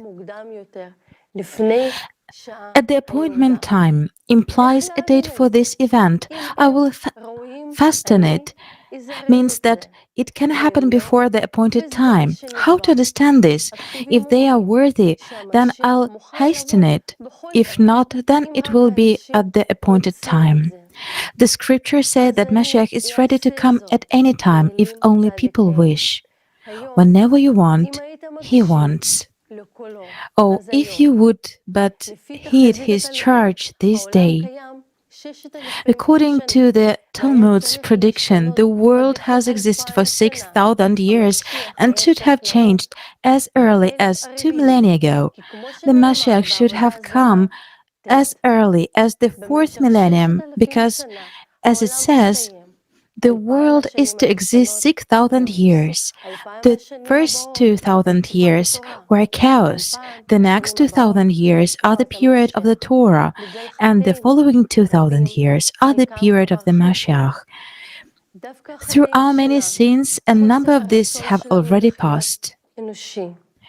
It is our sins, our unwillingness to live as human beings according to the commandments that have led to inequality, lies, hypocrisy, and hatred for one another flourishing in the world. Now more than ever, we realize that the world we live in is in deep crisis. There are many wars, a decline in the economy, an increase in people's diseases and fears, strife and quarrels, and society is on the brink of an abyss. This is another sign of the end times, the moral decline of all mankind. This is a time that is also considered to be the time of the coming of Mashiach, as it is said in Tractat Sanhedrin 98a. If you saw a generation whose troubles inundate it like a river, await the coming of the Mashiach. The Torah also describes the time when Mashiach will come. In the footsteps of the Mashiach, insolence will increase and honor dwindle. The vine will yield its fruit abundantly, but wine will be dear. The government will turn to heresy, and there will be none of them reproof. The meeting place of scholars will be used for immorality. Galilee will be destroyed, Kablan desolated, and the dwellers on the frontier will go about begging from place to place without anyone to take pity of them. The wisdom of the learned will generate fear.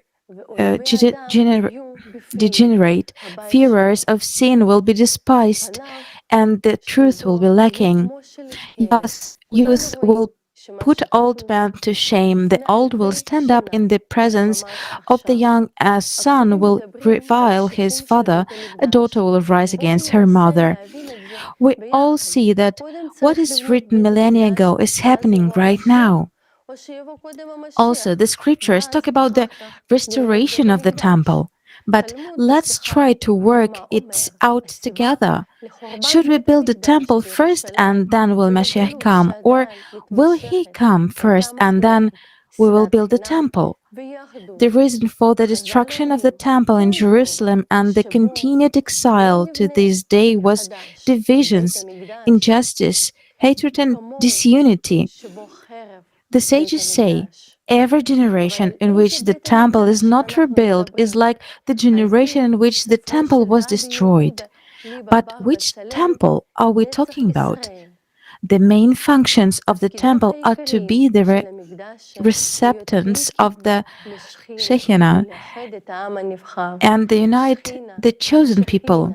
According to the book of Rabbi Judah Loem ben Bezalel Netzach, the main functions of the temple are to be the receptacle of the Shekhinah and to unite the chosen people. The religious philosopher, theologian Nahman Krochmal referred to the Shekhinah as a pure spiritual force. In the earliest work of the Kabbalah, Sefer Bahar, translated as Book of Bright Light, the Shekhinah or Malkut is described as a princess, a daughter, a feminine principle. In Jewish encyclopedias, one can also find similar information. The Shekhinah is the female divine principle, the source of the created world and the power that sustains it. She is the guide of the divine light that preserves the entire created world. Meaning, in the original understanding, the temple is the receptacle of God, the receptacle of the source of divine light, His pure spiritual power, which both creates the world and sustains them. What should this temple be like? In Judaism, there is a view that the temple will be rebuilt by Mashiach in a miraculous way, and this temple will not be a material place, but an invisible abode of this pure creative spiritual power. It is a temple built in the heart of every person, and this is the main condition for the manifestation of the Mashiach in the world. What does it mean to have a temple in your heart? It is to live with God in love and in harmony with all people. People shouldn't fight. They should live in peace. And this is also what the scriptures say, that we should always be together and listen to the voice of God. The radiance of the Shekhinah strengthens the angels in heaven and the writers in Olam Haba. By the way, Olam Haba is the name of the world to come, which is to come after the transitional period, the Messianic era, Yemei Mashiach.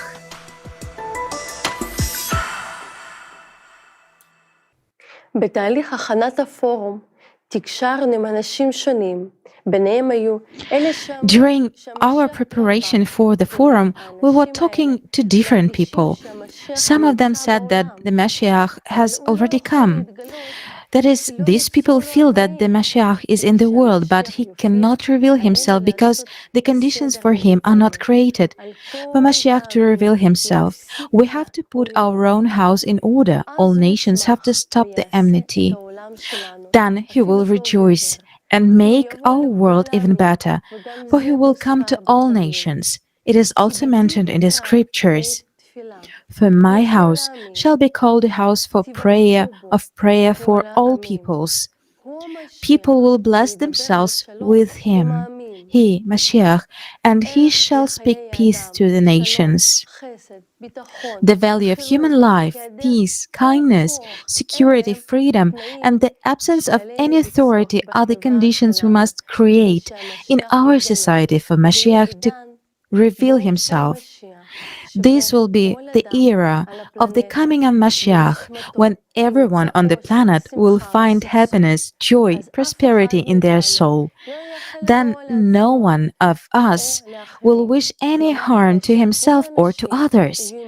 In other words, when all people will have hearts and souls filled with love, gratitude, benevolence, that will be the manifestation of Mashiach in the world.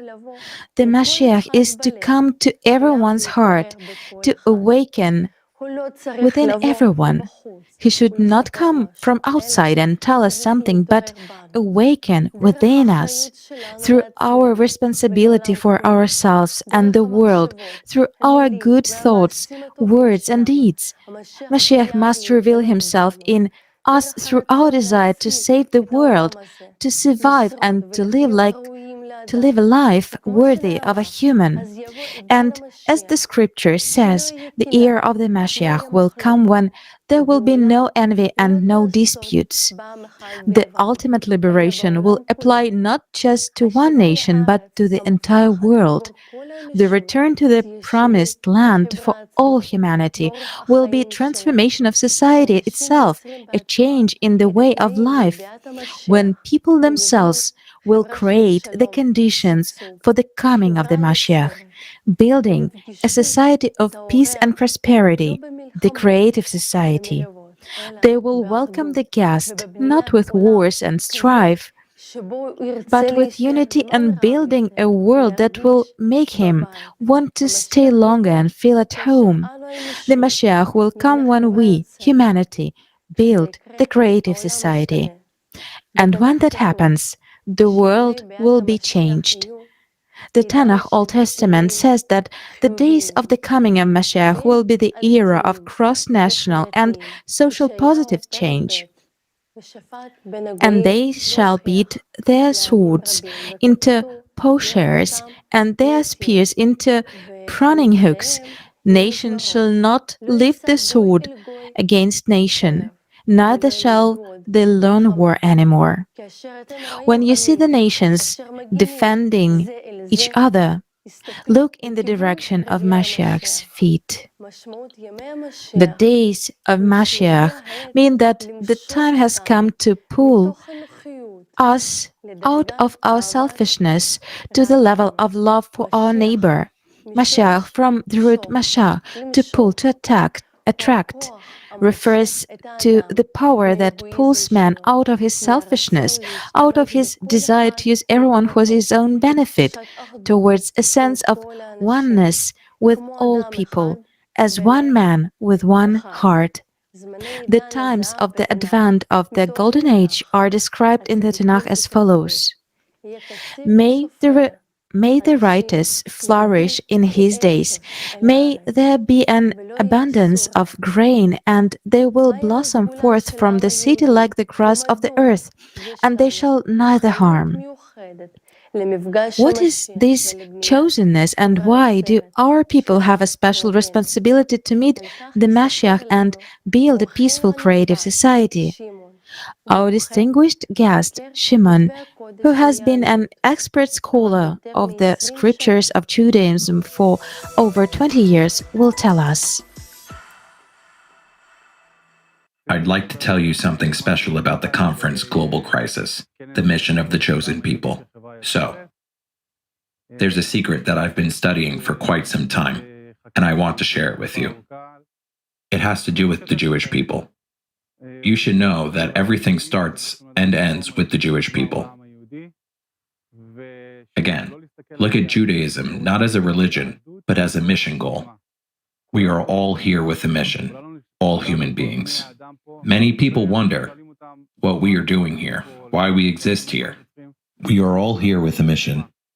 We are all sent here to revive the universe, to illuminate it, and to sustain life in it, because that's what the Creator gave rise to. It is our mission to sustain life here and keep it going. We are in a very difficult period right now, a period that has seen a lot of turmoil, a lot of hardship.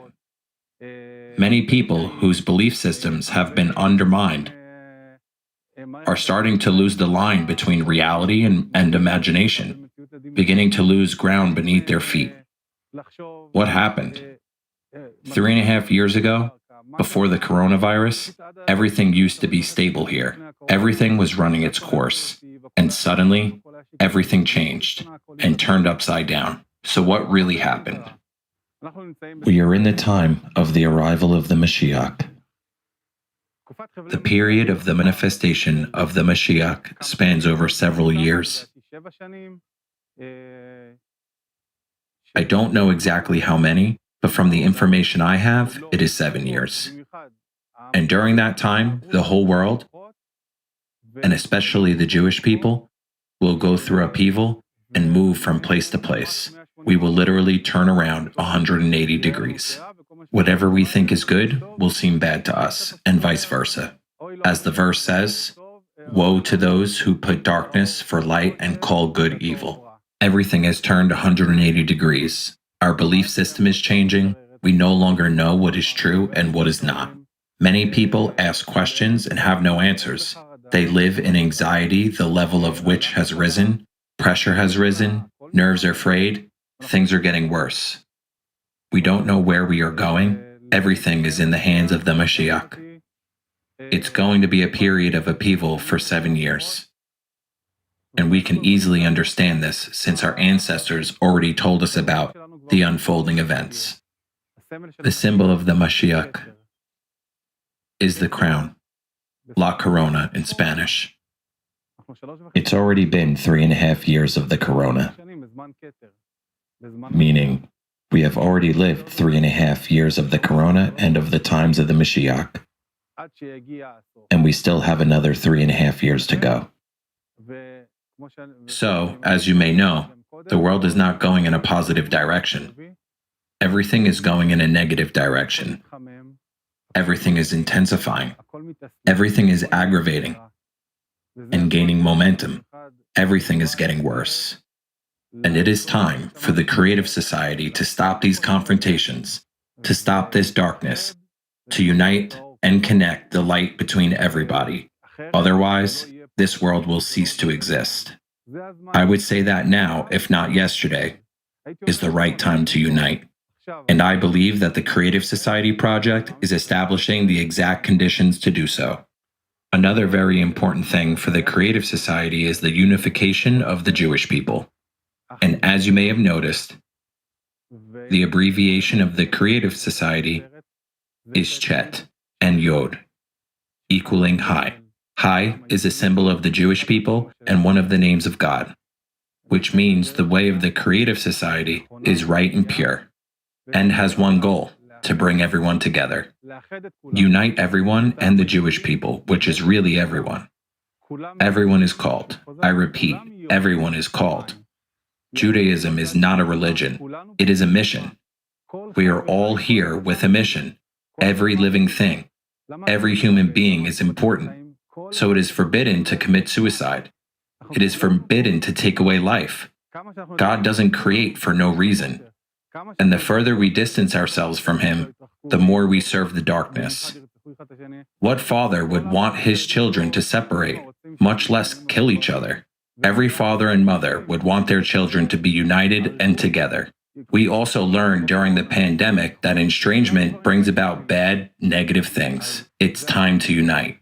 So, you ask yourself, okay, we got it, but what do? We have understood that there is an original creator. We have understood that it's time for darkness to go away. We have understood that we need to unite. So what do? There is a saying in Judaism that says, turn away from evil and do good. This sentence consists of 2 tasks. One task is, first and foremost, turn away from evil. Do no evil, harm no one, curse no one, even at the level of energy. Start with turning away from evil. Don't do evil. Be honest with the light. But that's not enough. You also have to do good. You have to do good deeds. It's not enough to sit on the sidelines and think that if I don't do bad things, then all is well. Because as soon as you don't move, you let the darkness integrate and take over. And at some point, it will come to you as well. Whether you want it or not, you can't be idle. You have to be active in doing good. That's our goal as the Creative Society. This is what we begin to do, getting involved and increasing the light, and that is how we will move forward.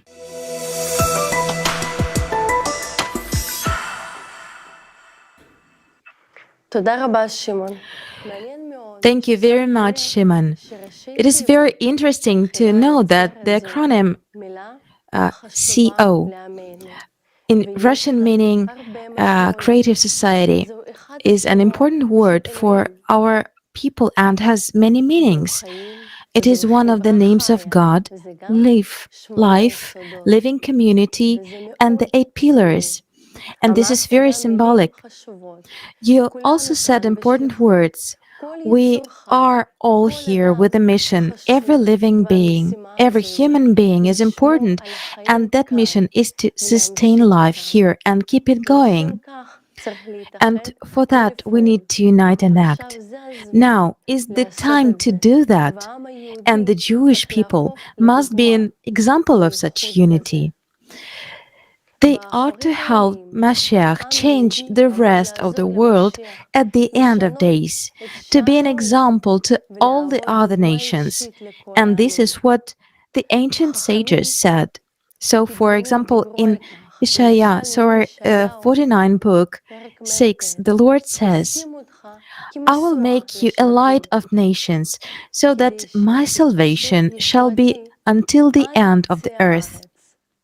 We are now living in very difficult times, times of crossroads.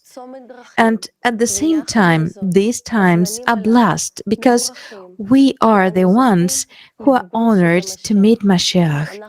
We only need to fulfill the precepts of our prophets, to fulfill our mission, to transform our world, to build a creative society.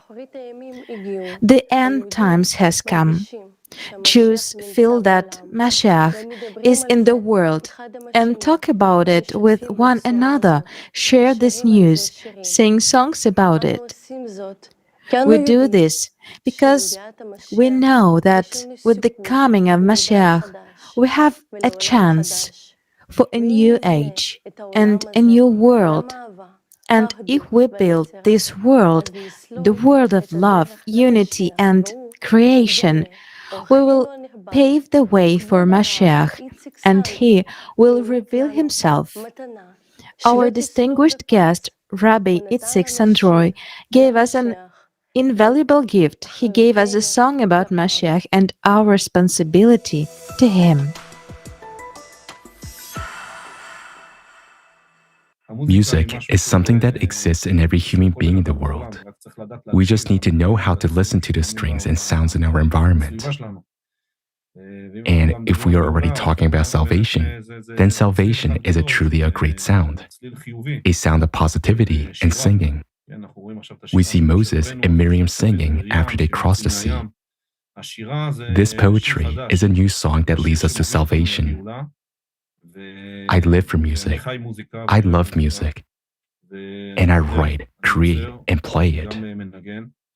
The Revelation of the End Times is a song written at a very difficult period of my life. I mean, my youth, when I was 17 or 18 years old. At that age, this song, the idea of the song began to take shape in my mind. In fact, all this time, I've been observing and feeling an inner desire to bring salvation to the world, and to be, if not that very person, then at least part of those people who lead the world to the better, healthier place, with more positive relationships between each other, with unity, love, peace, and bringing the divine feeling into the world, something that we lack so much, and which is embedded in everything and everyone. And this is by providence of the Creator, and there's nothing accidental. And this song, the Revelation of the End Days, tells a story of what will happen at the time of salvation, why it is so enjoyable, so good, and why it is something we always need. And in this very video, I showed my life journey, which is essentially about getting everyone together and bringing them to this place. It's impossible to go there alone. So we need to find out how to gather everyone and come there all together. And that's the beauty of the song in this process. I want to present to you as a gift so that we all see this revelation and have a desire for it, and so that we have hope to reach better times, and so that with the help of God, we become more united and healthier.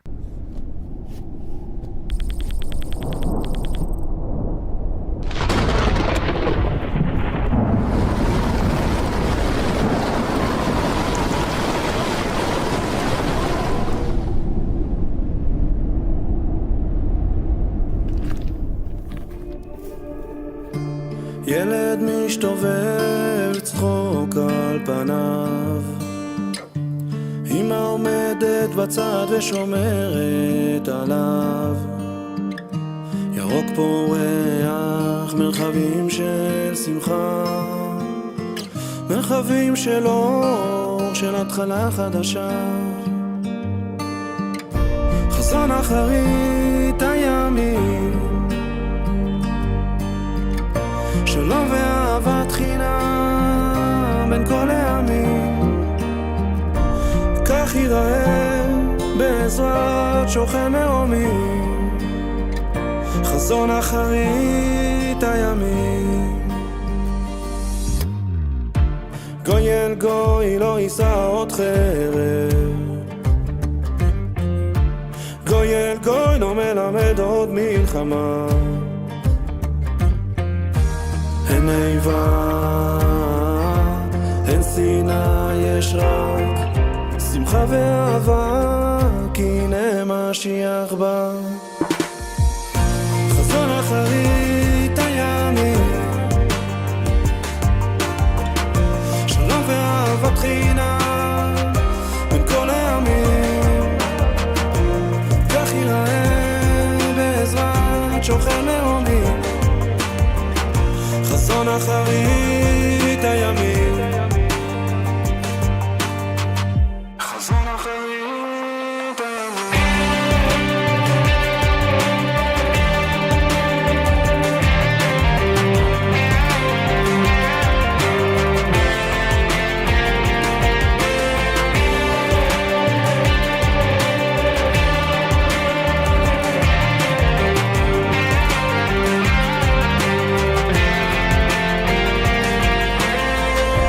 בית המקדש נוצץ, צופה על ישראל כאילו, מכריז ואומר קדימה אחי. מגיע גואל, לווים בשירתם, כהנים בהדרם, כל המתים קמים, קמים מקברם, גאולה באה לעולם.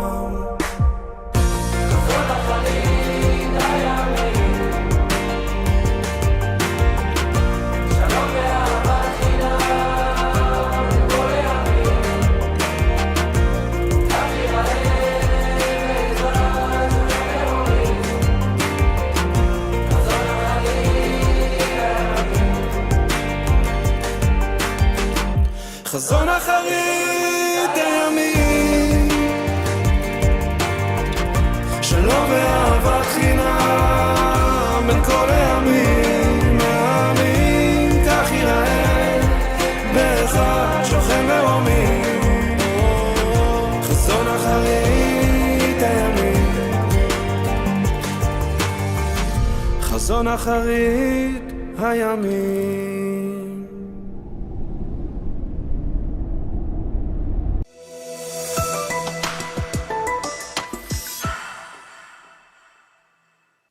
אנו מביאים תודתנו העמוקה לכבוד הרב איציק סנדרוי.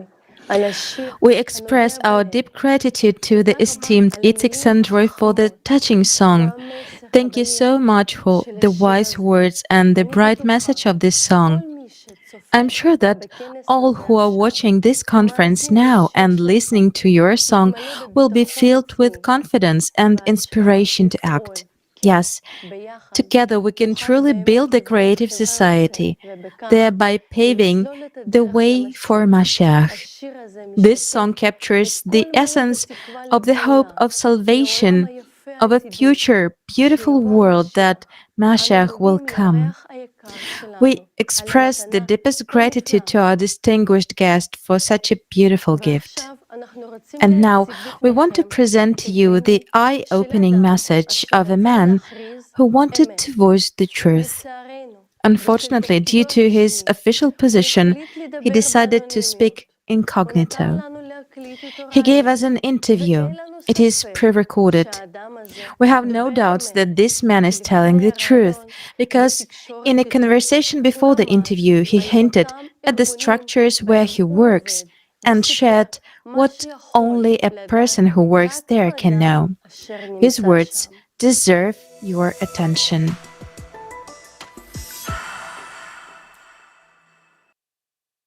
Greetings. Please pardon my anonymity, a precaution I have to take due to the work I do in the line of duty. I interact with the power players of the global financial world, including their high-ranking representatives, and I am compelled to remain incognito. I was brought here by your forum, Global Crisis. There is a way out. I carefully watched and analyzed it. I was particularly intrigued by the solution you proposed for the serious climate threat that humanity is facing today. Honestly, for the first time in a long while, I felt hopeful that we can address this issue. Your mathematical model projecting climate catastrophes until 2036 certainly presents a worrisome reality of the present day. And perhaps you believe that people are unaware of this. But in reality, that's not the case. Those who need to know are well aware and preparing for it. Throughout my career, I've been working for the global elite who control all the economic processes on the planet. These are incredibly intelligent individuals capable of managing macroeconomic processes. Despite being involved in designing the world's economic processes, to these people, I'm just a clerk or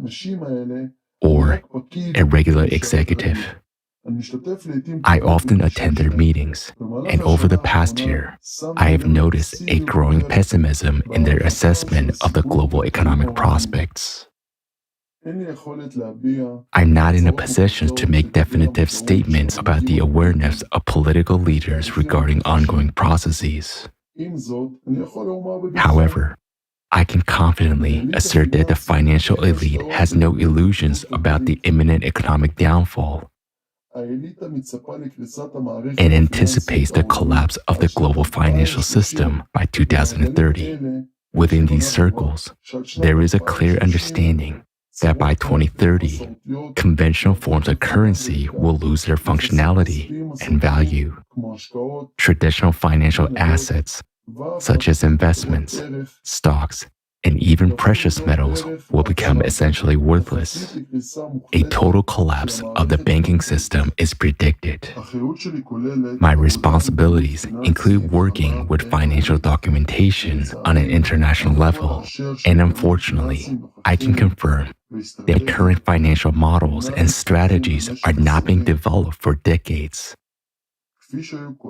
as they were before, but rather with a focus not later than 2030. And thank God, we still have time before that.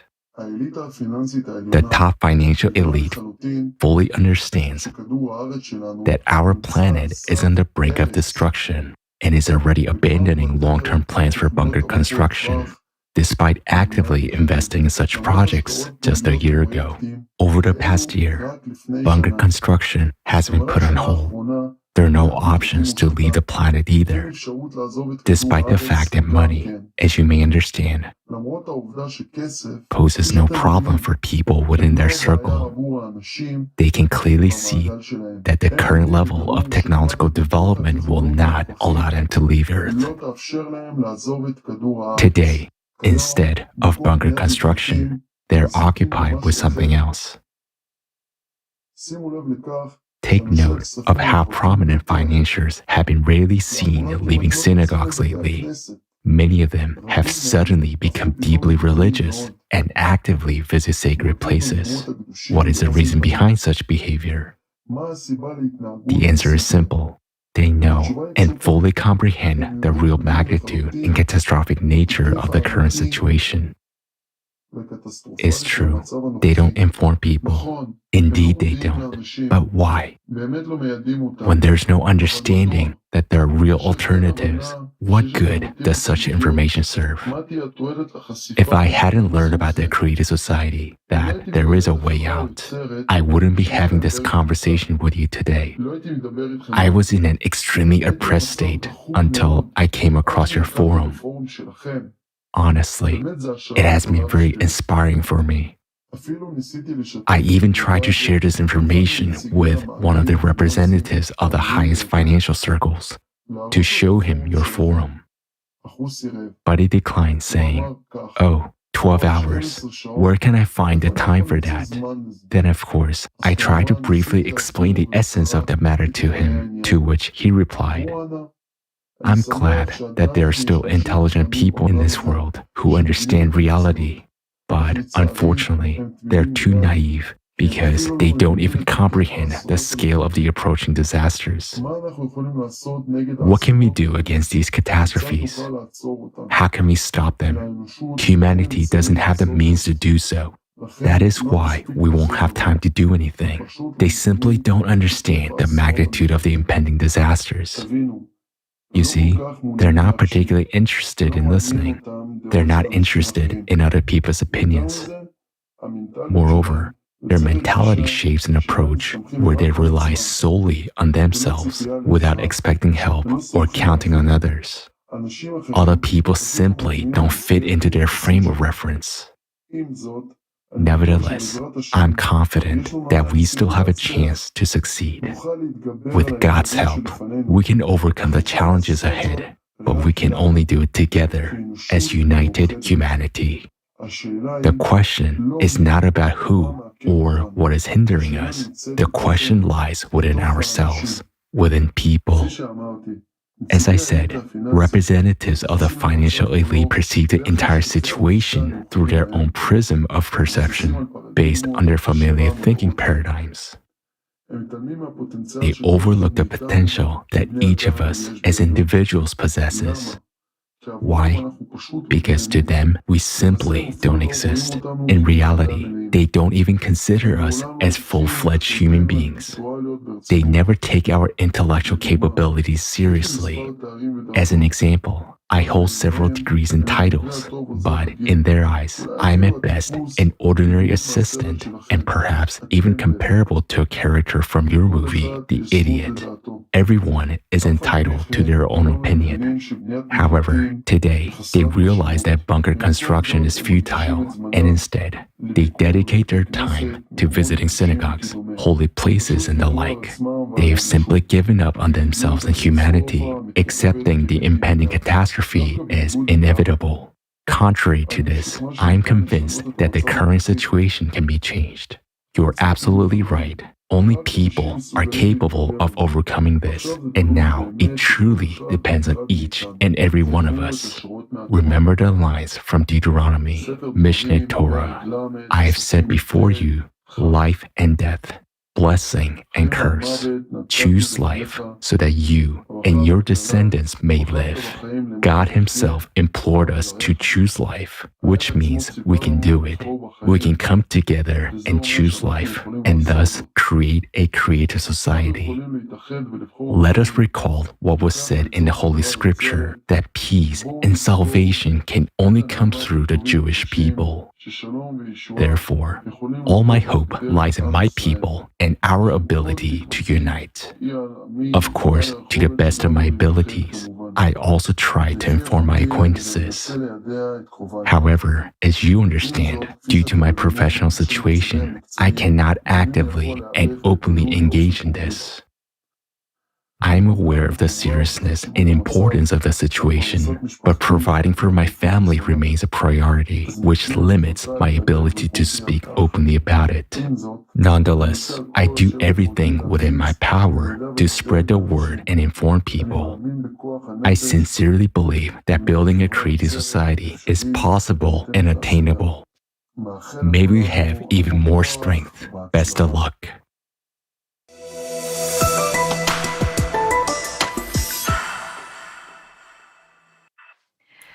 Thank you very much, esteemed speaker, for revealing the truth, which not many people dare to voice today. This is truly shocking information. We have now heard that neither the global elite nor the financial elite are able to save humanity from the climate catastrophe. They are powerless. The fact that the highest financial circles are expecting a complete collapse of the economic system by 2030 unfortunately confirms that climate catastrophes are growing exponentially and that by 2030, life on the Earth will be unbearable. The climate report presented at the forum, Global Crisis, Our Survival is in Unity, provided an economic forecast based on a mathematical model that takes into account the increasing progression of climate catastrophes. And according to this prediction, a complete collapse of the financial system will have occurred by the year 2027 and the end of all life on the earth in 2036. The fact that the financial elite are aware of this information and their figures are close to ours is supposed to be reassuring. But as we heard from the speech of our esteemed speaker, the situation is unfortunately the opposite. They receive only pessimistic forecasts, which do not include any variance of solution. And how can they know about the solutions if they hear reports from those who cannot do anything themselves?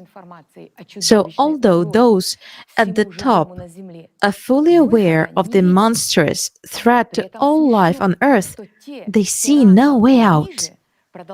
It is ridiculous that those of lower rank continue to build bunkers, discussing financial prospects and hoping for some kind of rescue, not realizing the real scale of the upcoming disaster, while their masters have already frozen all shelter and bunker projects. The higher elites are no longer hopeful because they know better than anyone else the state of our modern science. They see how science is divided. There is no unified potential, there is no motivation, and under such conditions, it is impossible to achieve a scientific breakthrough that we now need to address the climate threat. So those representatives of the upper echelons believe that they, like the rest of humanity, are doomed. And the worst thing is they do not believe in ordinary people and their abilities, and do not know about the way there is a way out. Of course, and they will not know. Try to get through to them, and even if you manage to get through, you have a maximum of 5 minutes of their attention. Try to explain within just 5 minutes the entire concept of the true way out, which was discussed in detail at the Global Crisis Forums. That's what our much respected speaker, whom we've just heard, tried to do. And he was confronted with the fact they do not want to listen. The elites have their own mindsets. They are too busy to listen to our solutions. And do you know what the paradox is? Those very people who have enormous resources and influence, free access to all the world's mass media, and they have the ability to unite all of humanity in a matter of seconds. They can accelerate construction of the creative society and thus unfold the scientific potential that will help eliminate this threat looming over our planet and over our lives. However, they show no desire to do that. Although it is difficult for us people to unite on our own. Why? Because we simply do not want to hear and listen to each other, to understand and accept each other, because we have been divided for 6,000 years. As a result, we are losing precious time. And it turns out that if we leave things as they are, the entire world will cease to exist. There will be no future, either for us or for our children. Just think about it. Why are we not uniting? Simply because someone at the top is not familiar with this information and doesn't want to get acquainted with it, because it requires 12 hours to watch the forum and then spend time analyzing and thinking over the information. You see, it is too long for them. It turns out it is easier for them to lose their lives and hundreds of years of potential life in a young body than to watch a 12-hour forum and that talks about the real way out. After all, in the creative society, thanks to the regeneration capsule technology, everyone will be able to rejuvenate their bodies and extend their lives up to at least 1,500 years. 1,500 years. It is realistic. It is not a fantasy. It is possible with the new technologies that will be available in the creative society. And today, in the consumer's format, even this elite doesn't have access to the technology of true rejuvenation. No matter how much money they have now, they cannot extend their lives up to 1,500 years or make their bodies perfectly beautiful and young, no matter how much they desire it. While in the creative society, it will be possible.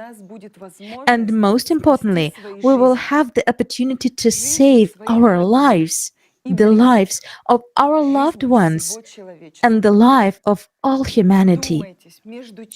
Think about it.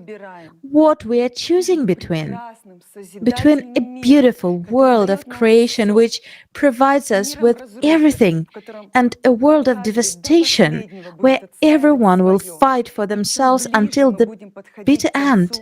The closer we get to the end and see the global nature and settlement of this situation, the more everyone will try to move somewhere else to flee just to live for a week longer.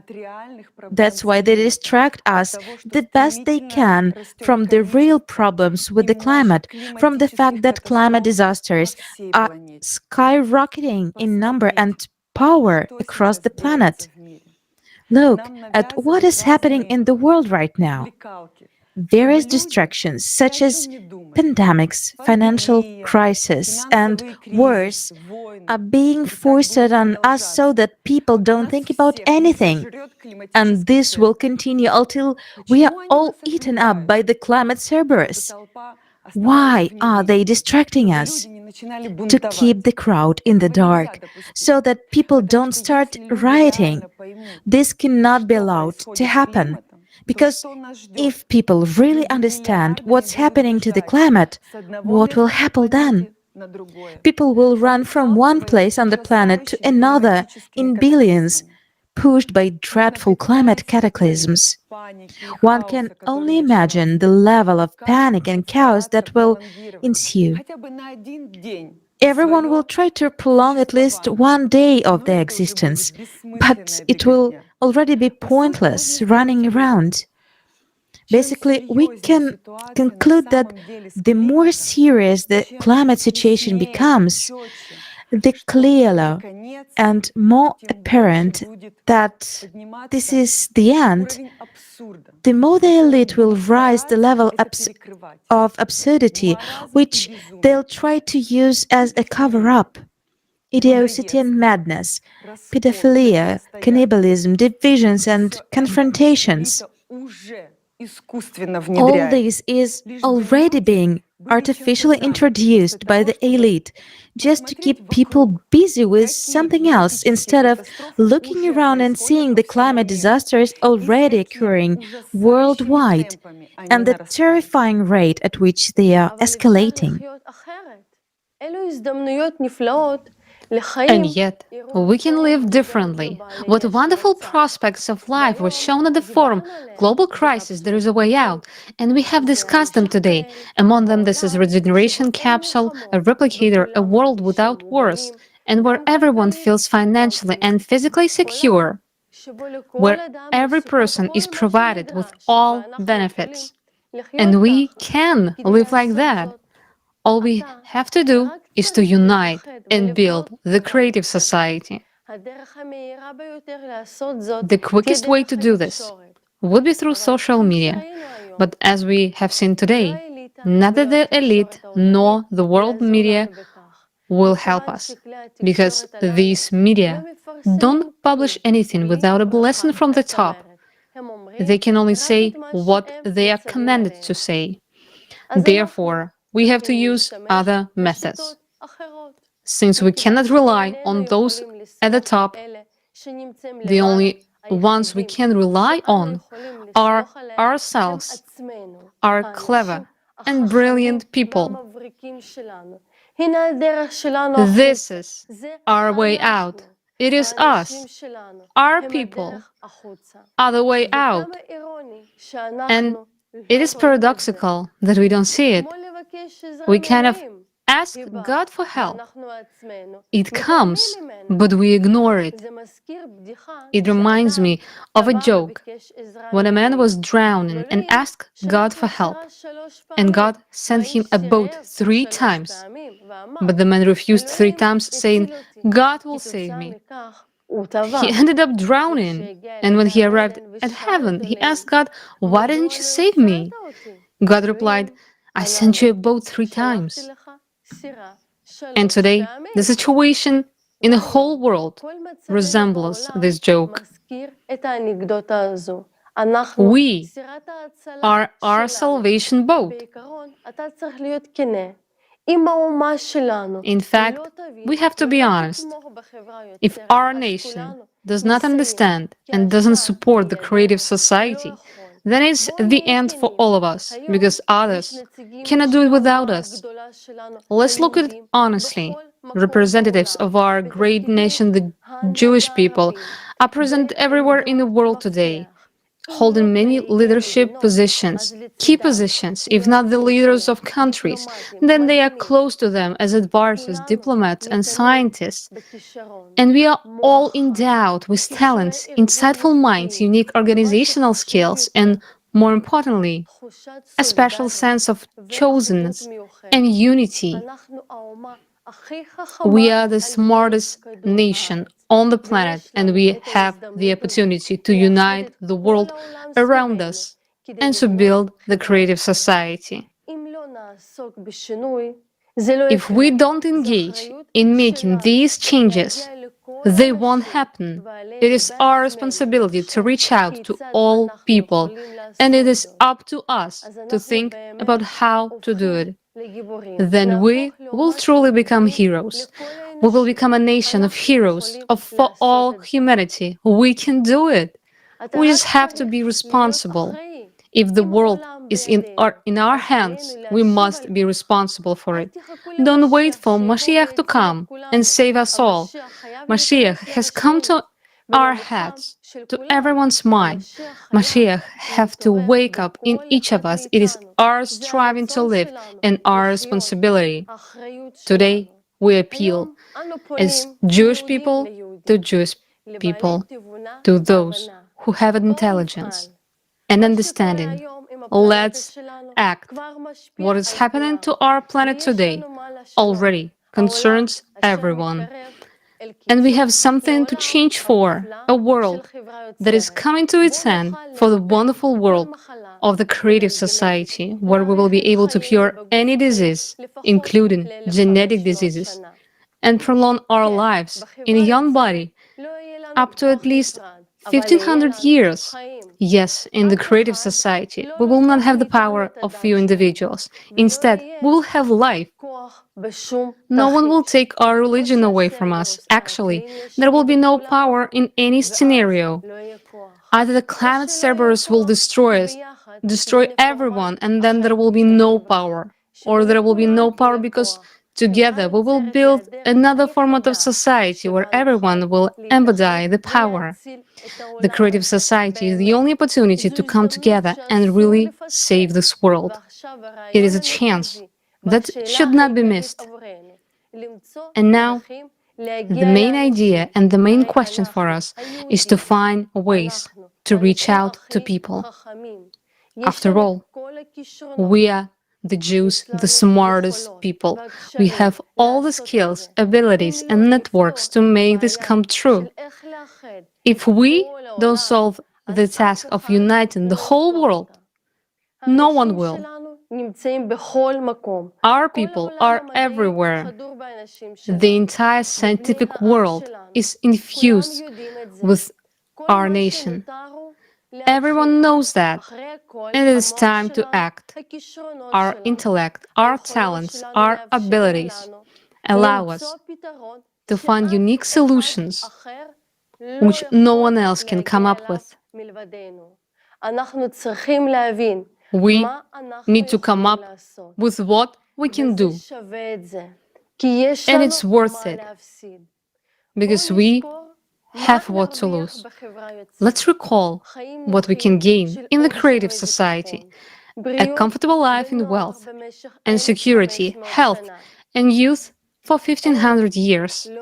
And this is not a fairy tale. Research in the field of the life extension for humans is already actively underway, and there are numerous developments. It is important to understand that technologies allowing to prolong human life to 1500 years can be implemented only in the creative society. Why would these technologies can be impossible to implement in the consumerist format? The first reason is overpopulation. In the consumerist format of society, the elites are fighting overpopulation not because Earth cannot sustain a large number of people, but because they cannot control a large population. The problem lies not in resources or ecology, but in the complexity of control. Under the current consumer system, effective control is possible over a maximum of 1 billion, or preferably 500 million people. With 8 billion people, chaos is already evident, and when the population reaches 10, 12 billion, it is completely spiral out of control. You understand this perfectly well. It's elementary mathematics. And that time is not far off. Imagine if people started living for 1500 years in the consumeristic format. What would be the result? That is why there is a strict control, and everything possible is being done to reduce the population. Even 15 billion people will not be enough in the creative society because of a different social organization structure based on self-governance. Moreover, human life is one of the highest value in the creative society. Therefore, in the creative society, all conditions will be established to protect and preserve life, to improve its quality, and to extend its duration. Only in the creative society we will be able to implement what God bequeaths to us. Be fruitful and multiply. Nowadays, the elites are trying to prolong their lives and youth in any possible way, such as transfusing the blood of kids, teenagers, and so on. However, this won't help them. None of the technologies in the consumerist format is able to prolong life up to 1500 years, especially taking into account the climate danger. Whereas in the creative society, there will be technology allowing you to make your body young again and live at least 1,500 years. This is the regeneration capsule. It's totally safe and is built on the principles of beyond quantum physics. This may sound as science fiction, but it is a reality, and we can see indication of that in our scriptures. In the book of Isaiah, 35th chapter, then the eyes of the blind shall be opened, and the ears of the deaf shall be unstopped.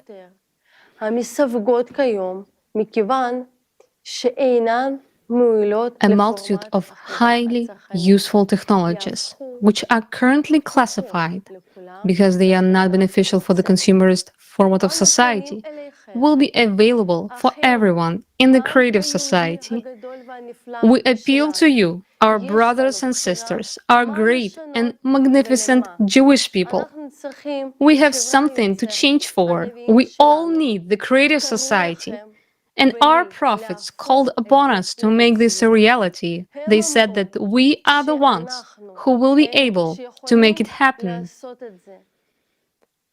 In the book of Isaiah, chapter 2, it is stated, "And it shall be at the end of the end days that the mountain of the Lord's house shall be firmly established at the top of the mountains, and it shall be raised above the hill, and all the nations shall stream to it. And many people shall go, and they shall say, Come, let us go up to the Lord's mount, to the house of the God of Jacob, and let him teach us of his ways. We must heed our prophets and our inner Mashiach and start taking action. The Mashiach is within each of us, and he needs to awaken in every person. It is our conscious responsibility and striving for life. As our esteemed speaker from the financial sphere said, we have less than 10 years to change everything. This time is enough for us to unite people.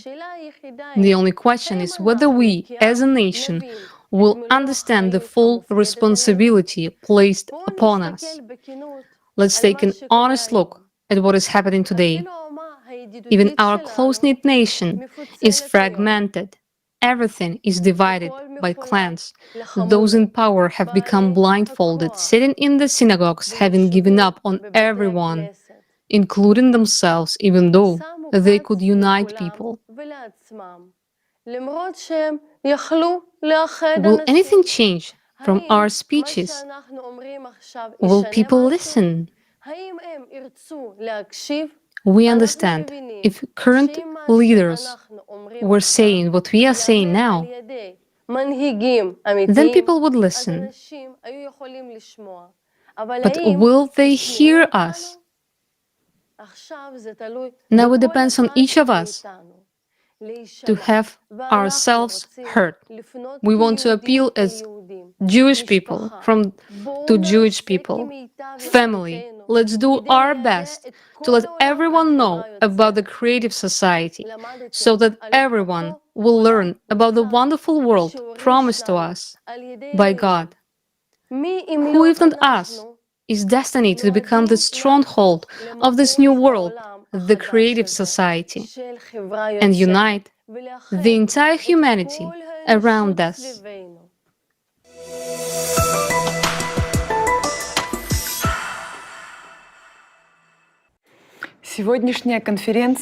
Today's conference is dedicated to the mission of the Jewish people, their wisdom and talents. Women have always had a special place in Jewish tradition. It is to the woman that God gave the right to be the conductor of life into this world. It is with her that the Jewish people began. Jewish women light the Shabbat candles as a symbol of love, light, goodness, and the beginning of the holiday. In Jewish tradition, men appreciate women's wisdom. Throughout the history of the Jewish people, it is to their mother and wife that they come for advice. The Jewish people, along with the male prophets, had 7 female prophetesses: Sarah, Miriam, Deborah, Hannah, Abigail, Huldah, and Esther.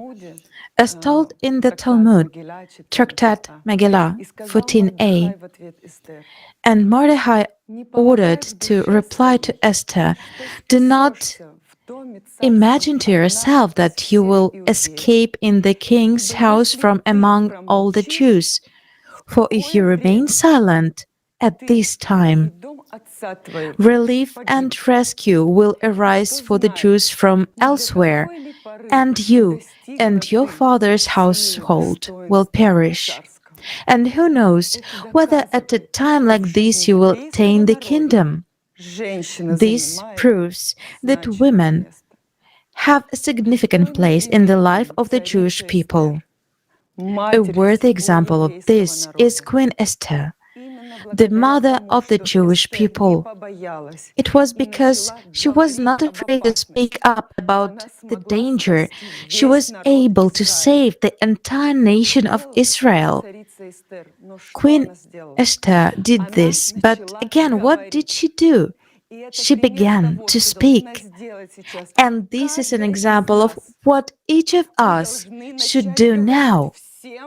We have to start talking to everyone, anywhere and everywhere about the fact that the climate Cerberus wants to destroy us and our children. We must raise the alarm, announce to everyone that we do not want to die. We do not want our children to die. And every mother, in our hearts, there is a place for all peoples, because we are the ones with whom this world begins. Every mother dreams of the best future for her children. Today, we, mothers, work on a part with men only to provide our children with the best. We pay for expensive education, we pamper them with gifts, we save up money to buy an apartment for them so that they have a happy future. But what is it all for? What are we wasting our time and energy on if tomorrow may not come to us and our children because of the climate Cerberus? It is no coincidence that today's conference was initiated by Jewish mothers, because every Jewish woman is first of all a mother, and not only for her children, but a mother for the whole world in the broadest sense of the word. Who, if not we, women, mothers, can raise the whole nation? And now we see that all of us, and therefore our children, are in danger. In our world today, there seems to be a lack of a feminine touch, a feminine spirit that can unite everyone into a friendly family. After all, women by their nature strive for integrity and order. More than once, the survival of an entire nation happened precisely thanks to a woman, thanks to her wisdom and ability to master the world. And now, it is a question of survival of our people and all of humanity. The creative society is a format of life that is native to the Jewish people. Just as Queen Esther gained the power of speech when she began to speak in defense of her people, so we must begin to speak in the defense of all humanity. We do not know which Jewish woman's words will save the world, but I wish it were all Jewish women. After all, our future depends only on our decisive actions. Mothers of Israel, now it's up to each and every one of us.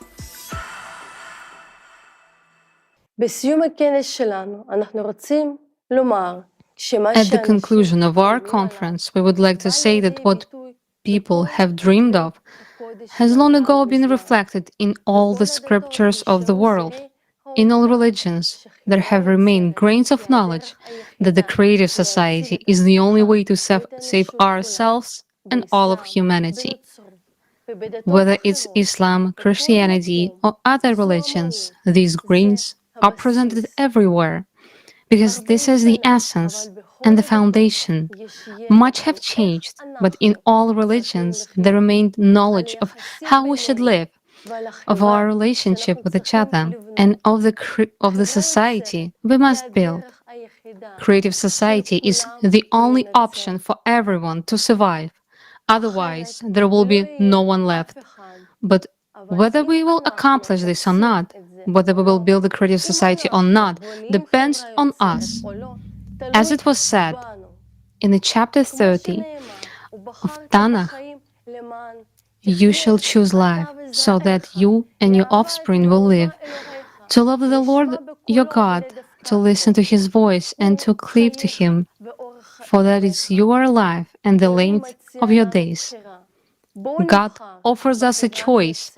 Let us choose the creative society and we will be all saved, because if there is no creative society, there will be no one left at all. How many grains of truth have been preserved?